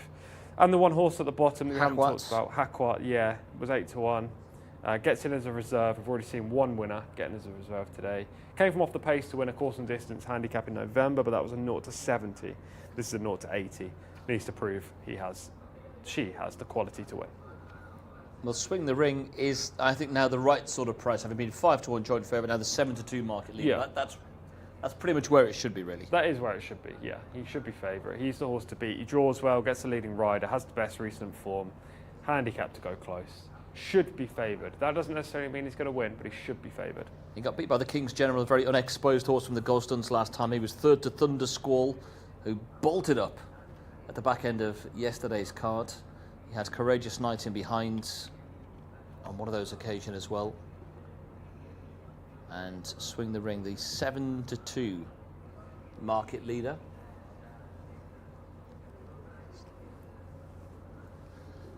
From Anfield 4-1, 15-2 and bigger the remainder. Now I've been 11 all the way along. You're not, and if I was 11, I'd be a bit insulted by you because you were kind of, yeah, I'm going to be with it. No, I'm not with it. Yeah, I am with it. So I think Swing the Ring's got every right not to like you. You've got no full faith in the horse. Let me just recap what you said there. You're saying if you were the horse, you would not like me because you can't make your mind up about it. Because I can't. I don't think the horse really cares, to be honest. It would have dumped you basically. So I've waited around for you. You've come back and said, yeah, okay, but it's moved on. Yep, that's fair. But when he wins, we're going to be all friends again. He still won't like you. Swing the Ring for me and for Tom. Yeah, watch out for Helmi just as well at a bigger price. You can't have 2. No, I'm having 1. Okay, I have both and have half a No, point. I'm not doing that. I'm not doing that. 130. Swing the Ring's been well back here, Callum. We've been waiting for your pick here. Yeah, this is getting nasty, boys. Come on. Be nice to Tom Collins. This competition means an awful lot to him, and he needs to win. Otherwise, we know what will happen. The toys will come out the pram, and we don't want that. We just don't want it. We've come so far, lads. We're on the final day. Let's keep it all in hand now. If you both want Swing the Ring, you can both have Swing the Ring. And if Helmy wins, we'll hear about how Helmy was always the each-way play. And it'll be exciting nonetheless. I'm going to go for a slightly different direction here. I'm going to go for the one Atomic Impact is going to be the pick here. I thought it was a big eye catcher last time out. We saw the video footage as well. I liked Emirates Currency as well as a look at in the parade ring too, but I'm going to go for the top weight here. Coming out of stall 4, Atomic Impact, there's a bit of class there. Slowly slipped down the handicap into 0 to 80 company. I'd just be intrigued by what this horse, who looks very good in the parade ring, can do. The only horse rated 80 in the field. Gets the assistance of Alex Moreno as well. They are going to start loading sooner rather than later. Gareth, do you have a pick in this race? It's a 0 to 80 handicap. It's wildly competitive. Who do you like? Yeah, interesting race. I thought Almo Tawi, who ran well last time out, could possibly build on that. Stall 11, right in the middle. Didn't think Almo Tawi would be too far away here, and currently in at 8 to 1 on the international betting market, which sees Swing the Ring in as the 130 favourite. 4 to 1 about NFL, then 15 to 2 Atomic Impact. Almo Tawi at 8 to 1 with Tornadic. Hakwat at 9s. Palance at 10 to 1 and 11 to 1 bar those, as the field one by one are heading forward here, and we're dealing with experienced handicappers this time, so it shouldn't take too long to get them loaded. Mari Fuori heading in, Abdullah Al Odib taking the ride. Also in shot here, Courageous Knight with Salman Al Rashid about to head forward into stall number 14. Others out of line, Hakwat. Left of picture there, the green cap, Fawaz Wanis on board. This is a reserve which has made it in, and very quickly we are almost set to go with Mutashim slotting forward into stall 2 now, the mount of Eddie Castro, the last one into the stalls. So 2,000 meters the journey in front of the field, and they're off and racing, and Mutashim was fast asleep in the starting stalls and has missed the break by a considerable margin, and Valinor was also quite sluggish in getting going. Through the early strides, and NFL is one of the first ones to show, but now looking to cross over from much wider out is Passionately to take over, and Passionately moves to the front. Swing the Ring, also in a white cap on red, is down along the inside, as they now move a couple of lengths or so in front of the orange-jacketed Almo Tawi. And then positioned a bit wider out is Autumn Foliage, just in front now, as they continue their progress going down the back of NFL. And they're being chased through by Atomic Impact, a yellow cap over towards the inside running rails, without a bit deeper Tornadic moving forward. And that one together with Courageous Knight, working back then to Hakwat, who's also racing quite wide out on the track, and Prism as well. Well down the field at this point is Forgivable, and also Mari Fuori and Clifford, as they race now towards the end of the back straight. Wild Rhythm, another one with plenty more in front than behind. They're making the left-handed swing out of the back straight, and they're being towed along by Passionately, leading here by just over a length to Swing the Ring, and then a little wider, the improving Autumn Foliage in the blue-coloured jacket. They're being chased as they make the run back towards home by, on the outside, Courageous Knight, who also looks poised to play a part as they're now galloping back towards the straight, and Mari Fuori is hanging on in there as well. They're making the journey back on into the home straight, and Swing the Ring has now taken over as quickly Passionately drops away, but Swing the Ring up ahead is being pressed for the lead by Autumn Foliage, with back in third Mari Fuori trying to come at them, and then Courageous Knight towards the outside. It's a good battle up ahead here, less than 200 to run. Swing the Ring just edging away from the inside rails here. Autumn Foliage hasn't gone away, and trying hard to join in down their outside is Mari Fuori as they go close home. What a finish here. Swing the Ring is holding on. Swing the Ring all out to prevail. Swing the Ring has just about managed to last it out from Autumn Foliage and Mari Fuori, and those three were a little way in advance of the others. Really good finish, really good battle that, wasn't it? And Swing the Ring, Adel Al-Faradi, is in no mood to be denied here in Riyadh today, and that's his 4th winner, and was all out in the latter stages to hold off the persistent Autumn Foliage in the hands of Fab Al-Timyat, who just wouldn't go away. And there's a head or so between them at the line, and I think there was always about a head or so in it as well between them down the home run. Swing the Ring in a time of 2:09.35 seconds has beaten Autumn Foliage. Neither gave an inch there. And back in third, Mary Fiore, who also got involved in the latter stages, was held by about a length or so in the end. And Courageous Knight, we're hearing, got at fourth. Finish of the day here in Riyadh. Swing the Ring. Well done to the guys in the studio. They were keen on this one. Has had to pull out all the stops to hold off Autumn Foliage in a thriller.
Adel Al-Faradi is at the four-timer, and he has done it well, ladies and gentlemen. I mean, if you want a jockey in a finish, Adel is your man. He is a super, super jockey in a finish and has physically dragged Swing the Ring to victory here to beat Autumn Foliage, who's run a stormer in second. Mara Fiore, that horse is going to win a race soon, and the same can be said for Courageous Knight, who finished third and fourth respectively. Helmy was in fifth, and Clifford finished in sixth. But Adel Al-Faradi, four-timer, and his fourth one was arguably his best.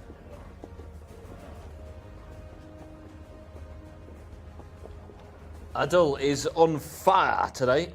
He's had 4 winners. Races 2, 4, 8 and 9 have all gone his way, and he gets Swing the Ring home from stall 1 to beat Autumn Foliage for the minor honours. Ahead was the official winning distance. Third's gone the way of number 16, Mary Fiore, and fourth was Courageous Knight, who had form with Swing the Ring from their most recent clash, but he's been there to be shot at, and Adel's managed to keep his flared nostril in front. Yeah, I love the ride. Very similar to RIYADH in the US, and the producer said this, but I thought it at the same time. I love how he just edges out here. Just a little bit of intimidation, not interference, sorry. A little bit of intimidation. The horse is not naturally rolling, so he pulls not his at the stick start, through. not at the start. From here on, he's trying to avoid the interference, and now he's, just edging out. It's a brilliant bit of jockeyship. RIYADH does it all the time in the US, and he knew the challengers were coming outside. Just take them off their path a little bit. Well, from the stalls, he got away pretty well. He, standing in the stalls there was the horse in box 2. Didn't go with them early, and then ends up tailed off towards the back of the field. That was Mutasim from stall 2, who gets behind early. But he gets a good sit on the inside rail, Swing the Ring. Makes the most of that one draw. Yeah, very much so. I thought he was a little bit keen, actually, in the first part of the race. Too keen. Here, you can see Adel really trying to hold him. Hold him, yeah. You don't like to see that over this kind of distance. Fortunately, he wasn't in front, so he did get to settle in behind pace in a second when the leader comes across. But he's still a little, you can see his really keen at this point in the race, just in behind. And Alfaradi just shows his brilliant horsemanship, really, to get him settled, to move out, to make sure he doesn't get boxed in on the turn, and in the home straight, just to slightly intimidate without causing any interference. I think that's an A+ ride. Was it 4? Is that 4 today for Adele? It is, yeah. This is the best of them, in my opinion. He's won decisively. Yeah, he's been in great form, as has Mohammed Eltaham. They've won 6 of the 9 races here so far today. They've been pretty good, with Ricardo also doing a bit of steering to get him in front. But the consistent handicappers around well here. Swing the Ring, been running well in behind the King's General. Good boost for his form. Thunder Squall again. He won yesterday. Good boost for his form. Courageous Knight hits the frame again. Autumn Foliage is a pretty consistent handicapper as well, albeit not maybe quite as much as Swing the Ring. But he's had to be really game, this horse, today. Yeah, it did have to be game. He does finish well over this trip, as we know. We saw him last time in the VT. He finished off really well in the final stages. Look, Adele here just gets him on the right lead, down the shoulder. He does want to bear out a little bit to his right, but Adele then switches the whip to make sure that he just edges, gently, but edges. Just a little bit of intimidation, and he manages to hold off Autumn Foliage and Mara Fury. This was just an excellent piece of riding, and he's come out on top by a head at the line, but he never really looked like being beaten. Helmy, the each-way selection, finished a good 5th. He closed well, but the draw was the main issue for him. Well, a good finish, and he was backed into international favouritism in the closing stages. And he goes on to win, and it's another winner for Ardle, who has now won 4 races so far today. Right, we'll be heading back to Gareth shortly. And we've got races 10, 11 and 12. Well,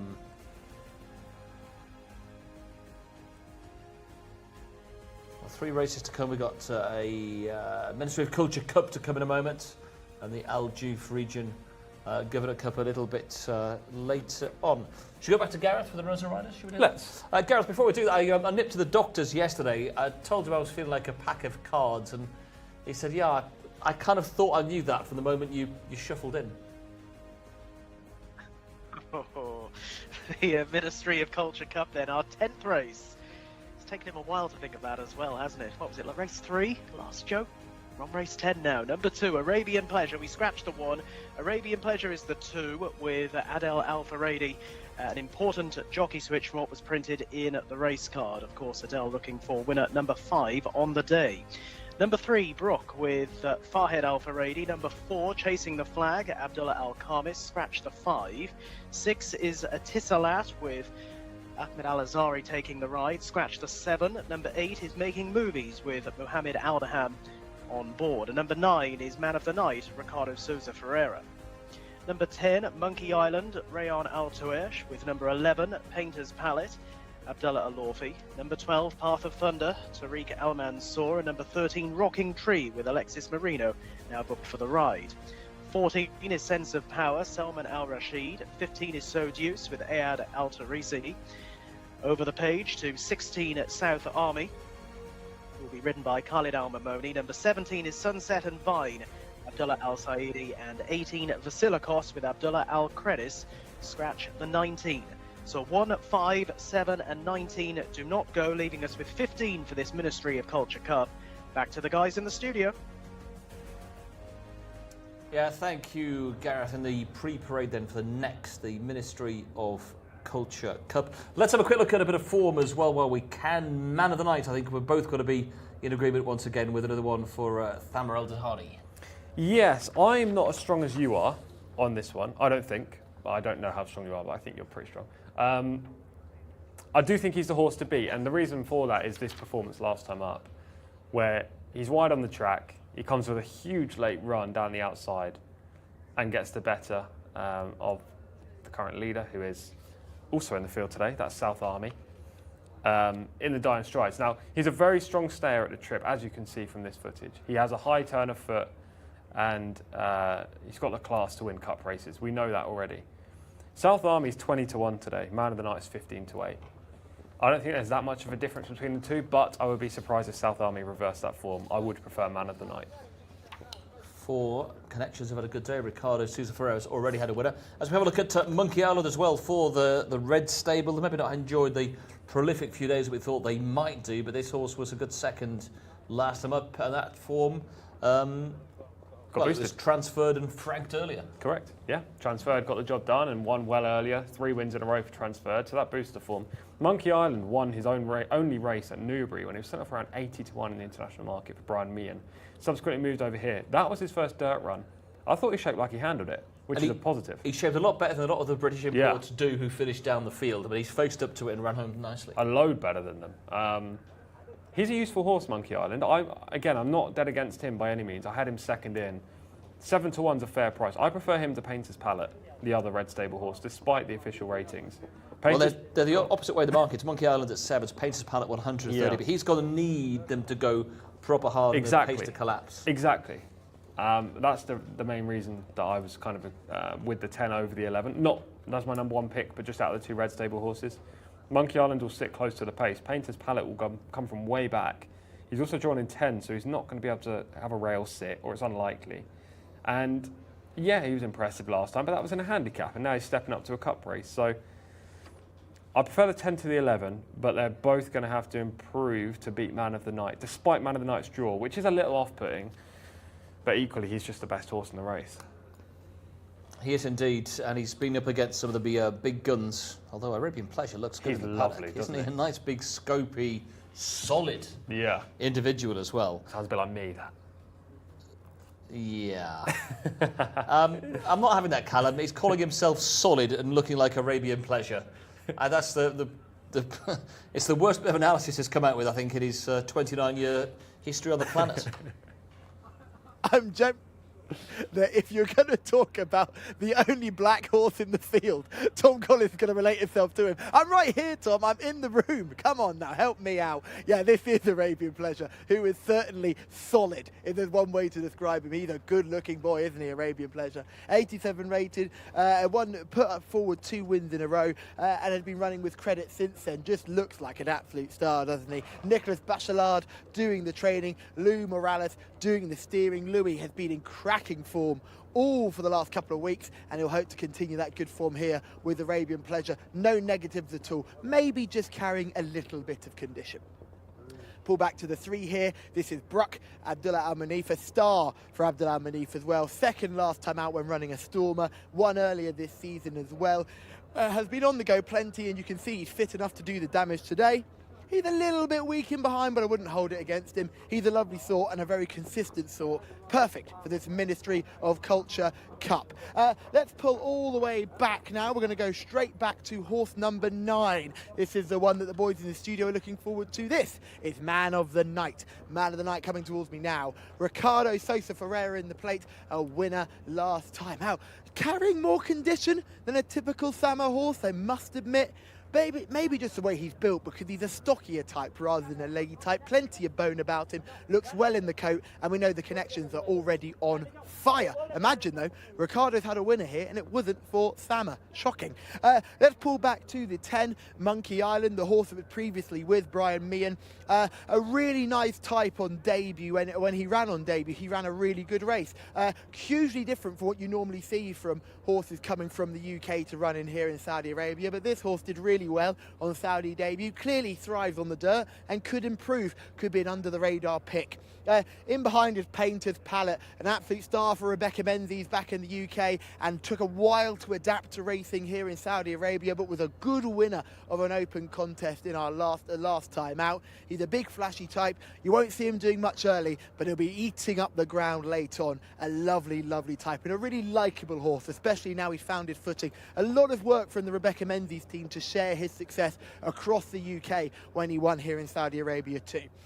In behind is the 12, Path of Thunder, who is a lovely type, a good walker, good powerful individual. Look at the back end of Path of Thunder. I don't think I've seen this horse look so well.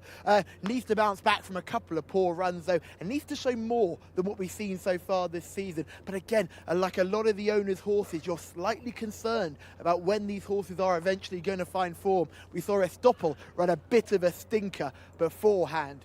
Now, let's go back a couple of more. I want to look at number 16, South Army is the next one. This is FMQ's runner, South Army, just coming towards me. Now, I thought this horse ran a huge race last time out when finishing second, led almost all the way and had to settle for second late on. But it's a horse that will like the speed-favouring nature of this track. And just look how well in the coat South Army is. A really, really good-looking individual who's walking out like a star and is handling everything exceptionally.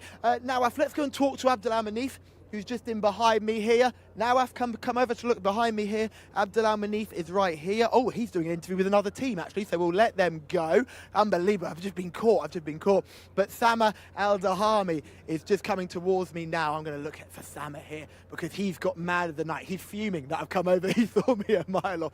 Firstly, Sama, how are you doing today? I know you weren't feeling too well yesterday. No, I'm okay today, alhamdulillah. I'm okay, good. I have now man of the night. He's in a good form. Last race for him win. I hope today he progress good, like what he do in the work. He's in a good form really. What sort of work has he been doing at home prior to this? Because he's had quite a busy season. Yeah. He galloped on Tuesday, like usual. All my horse I galloped 5 days before the race. And he showed me a good work, you know. He's happy and his form is too good, you know, and he's fresh and his breathing is okay. I think he's ready to go now. And when he gallops, does he do that in paired work or does he do it on his own? Is he doing it chasing a horse or working alongside? Does he breathe? How does that work? Depend about the horses, you know. Some horses, they need a horse to, you know, to follow them. Some horses, they are fight too much with the jockey, with the bridle. And, you know, we are in the end of the season, you know. You don't have to kill your horses. They are, you know, in a good form and fit. You have to do it step by step. Step by step, keep them ticking over. Yeah. Keep him fitness and fresh for the race, yeah. And he's good enough to win today, you believe? I believe, yeah, he's okay. And also Al Musmak, Saudi Cup, Weight to Excel, Saudi Cup, Samar Al-Dahani, the king of the Saudi Cup. King cross, you know, finger cross, like what he said in England, you know. The horse, they are in a good form. I hope, you know, they progress too good in the race, you know. I'm happy with them. They galloped yesterday too good, and they're going, you know, not yesterday, Tuesday, and they're going to gallop next Tuesday again. This is the hard gallop for them next Tuesday. They are in a good form. They progress too good. They are fit enough to run in the big race, you know. It's the #1 race in the world, you know. We hope, you know, to do a good job in this race. It's a hugely exciting moment. Best of luck with both of them and best of luck in this race here. Thank you very much indeed. And thank you. Hi for my friend there in the studio, and I wish I see them in the Saudi Cup. Are you going to come and see us at the end of the show? That's the question. Stay late after racing and we'll come and catch you after the last race. You can come and see Tom. He'll come down and we can have the big reunion between Tom and Sama. Yeah, okay. I try hard to come. Perfect. I appreciate it. Thank you. Thank you. And can you Callum, just tell Tamara I want him for a press conference as well, so if you could just book him in, please, for one morning, that'd be really useful. Maybe the Wednesday about 10 o'clock. New gig as his agent. It's got to save me a phone call. Yeah. But he's got to be a man definitely worth speaking to that week. He could really fly the flag for Saudi Arabia. Yeah, he's got so many good chances. Turf, dirt, loads of good horses this year. He's got a great chance of racking up at least one winner, but also some places in some really rich events. And he's got every chance to win here as well with Man of the Night. Yeah, the draw's the problem, isn't it? No, it's not. You don't think it's a problem? No, because he came from 15 last time, got away and got on the lead, and he's going to do the same today from 17. Or I would 2 spots across. Is that going to make much difference? I'll take you in a match. I don't need to have any more. That he doesn't lead. I reckon it'll be mid-pack. No, well, he'll be up there. We can have a match play then. I don't think he'll be in the top 6 in the first part of the race. If he breaks that last time, he will. If he can get across, then there are no negatives. He's got to come out of the stalls going, where's Scotland Yard? Where's Al Musmak? Oh, they're not here. This is easy. And away he goes. I would like that to be the case. Of course, I'm with you. I want him to win, but I just don't think it'll be that easy. We'll see. He's got to go, where's Los Andes? I beat him last time. What did he do? Oh, he's won this week as well. He's going to be full of confidence, this horse. He will be, and he's in fine form. Talking of Los Andes, his owner, Prince Saad bin Salman's got Arabian Pleasure in here. He's the unexposed one. He's only had 6 starts. He's got the profile that you like, generally. Draws inside, 6 starts, 3 wins, by Wootton Bassett, great stallion. Represents Nicola Bachelard, who's got a good strike rate with his limited horses. He looked smart at the start of the season when he won 3 races, but he's been running in group races of late and just coming up short, but not disgraced in those efforts. So he's got a chance. I had him 4th in Arabian Pleasure. And we should also talk about the horse that we both picked a couple of weeks ago, Brook. Yep, When he's he ran 11 to 1 on the international markets, Brook. Yeah, he ran second when we both liked him. He had every chance to Only beat the length. Yeah, he had every chance to win. He just didn't get there. He was arguably unlucky, but it's hard to really suggest that a horse who got beaten in a conditions race last time will come back and win a cup, isn't it? Yeah, second and a winners of 2 last time out. 6 to Uncle before that. We'll see Uncle for Thammer in a couple of weeks. Is he a reserve? Or is he in? He's in. Is he? Okay. Oh, you've got to make a question myself now. I'm sure he's in. He might be. I'm sure Uncle and the other horse that he trains is in the same race. Okay. Glad you came up with a name for that one. Yeah, they probably are. I mean, you did it, not me. Malian? Malian, yeah. Turf race. Yeah. See? Actually, I don't think there are reserves for the turf races, are there? No, they're both in. Okay, yeah, so there must be in. You keep on talking and I'll confirm what I'm thinking. Yeah, I know Malian definitely. I remember him being in. He's like 6 or 7 in the list. But yes, he finished behind Uncle. Uncle's a very good horse. But I do think Uncle had a issue after his last run. It was in the steward's report. So hopefully he's well, I'm sure he will be okay now. But hopefully he's overcome whatever the issue was and he's able to produce his best when he runs on Saudi Cup week in a couple of weeks' time. Well, give us your 1, 2, 3, 4 for this. Man of the night on top. So 9 to beat 10, to beat 11, to beat 2. 9, 10, 11, 2. Man of the night to beat Monkey Island, to beat Painter's Palette, to beat Arabian Pleasure. Okay, well, they're arriving down at the start. You're with Man of the night as well. Yeah. I'll give some updated You just copy me all the time, don't you? It's the opposite way round. So we're both on 8 winners this week. Callum's unfortunately out of the picture now with his 3 winners, with only 3 races to go. So it's between us. I mean, we need two winners to get to 10, which will be a solid effort for the week. But also, we'll get to find out who's going to be the winner with 3 races remaining on the week. So we're level right now. And you did get a nice flannel out of it as well, didn't you? Yeah, it's all packed and ready to go home. That's going back to Britain.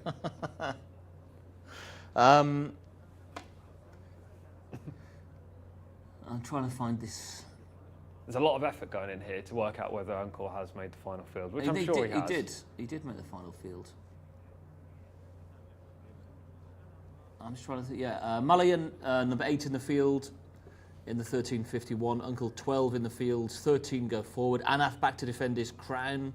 We've got Japanese runners have got a couple in there. Howard Volovitz ran a good race over the Breeders' Cup, comes back for Jose D'Angelo, had a good run in the Saudi Derby last year with his horse who went back to be second in the Breeders' Cup Dirt Sprint.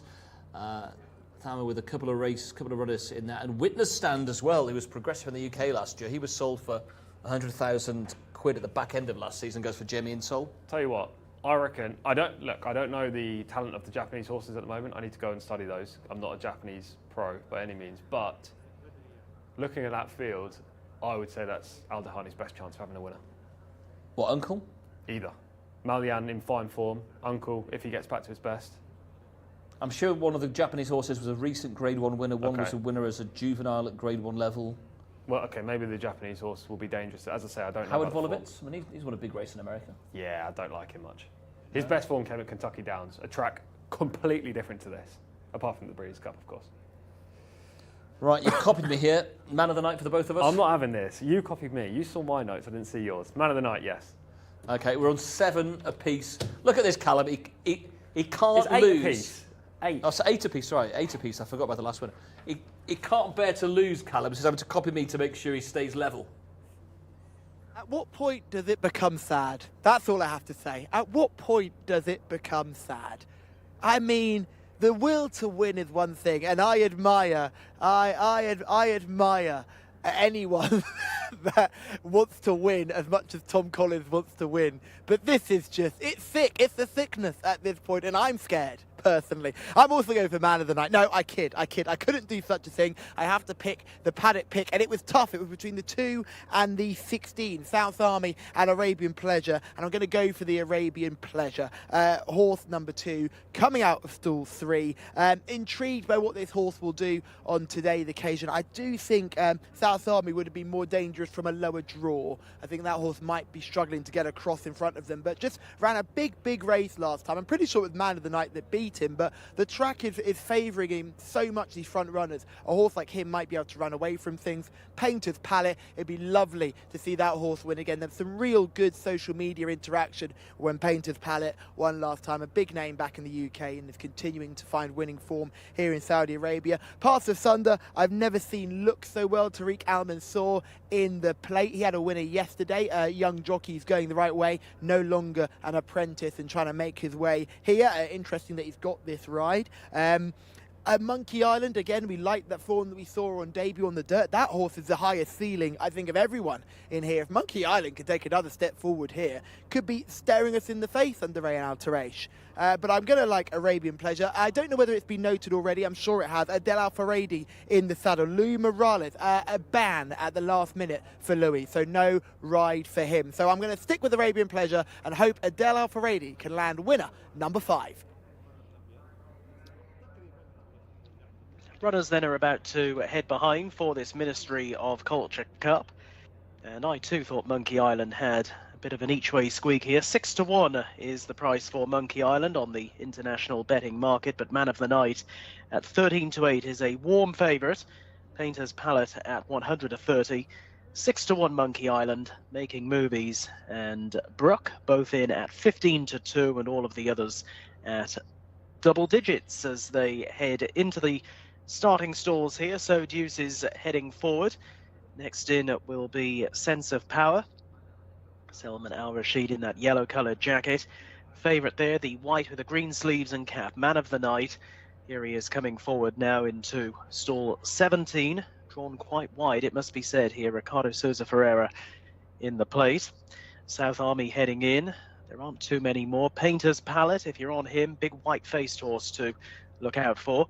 Arabian Pleasure in the white and blue colours there. Adel Al-Faradi seeking winner number 5 on today's card. And Rocking Tree, Alexis Marino out of line as well. And it looks as if Atis Salat will be the last in. And completing the set for this 10th race. Valuable prize for the Ministry of Culture Cup. 1,600 metres. And off they go. Jumping away, and Rocking Tree having to be rousted along in the early stages to go forward, but one of the first to show up ahead here. We're moving up now, Path of Thunder towards the outside. Bang there as well, Vasilikos in the blue sleeves, and Arabian Pleasure over towards the inner, and the responding Rocking Tree. Rocking Tree now, and Alexis Marino moving on by just over a length or so from Monkey Island over towards the inside, racing a little freely. Vasilikos is out a bit wider as they head towards the end of the back straight, or Making Movies it is, I should say, back in third, the blue sleeve, similar colours to Vasilikos, who's well back. Up towards the outside in the green is Path of Thunder, deeper still to South Army in the silver jacket. Man of the Night is parked quite wide, heading back towards home. Arabian Pleasure is with that one. They're being chased by Sunset and Vine, who's now just moved on in front of So Deuce, then Painter's Palette, Brook with lots to do. Vasilikos is towards the back of the field with Chasing the Flag as they're making the run back towards the entrance to the home straight. Galloping on now for their final 400 metres, and as they do so, Making Movies has made a move and has gone for home here, as quickly dropping away now Monkey Island as they race down the home straight. Rocking Tree also backing out of it. It is Making Movies by 2.5 to 3 lengths over Man of the Night, who's now firmly off in pursuit, moves into second position and is trying hard to bridge the gap. Up in front, Making Movies from Man of the Night, just over a length between the pair. Making Movies just starting to flounder. Man of the Night is getting there down the outside. Man of the Night getting up to win. Man of the Night in time to beat Making Movies, and they came away from South Army, who looks to have got through for third place, and it was close for the Miners in behind those. Man of the Night, Ricardo Souza Ferreira, another winner for him on the day, and timing the challenge to a nicety here and wearing down at Making Movies inside the final 200 metres. Well done to the guys in the studio. Man of the Night getting up to win the Ministry of Culture Cup by a neck.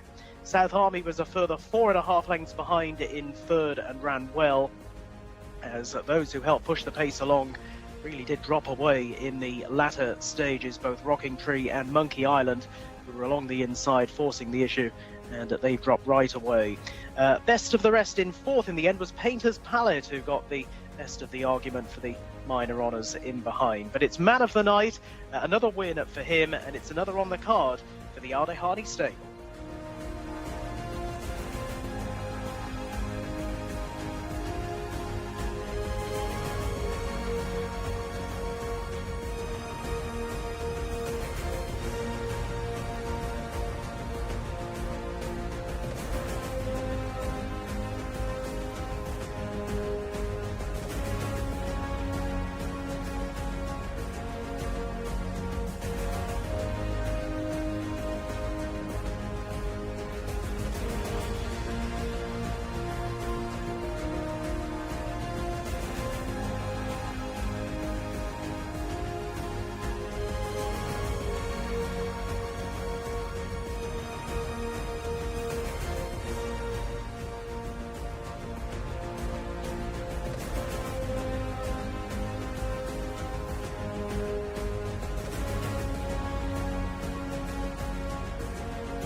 Ricardo Sosa Ferreira has landed a double here at King Abdulaziz Racecourse on this Saturday night. Bit of a chilly evening now, but this horse, man of the night, has taken victory in a bit of a thriller, just reeling in, making movies to win on this occasion. South Army finished in third, ran a big race there. Painter's Palette was down in fourth. Arabian Pleasure could only finish fifth, and Bruck finished in sixth. The boys, I'm sure, will be very happy with the way the form of this race has worked out. Man of the night doing the damage, and the form horses coming in behind, making this a very quality renewal of this contest. And Ricardo has landed his second winner of the day. Can't wait to hear from him and find out what he's got to say. I'm pretty sure that will be 7 winners over the 3 days for Ricardo. I know the guys at Black Type TV will correct me if I am wrong, but he has been flying along. Great to hear from him yesterday when he was discussing the potential of maybe even coming to Taif at some point and trying to wrap up a Saudi Jockeys Championship, and how excited and grateful he is to be part of the International Jockeys Challenge, where he will not only be representing Saudi jockeys but also be trying to push his name out to a wider audience. And what an opportunity it is. Now he will need plenty of luck, because it's all about the horses that you get, but he is certainly a man who can go around here with his eyes closed. Ricardo, congratulations. That is 2 winners on the day for you. Thank you so much. You know, I'm very happy about stable, but I have a good feeling with man of the night, many winners, and now Hold, he can't win fresh, but I give all myself and the horse give all for win this race. And you had to get there late on the line. You really pushed it, but it must be lovely to get that winner for Sama, who's had 2 winners today, but Mohammed has been riding both of them, so now you've got one as well. That's a hat-trick for the trainer. Yes, I'm happy for all people, or for my stable. When Mohammed win, I'm happy because he's a team. Yes, I travel good, but in six furlong, so 600, I a little bit late. I look Mohammed in front, very comfortable, but I know my horse. I need to come step by step. If I push him early, he can finish. I play like that, you know. I wait. If I arrive, I arrive. If no arrive, not arrive. It must be lovely to be able to sit on a horse who you know is going to close that gap and respond to you. Yes, when the travel well, man of the night, he have a really good speed in the last 400. I'm very happy. Not easy race today. I give all for win, but the horse same and stable. Congratulations. Now take a breather, have a relax, come out and do it again. Thank you. It's like a life coach, isn't he, Callum? He is, yeah. He wants to be an agent, a life coach. They should put him in touch with relaxing soothation from... Relaxing soothation? What is, relaxing, what is it? Relaxation soothing. Relaxation soothing from Hong Kong, from Singapore. Yes. And they could maybe sort of swap ideas. They could do, absolutely. Okay, well, here we go then. Let's watch the closing stages again. It wasn't quite as pretty as I hoped it was going to be. He was always getting there, though, wasn't he? He was, yeah. Yeah, you could see... Well, we saw in the footage that Ricciardo, last time on Man of the Night, picked up really well in the closing stages. When he swung in and was alongside South Army was never going to hold him off because, as we've seen last time, South Army is a forward-going type who doesn't finish overly well over the trip. So that horse was no problem. Painter's Palette was too far back. The other Red Stable horse, Monkey Island, didn't perform today.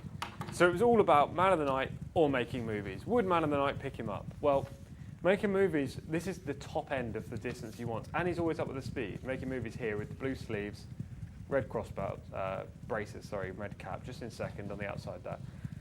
He's always up with the speed. He used a lot of energy to get in this position early. And he ran a great race Making Movies, probably a career best actually, but Man of the Night is always able to make up at least 2 lengths in the home straight on most of his rivals at this level. And when Ricciardo really set down, and Ricciardo used a different style of riding actually in the home straight, which we'll see in a second, hopefully. But when he really sets Man of the Night down, he finds a lot of pressure. At this stage, Making Movies is just take over the advantage. Rocking Tree set the pace. Ex-UK horses faded back through the pack with the white cap and red silks. And Making Movies is making a beeline for the finish line. He goes a length clear of South Army, who's in the silver silks. Man of the Night at this stage, you know he's going to pick up, but has he left himself too much to do? He's on the outside. He now goes ahead of South Army.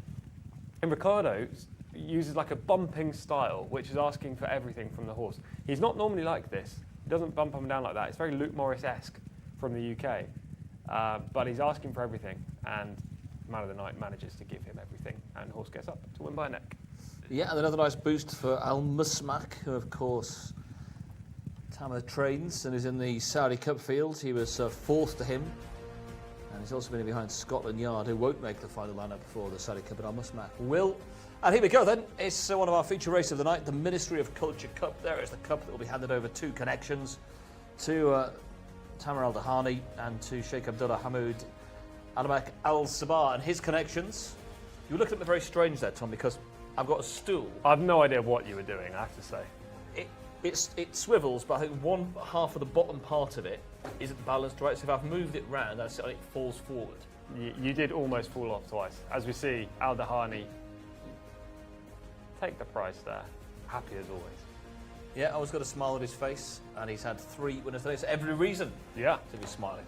He's had an excellent year, hasn't he? He's had the best season of his career, and given the talent that he's got at his disposal, he may build on it next campaign as well. And a double up for Ricciardo as well. Took the maiden race, the Arab Open it was, wasn't it? Yep.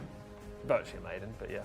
A maiden in all but name. It was. He took that earlier. That was a lot easier than this one, let's say, but he still got the job done, and that's the jockey and the trainer of the moment, really.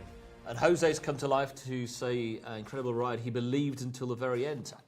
Yeah. As we all did. Yeah, we did. We all believed. We did. James Mack as well says, go on, number 9. Yeah. That was Man of the Night.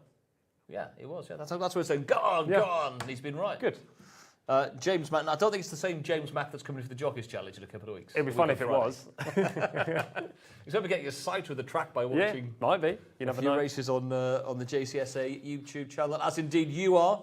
Great to have you along as well. Any thoughts and selections you've got for our final couple of races, please do let us know. Races 11 and 12 still to come. We are 9 apiece in the tipping challenge. This is the first time it's actually come down to the wire. Usually one person's 1 or 2 ahead. Last week I had an advantage and then we kind of stayed the same distance on the final day.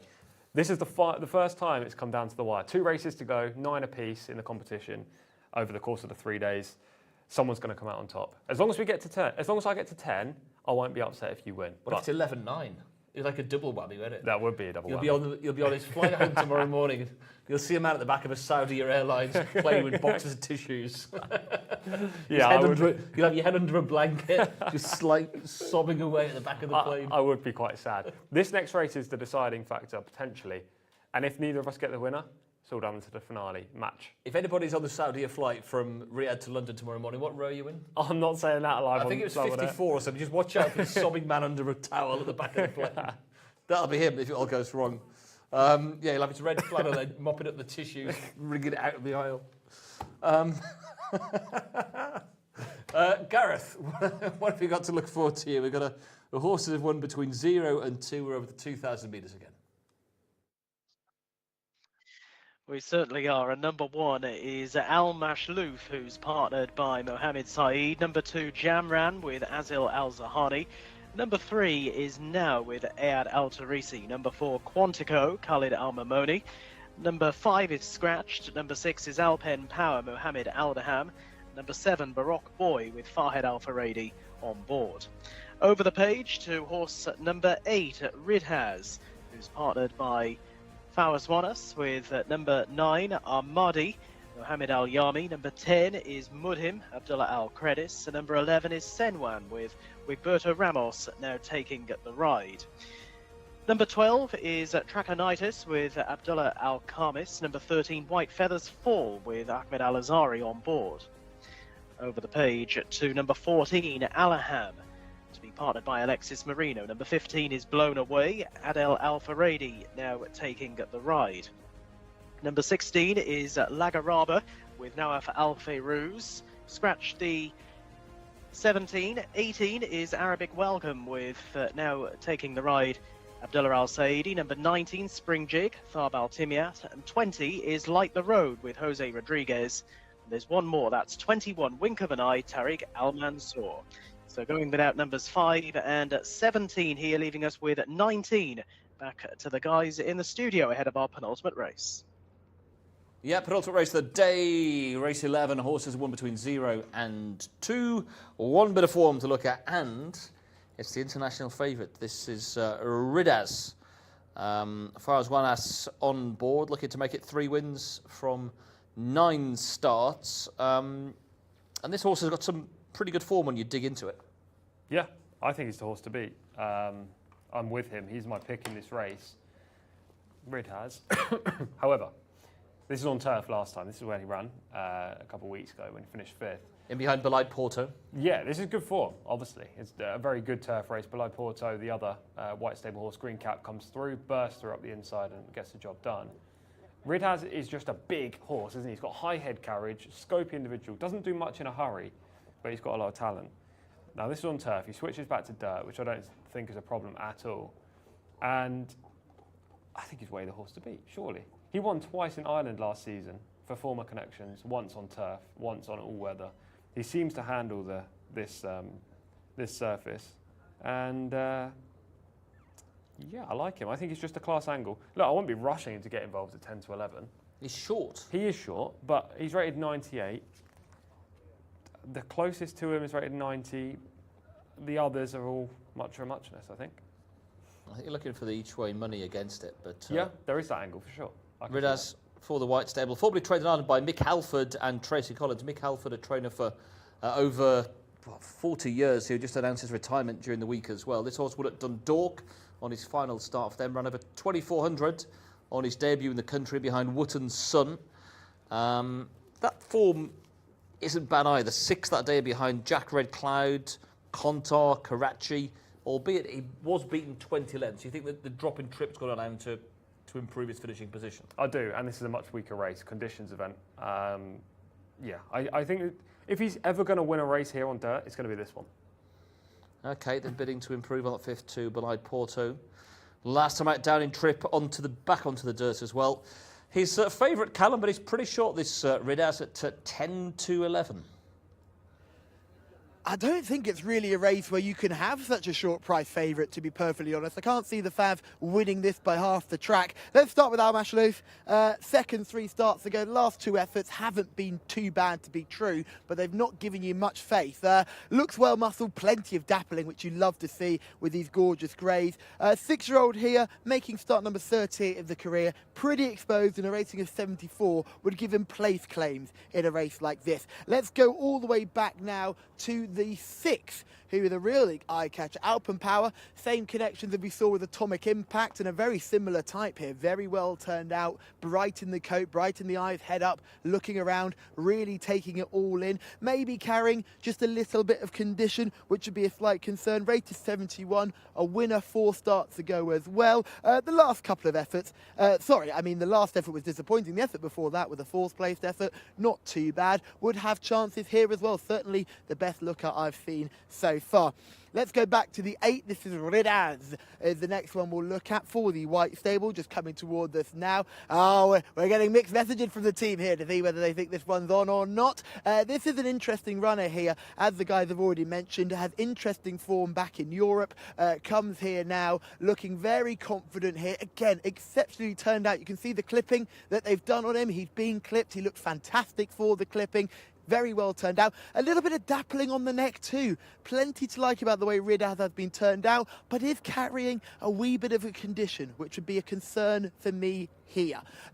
We'll pull back to the 9, who I absolutely adore. Every time I see Amadi, he's always one of the paddock shortlists. Look at him. Isn't he just gorgeous? Absolutely gorgeous individual, really stand-up-ish, fills the eye, walks out really well, but unfortunately the form hadn't been working out. However, last time out he ran a good race to finish 4th. He's got a quick turnaround here, but he certainly has to make the shortlist, doesn't he? Just an absolute picture. He'll be partnered by Mohammed Aliami, who'll be hoping for a better ride than he had the last time we saw him. Let's look at the 11. This one is the next one we'll peek at. This horse is absolutely beautiful as well. So well turned out. Some of these are really coming into the winter coats, but they've been very well brushed. They're shining up beautifully, and the same can be said for Senwan here, who is a nice enough type. Only had the 6 starts here in Saudi, so there still might be a little more to come from this one. Certainly not the worst looker you'll see. Maybe a little bit immature compared to some of these, you'd argue. Another 5-year-old, you'd like to see a bit more, but you've got what you've got, and hopefully they'll get a good run for the Red Stable, who'll be looking for a winner, who've had a quite quiet day today after doing so well yesterday. We've got one more I want to look at, and it's the bottom horse. It's Wink of an Eye, sneaks into the reserve, horse number 21, right at the other side of the parade ring. I'll get poor Nawaf to do another run. We'll go right to the end, Nawaf, to get the 21 here. This will be partnered by Tariq Al Mansour. Again, as we mentioned, getting these bigger rides now, Tariq, so hopefully he'll take advantage of these opportunities.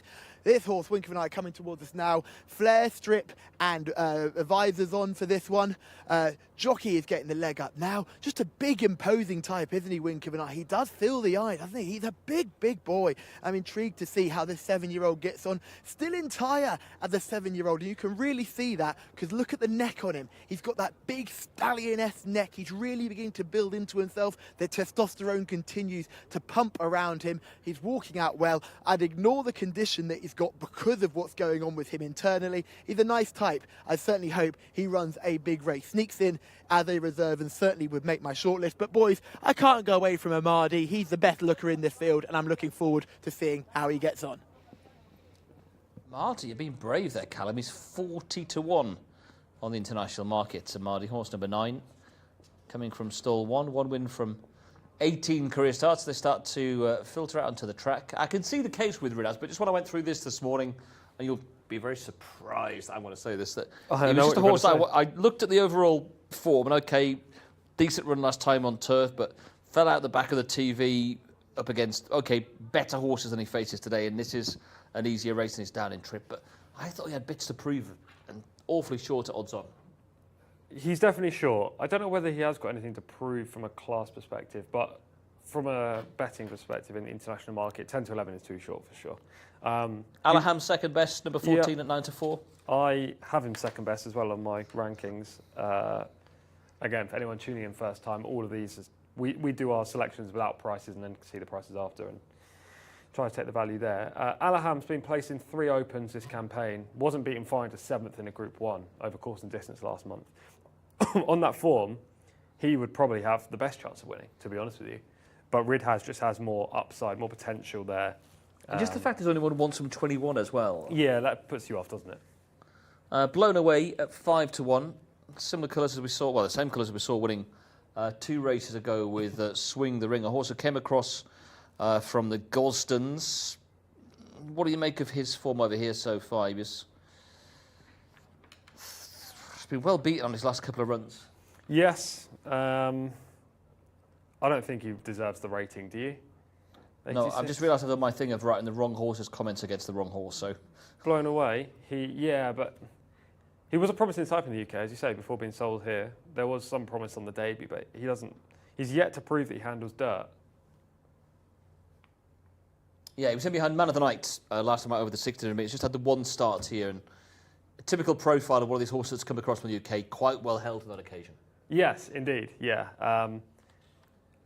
I don't like Blown Away at all in this spot. I don't. To be honest, I think it's hard to make a solid case for more than 3 or 4, and Blown Away is not one of them. Now, number 3 was the one I put in as an each-way play. Rated 77, so has got £20 to fine if you believe the figures are true for RIYADH. But he has got winning form here this November over the 1600 metres. He was second on his next start, and he's been in good handicaps the last couple of runs. He's behind Time Nudge, who we saw run well yesterday, and Castles in the Sand last time out. Exactly. And that's why I've got him third. He draws well inside. He's been in good form. He's been running against some nice horses. And after you look at RIYADH and after you look at Alaham, and then realise that Blown Away isn't an 86 rated horse anymore, especially on this surface, you're really lacking depth in this race. And I thought Now was the best of the rest, if that makes sense. From an each way perspective, the 3 would definitely be my advice as well. Yeah, 14s from 16 to 1. I thought 16s was big. If you say Blown Away, we don't like, take that out of the field. Yep. You've got 8, 14, both at 10 to 11 and 9 to 4. You've got a big jump to 16 to 1 for Now, which I came down as the play. I'm going to put it forward as my selection. It's not maybe going to help in the studio tipping competition because you've got the market cornered here with your odds-on chance, but... You never know. Mine may disappoint, may not like dirt. You may win. You never know. And you may cry. I might do. I would if I don't get to 10, I'll tell you that. So we've been quite social. We've gone out for dinner as a team. Tom's already said tonight he's not coming out. Yeah, got nothing else to do, but he's still just going home. Why are you outing me like this? I have pasta. How many times? There was a joke about pasta. Oh no, not another one. I was trying to think of what it was. Callum, I believe you've got words for us. Thomas Collins, you burnt your pasta and you know it. Don't come to us and say you've got pasta like you've got some gourmet meal planned. You'll set the hotel alight. That's why I'm getting on a plane tonight. I wanted to stay away knowing you were in the kitchen. You are the hunger station man. And if anyone doesn't know what hunger station is, if you do come to Saudi Arabia, check it out. It's been the only thing sustaining Tom Collins during his stint here. He does find plenty of winners, but he couldn't find a fork in a kitchen, that boy. Wouldn't know what to do. But bless him, he has been finding the winners, hasn't he? He's been firing along. Had a good chat with a few connections in the parade ring ahead of this one. Spoke to Jimmy about Senwan, who he's looking forward to running here. I said he's a bit of a strange looker, Jimmy, as a 5-year-old, and he disagreed with me. He's just a bit physically immature, but he's just not growing. He's got a lovely short back, but he's then got short legs and a bit of a longer neck. So he's a strange one to look at. But again, now if Almudiani is in the saddle, he's only had the 6 starts. He's still very much unexposed compared to plenty of these and would have every chance here. Amadi, massive price at 40 to 1. I'm getting back on the Muhammad Ali Army train. I just hope he's learnt from the last ride. Just don't kick the horse in the belly when you don't feel there's any pace on and you're stuck wide. Put the brakes on and get to the rail, because kicking in and just going early like he did earlier on in the card did not work. Almash Loof is a really, really good looker too. That's a nice type as well. I saw Naif Wanas, who had a winner earlier. He's got Jamran in this contest for 2 for the same owners. That's Prince Mohammed Ben Saif Al-Din Ben Al-Fat. He is doing the owning of that one. They've had a very good week, actually, haven't they? I think that's their second winner as well. I like Noah, but I think that horse just physically didn't quite do what I was expecting to see in there. I was hoping to see him do a little bit more for me in the parade ring, but it's a shame he's not going. The pick for me in this race is going to be the 9 Amadi. Lads, I know you don't agree, but I did think he looked fantastic in the prelim. And he gets stall 1. We're not knocking his looks, Callum. Just saying it's a big price in international markets at 40 to 1. So 2 races still to go before the Saudi Cup meeting gets underway. Exciting times here in Riyadh. You can see it all live a week on Friday and a week on Saturday. £38 million in prize money. And the Saudi Cup will be pretty much post-time nearly. 2 weeks' time today. It's 8 o'clock post time, mate. Saudi Cup normally around 8 o'clock. I wouldn't be able to tell you. I think it is. Yeah. I think it is. So we could well be. When do we get final confirmations? Tuesday. I think. Well, likely fields won't change much from where we are now. No, but if they did, like when are the final? These are definitely the fields. I think probably the week of. Okay. Off the top of my head. Yeah, sorry. When I said Tuesday, I mean the Tuesday of the week of. If that makes sense. Saudi Cup on the big day, 8:40. So this time in 2 weeks' time, we'll be in the paddock for the Group 2 Longines Red Sea Turf Handicap at 7:50, and 50 minutes later the Saudi Cup. Buzzing for that. Looking forward to it. Before that, the 1351 Turf Sprint, the Howdon Neum Turf Cup as well. That's at 6:25 local time. The Saudi International Handicap. We've got the Riyadh Dirt Sprint on the card, the Saudi Derby, the Abaya Group 1 action early on in the card as well. Likely fields, by the way, on jcsa.sa. Do check them out. RIYADH 10 to 11. That's Tom's selection. I've had a bang to my head and gone for a 14 to 1 chance in number 3. Now, should we go to Gareth? Let's do it. Should we get the call? I just wonder if Gareth has heard this before. What you call a fake noodle? An imposter? Yeah. Our penultimate race, not too far off here. This is for horses who have 0 to 2 wins in their careers so far, and they're about to head behind. RIYADH then on the international betting market is the 10 to 11 favourite. Alaham at 9 to 4, 5 to 1 about blown away, and it's then 12 to 1 and upwards the others. So despite a big field here, might not be quite as competitive as it first seemed. Obviously, RIYADH quite popular here. Fawaz Wanas taking the ride on RIYADH, who will be coming out of stall number 15 as they're about to head on in. The first 1 or 2 have already slotted forward. Mudhim has just headed into stall number 8. There's Al Mashlouf, who's due to take up stall 14, and number 14, Alaham, heading forward into stall 10. So once again, getting through the loading process pretty quickly here. Longer races as we build towards the end of the card. 2,000 metres here. We're racing over 2,400 metres in our final race. They'll be fully on the round course in the lucky last in just over half an hour or so's time. And still to head forward here. RIYADH in shot. Green cap. Also out of line is Wink of an Eye. I don't think we can completely discount. This is the reserve which has snuck in, of course, and also Light the Road, about to head in under Jose Rodriguez, who was among the winners here just a week or 2 back, as the last couple then heading forward for this 80,000 Saudi Riyal contest. Last one heading forward, Light the Road. And we're ready to go for race 11. Best of luck here. Spread right across the track, and away they go. And we've got one which has stayed in the starting stalls. The Road, Like the Road, has gone nowhere and has stayed in starting stalls, refuses to race. In the early part, Alaham is away pretty well, and also Mudhim, who's the grey over towards the inside of Alaham. They are the first 2, and they're racing a couple of lengths or so to the good over Lagaraba, who's up towards the outside in the red cap, and Alpen Power a little wider out in the yellow cap, and deeper out of that one, Jamran wanting a view of the front, and Senwan is on the very wide outside. They're being followed by RIYADH, the favourite spot, a green cap bobbing up and down in around about 8th or 9th place at the moment, and is running at this stage in company with Baroque Boy as they continue their progress going down the far straight. Trachonitis is wider out on the course in a black and white coloured jacket, and then comes Quantico, who at this stage is back in the ruck with Blown Away up towards the outside. And racing between those is Arabic Welcome as they now prepare to turn left-handed out of the far straight and on for the final 600 metres. Janran has made it to the front but is now ridden along to remain there. Over into second position and moving with purpose again, Alaham now right back alongside. And deeper out of them is Senwan, who's looking poised in the red jacket. with swinging for home in 4th position Baroque Boy, as they're now making the journey on in, and Jamran's running is done. And at the top of the home straight, Alaham now trying hard to fend off Baroque Boy, who moves 2nd and looks a big danger. Back in 3rd and 1 paced is Senwan as they head for home. Down the outside, Arabic Welcome, the white cap, is putting in some good late work.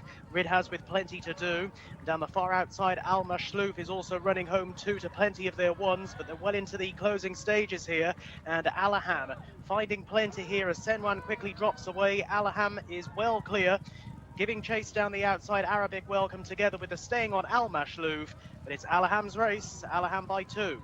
Tight in the end for 2nd place, Al Mashlouf running home strongly down the outside.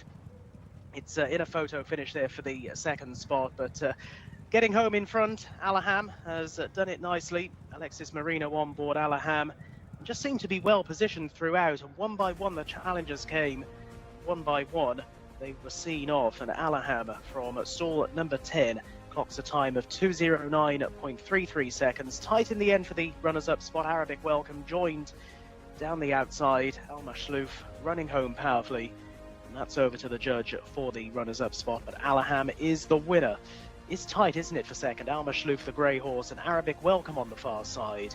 And it looked like Now ran home strongly to grab the 4th. It's been confirmed that Arabic Welcome has got through to finish in 2nd, beaten some 2.5 lengths. It was a nose back to Al Mashlouf in 3rd, and Now was indeed 4th. I think Martin put that one up beforehand. Further 3 lengths behind, and Callum's pick, Al Mahdi, was back in behind those, ran home in 5th. But it's Alaham in front, always prominent, and scores tightly enough in the end.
Yes, Alex Moreno has a winner on a Saturday. He had a winner on Friday yesterday as well on a big outsider. This one a little more fancied. Alaham has won by 2.5 lengths, beating Arabic Welcome and Al Mashlouf. Now came in to finish in 4th, and Amadi ran on to finish 5th to finish in the money, and White Feathers Fall had ended up finishing in 6th. But Alex took this up on the crown of the bend and never said no. Huge congratulations and lots of celebrations as this horse comes in. Mabruk, Alex, all round. They'll be very happy with that success, and Alex will be over the moon with that. He'll be absolutely over the moon with that. Absolutely wonderful scenes in here. Absolutely, genuinely the best scenes we've seen all day. I'm loving this. That's class. Absolute class. Sometimes you absolutely love horse racing. It's been class today. This is the 14 Alaham, bred by the Irish national stud, by the stallion Bellardo. He did lots of transferring both over northern and southern hemisphere, which was good to see. Great to see him having a winner here, and great to see the Irish national stud breeding a nice one over here in Saudi Arabia. Showing a little bit of form, patchy in and out, but was steadily improving here. 3rd last time out, 2nd on 3 starts ago. Bit of a disappointing run on penultimate start, but Alex is happy as a Larry with this success. He'll be chuffed to bits. Absolutely chuffed to bits. Great scenes down here. It's been class. Alex is going to weigh himself in here. Here we go. Just make sure he's going to come in. Should be around 59.5. Oh, 59.6. He hit it on the money. Perfect from him. And now we'll grab a word with our winning jockey. Alex Moreno, you had a winner yesterday. You now have a winner today. Did he just pick up and fly away? Yeah, you know, there's a tactic, you know. Well, I tried to pin the pace, but the race was a little fast. So I just stay in until my horse get warm. I just go away, you know. There was plenty of pace early on, and lots of horses were running around trying to find the best position. What do you do as a jockey when that's happening in front of you? Lots of people trying to find different paths. Are you keen to try and keep out of trouble, or do you just hold your position? Well, I just keep on my position, you know. It depends, you know. If somebody tries to cross you, you have to look at another position. So if nothing happens, you just stay. Yeah, and you did stay, and it worked out for you. You got on the bend, he hit the front, and he kept on finding. Well, I was scared in the last 50. He was, you know, cantering. But, you know, I was until it was in the finish line. So just congratulations to everyone. And congratulations to you. A first winner today, but a second winner of the week. Well done. Thank you, buddy. Thank you. Yeah, he's been pretty consistent, Alex, firing the winners over the last... We've been here 4 weeks. I think most meetings he's managed to land 2 or 3.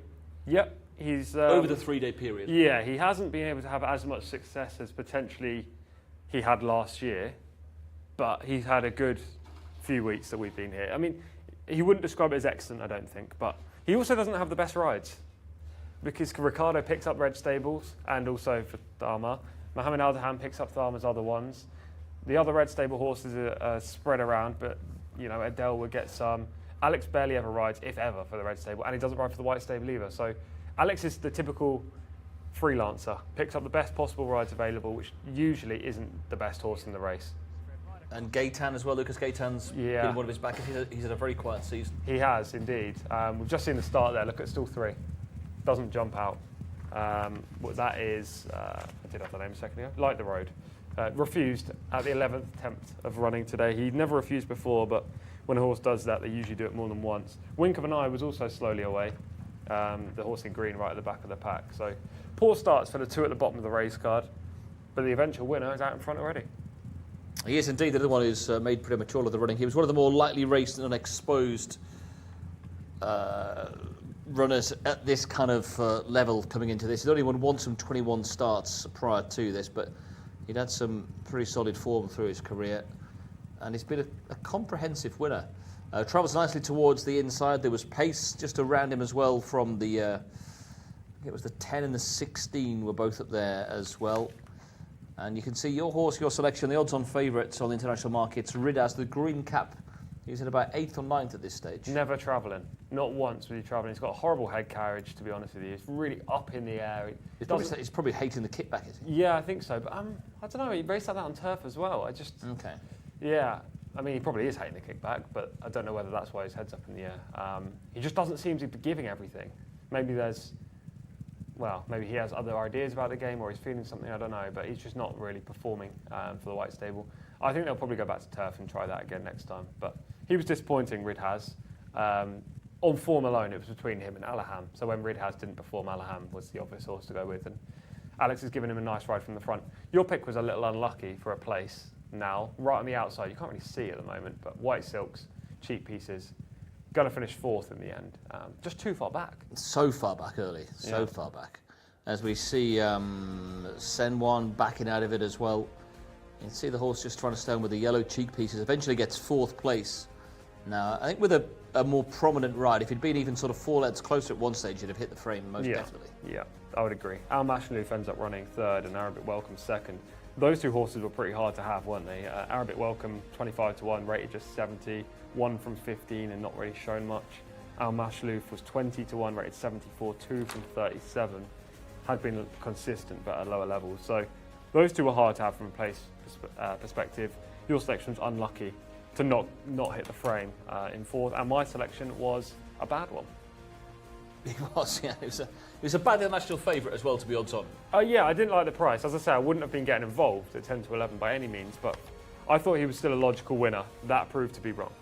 I think we need to get the maintenance department in here, because if I let go of my chair...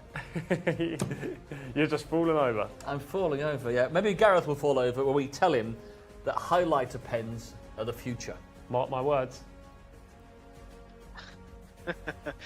The Al Juf Region Governorate Cup is our final race of the day. Now scratched at the 1.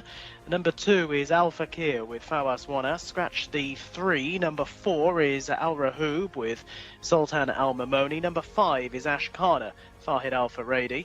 Number 6 is scratched. 7, Mashmook with Adel Al Faradi now looking for a 5-timer.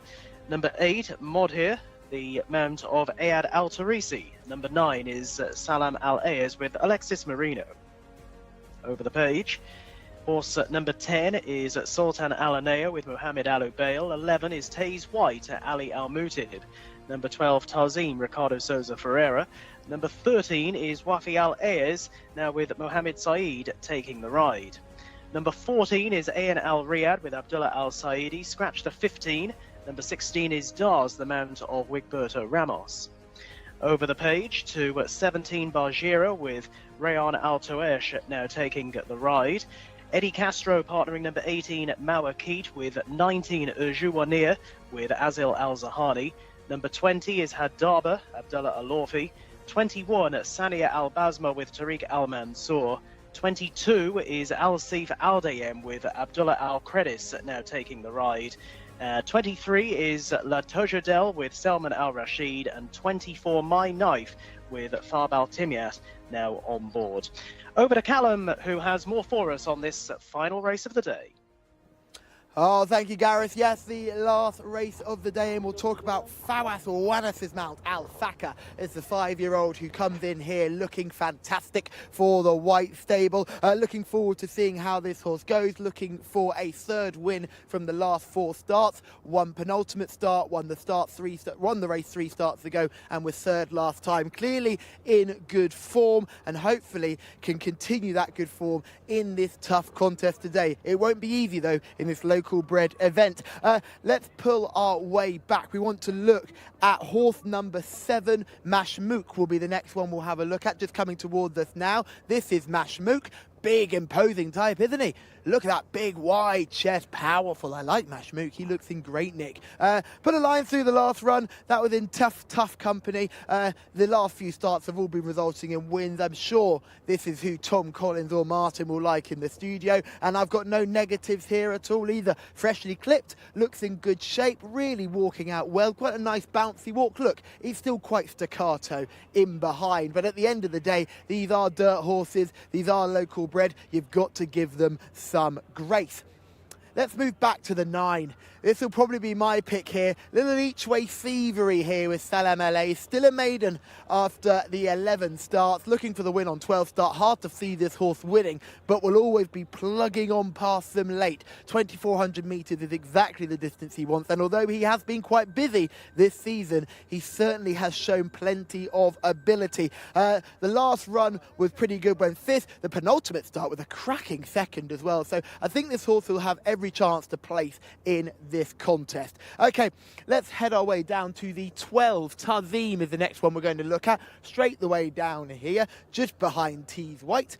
Tees White ran a good race last time as well, but let's look at Tarzim. Wow, another one that the Red Stables have immaculately turned out. I think in these local bred contests, you can really see the difference in quality between the premium runners and those that are at the sort of base level. And some of these 2 Red Stable runners are really standing out. And Tarzim is another one. A winner last time out, a surprise winner last time out, but a winner nonetheless. Has been showing good form all the way through and is well worth another play here. Ricardo Souza Ferreira doing the steering, looking for his 3rd winner of the night. We'll go back to Wafea Lathe, horse number 13 here, for the same owners as Sonic, who'll be looking to have a memorable day if this horse was to come through and win. Let's pull our way back to horse number 16 is the next one we'll look at. This is the star here. This is Dars. Take a look at Dars. What an absolutely gorgeous individual. Wigberto Ramos in the saddle as well. Wiggy, are we good? We're good. He's happy about this, so this will be exciting. We like Dars. He says he's a good horse, and I think I agree with him as well. He's done well in the past. Slightly disappointing when 2nd last time out, when given every chance. And this is arguably a little bit of a tougher contest, but Dars does look fantastic. And then finally, the last one we'll peep at is the 18. Another one. This current session here in Saudi Arabia for the team that are here, Callum, myself, and Tom, are run coming to an end as we have a look at Tarzim, who was in winning form here last week. Had been in some quite good races coming into this. Had been in a race back on the 17th of January, a cup race, was in a 2,500 metre domestic Group 1 before that, would actually beat Mashmook, but came out on top last week in a race in which the other red stable horse disappointed, Abu Sheikha. Yeah, Abu Sheikha was very disappointing. So then you're thinking, well, what's Tarzim beaten? Not a lot, to be honest with you. However, he's done it well. He's quite clearly hit the line very powerfully, and he found traffic at the top of the turn. So huge value for a bigger margin there. And He's a good unexposed horse. over the trip as well. He is, and he stays. Definitely stays. As does Mashmook, who's another one who's got a good record over the course and distance, but has got to come back from a drubbing last time out. 3-time course and distance winner. He exploded away from his opposition this day. Watch the finish. Wins by 17 lengths. Yeah, watch the margin. It just goes further and further and further clear. This is the best finishing effort I've seen of any horse over 2,400 metres, regardless of grade. Look at that. He sprints. Magnificent. Yes, last time he was disappointing. But And Tarzim was in front of him that day. Correct. But if he gets back to that form, he wins. Okay, but if he runs like he did last time, Tarzim beats him. Probably. It depends which Mashmook. It's a fascinating matchup. It is. Mashmook is the better of the two horses, but Tarzim is probably in better form right now. That's your quandary, basically. And it's a match race, isn't it? Yeah, and you've got Mashmook's got a rating of 100, 5 wins from 17. Tarzim's got a rating of 96, albeit probably increased from last week with a run rate of 3 from 10. So there's probably more improvement to come from Tarzim, especially over the trip because he's only had 2 goes over it. Yeah, maybe. Maybe. I think Mashmook is the horse to beat. Tarzim could improve past, but he will need to. If Mashmook brings his A game, I'd be surprised if Tarzim won. We'll see. And what about Bajira, who was in front of both of that pair in that domestic Group 1? Yeah, this mare is just very consistent without winning. That's her problem. She always just plods on for a place, which is all well and good, you know. If you're running places in these races, you're picking up quite good prize money, but it's hard to suggest she's going to win this. If either of the 2 red stable horses turn up, then she'll be playing 3rd or 4th best in this contest here. Well, that race we touched on was the Crown Prince Cup. It was a local bred race, domestic Group 1. Yemken came out on top. Bajira was back in 3rd. Abu Sheikha, we saw disappointing last week, was 4th. Tarzim was 6th. And then back in 11th was Mashmook on that occasion. But Del Al-Faredi, you've certainly got the man on board who's had a great day so far. 4 winners for Adil. Yeah, he's had a phenomenal day. He's going to add another one here, I think. But we'll see. This is Al-Faredi coming back to his best. He's had a suspension. He's had a couple of days where he's not ridden many winners. He's already had a great day, but I think he's going to have an even better day here. Do you think Ricardo's had the pick when he was on board Mashmook for the last 2 starts, but has jumped ship to Tarzim here?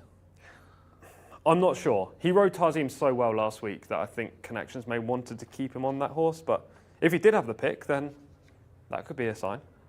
He was rated 9-2 going into that race last week. He's got up to a mark of 96 on the back of it. So 2 goes over the trip. There was that win here last week and that 6th place finish in that domestic Group 1 as well. It was the final race here last Saturday, and he's back again for the final race on this occasion as they start to arrive down at the start. He won by just a length and a quarter last week, beating horses rated, back in the 80s with Abu Sheikha, who was 100 rated, running no race and finishing back in 7th place. So 8-11 and 6-4, the pair, the only 2 being backed on the international markets. Bajira 6-1, Salmalais at 14s. We've got 25-1 and bigger. So the international market's just, as we've been saying, it's a 2-horse race. It's a red stable smash up, and it's Mashmook 8-11 there from 4-5, and Tarzim 13-8 into 6-4. Interesting. It's very interesting. I'm looking forward to this. Obviously, it means a lot for our studio competition. Whoever wins the week. But also, we get to see 2 really nice red stable horses performing against each other at the maximum distance. It should be fun. Well, let's go back to Gareth with our thanks. Should we give him one more, if you can remember the punchline? Oh, this is gone. I was told to follow a horse on the international markets. There's a horse called Landfill. It was a rubbish tip. Finished last.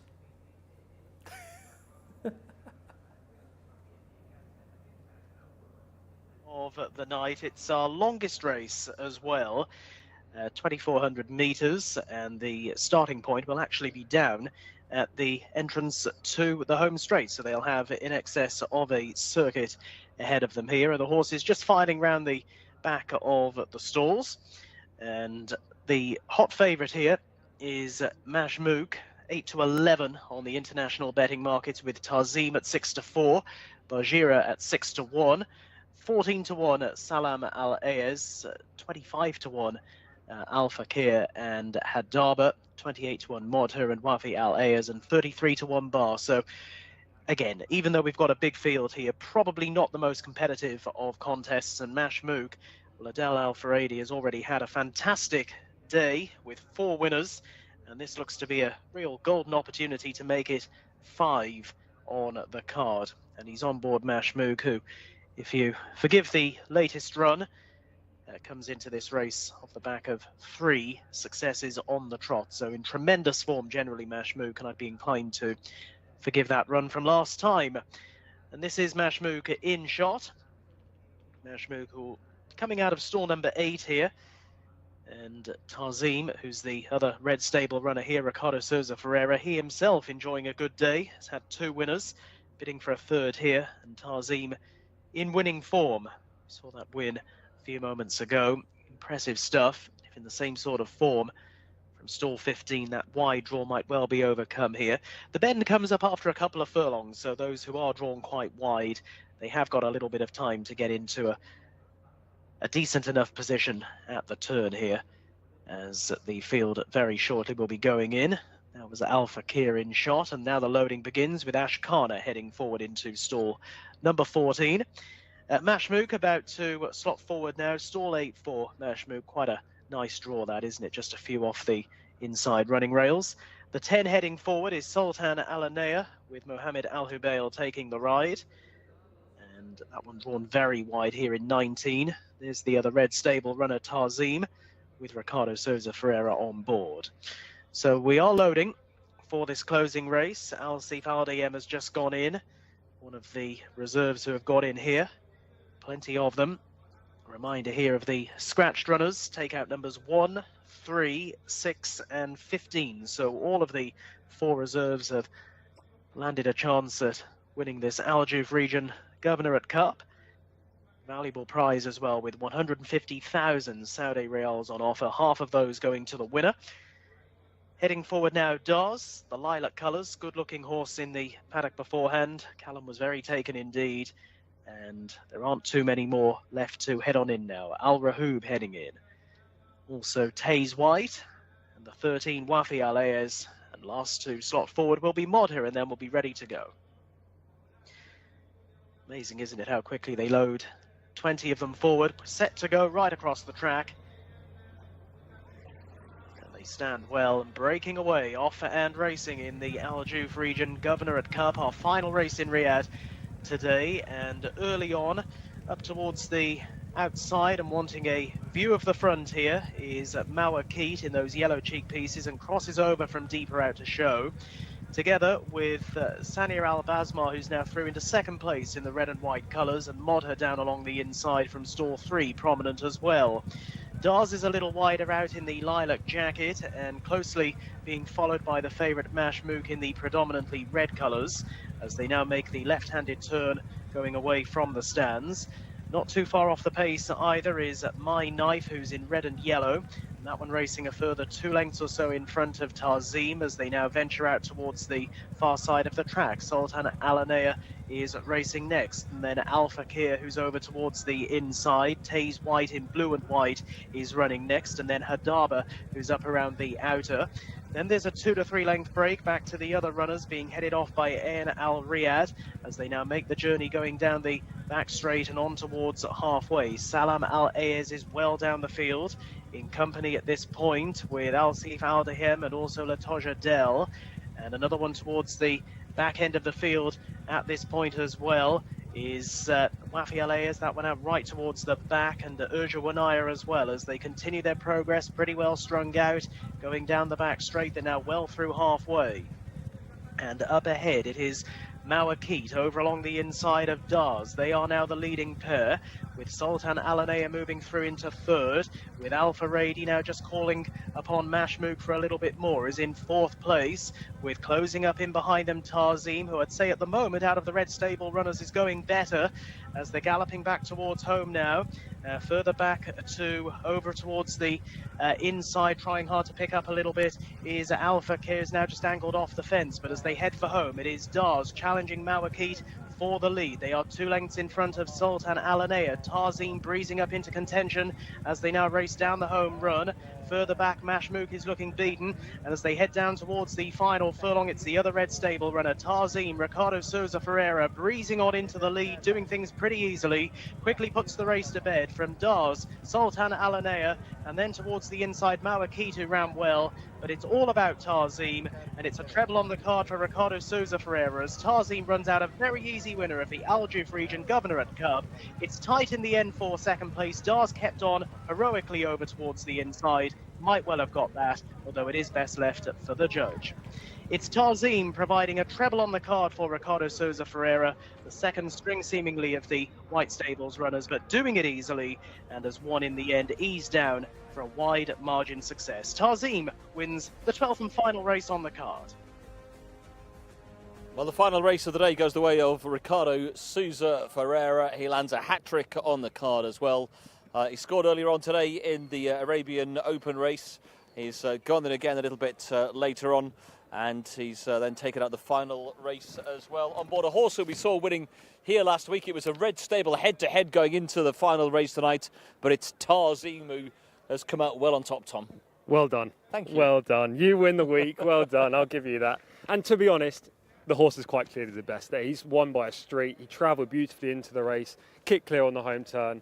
Much better trip this time around than last time when he was in behind horses, couldn't find a clear passage, got into trouble and then still won. Today it was clear sailing, and yeah, I bow down to you. Well But done. he's followed through the red stable horse through, and I just thought... He didn't travel, Mashmook. No. Didn't travel at all.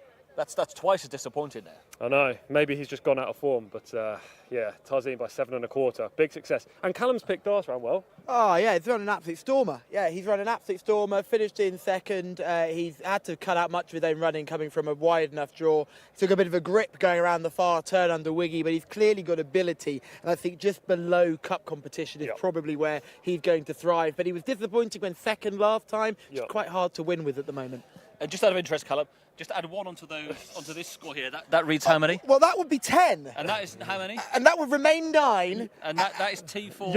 that is T for Tom. Yes, You're getting too much enjoyment out of that. Let me tell you one thing I really enjoy. I just want to make sure if I get between the two of you here, just in case it gets physical, I didn't want anything to really It's okay. bad happen. I bought him a flannel for a reason today so he can mop up his tears. Oh, jeez. What, this is brutal. What a terrible ending.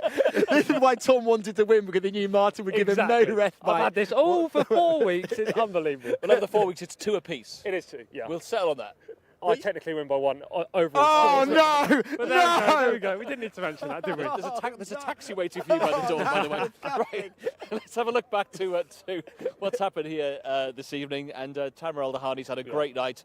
We said it could be Tamer Day. Well, it was really. We thought he'd have 4 winners. He's managed 3 winners and a second as well. And it was transferred. It was the second of his winner following on from Fouge in the opener, transferred under Mohammed Uldaham, who wins again and lands the hat-trick. Had won over 12, won over 1,400, wins again today, dropped back down to 12. Yeah, the issue today was whether he could get across from his draw. I think he was out in 12, actually, still 12.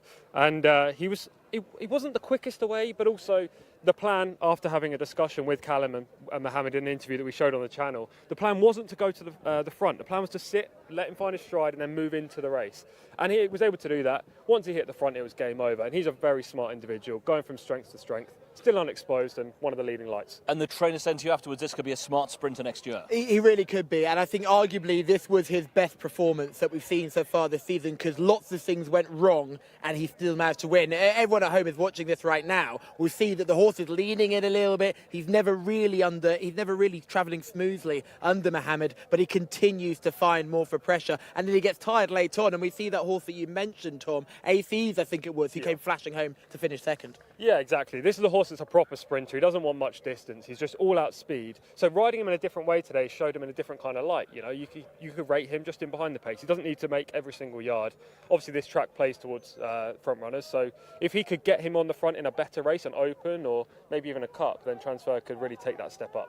Well, Al Dahani has, by name and by nature, been the man of the night, and it was man of the night who won the Ministry of Culture Cup, our 10th race on the card as well. Man of the night who'd come up against some good horses in Scotland Yard and a couple of others as well, and he won last time out from a wide draw. He was posted too wide again today, but he still managed to last it out. Yeah, it was just whether he was going to catch the front runner in this contest, and Making Movies went clear. And Making Movies probably had a 5 to 6 lengths advantage turning for home. But we know that Man of the Night finishes strongly, always been highly regarded, whether it was with previous connections, Richard Hannon, or with Tharma. And I thought the finishing effort today, and the ride specifically, a very forceful ride from Ferreira, was great, Callum. Can we also talk about Mohammed Al Daham trying to beat his boss on Making Movies? I spoke to Ricardo off camera. He goes to me, yeah, we support Mohammed if he'd won, but if he'd beaten me on that day, I would have killed him in the weighing room. So they were hoping to reel him in the end, but it was really, really good racing between the two of them. They were having a good time, and you can just see in the finish here, Ricardo getting every single inch out of that horse, and he was exhausted after crossing the line. It was a different kind of riding style, wasn't it, Martin? It was more like Luke Morris-esque rather than the poise that Ricardo usually has.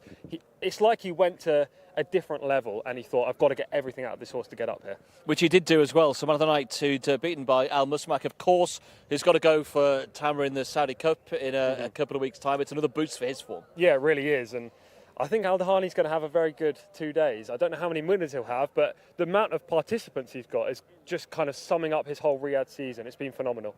And I don't think you heard me when you talked to him as well. I was shouting in your ear, I need him for a press conference, Saudi. Could you book him for me? You were his agent.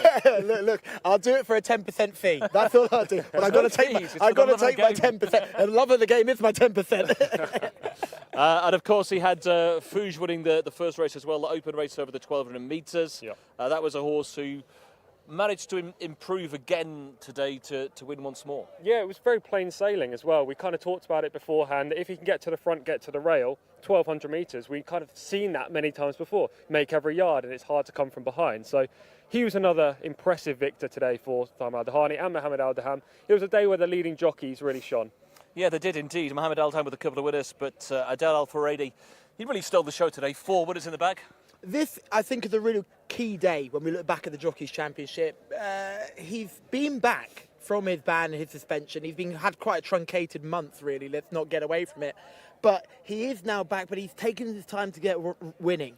This is the first time I've seen him with that ice-cold confidence that we just haven't seen in so long. And he really did just look like a different cat today compared to the other jockeys out there. He was riding at a different level. And I thought we saw that in that race where he won that tight finish, where his knee is in the withers I was just going to say, swing the ring in the handicap was probably the ride of the night from him. It was Irad Ortiz 2.0, it really was. And if you watch US racing, you'll know that Irad loves to do that, just to intimidate a little bit, but it's well within the rules. And Adele just kind of leans across and wins the race that way.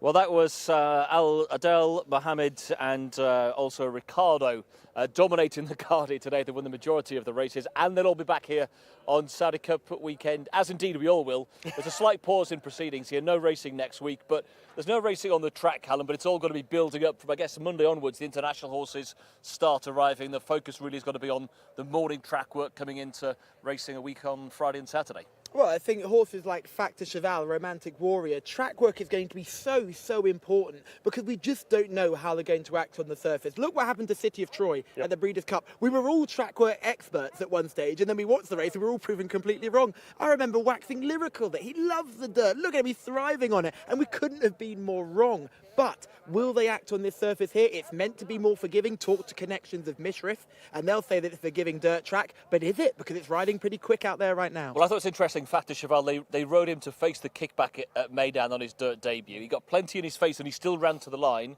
Mikel Barcelona was saying this track would suit him and the surface will suit him better. Yeah, I'll see it when I believe it. I'll believe it when I see it, either way. Well, watch the video back at Maidan. It's on YouTube. We watched it live, actually. We were broadcasting. Yeah, I just have a big doubt always with turf horses, especially coming onto dirt. Even if you've got all weather form, it's a completely different surface. It's deeper sometimes. Obviously here, it's not as deep as Typh, but I only believe it when I see it. They have to prove to me that they can handle it. And therefore, I'm against Factor Cheval and against Romantic Warrior. But I'd love to see the latter win just for the whole story.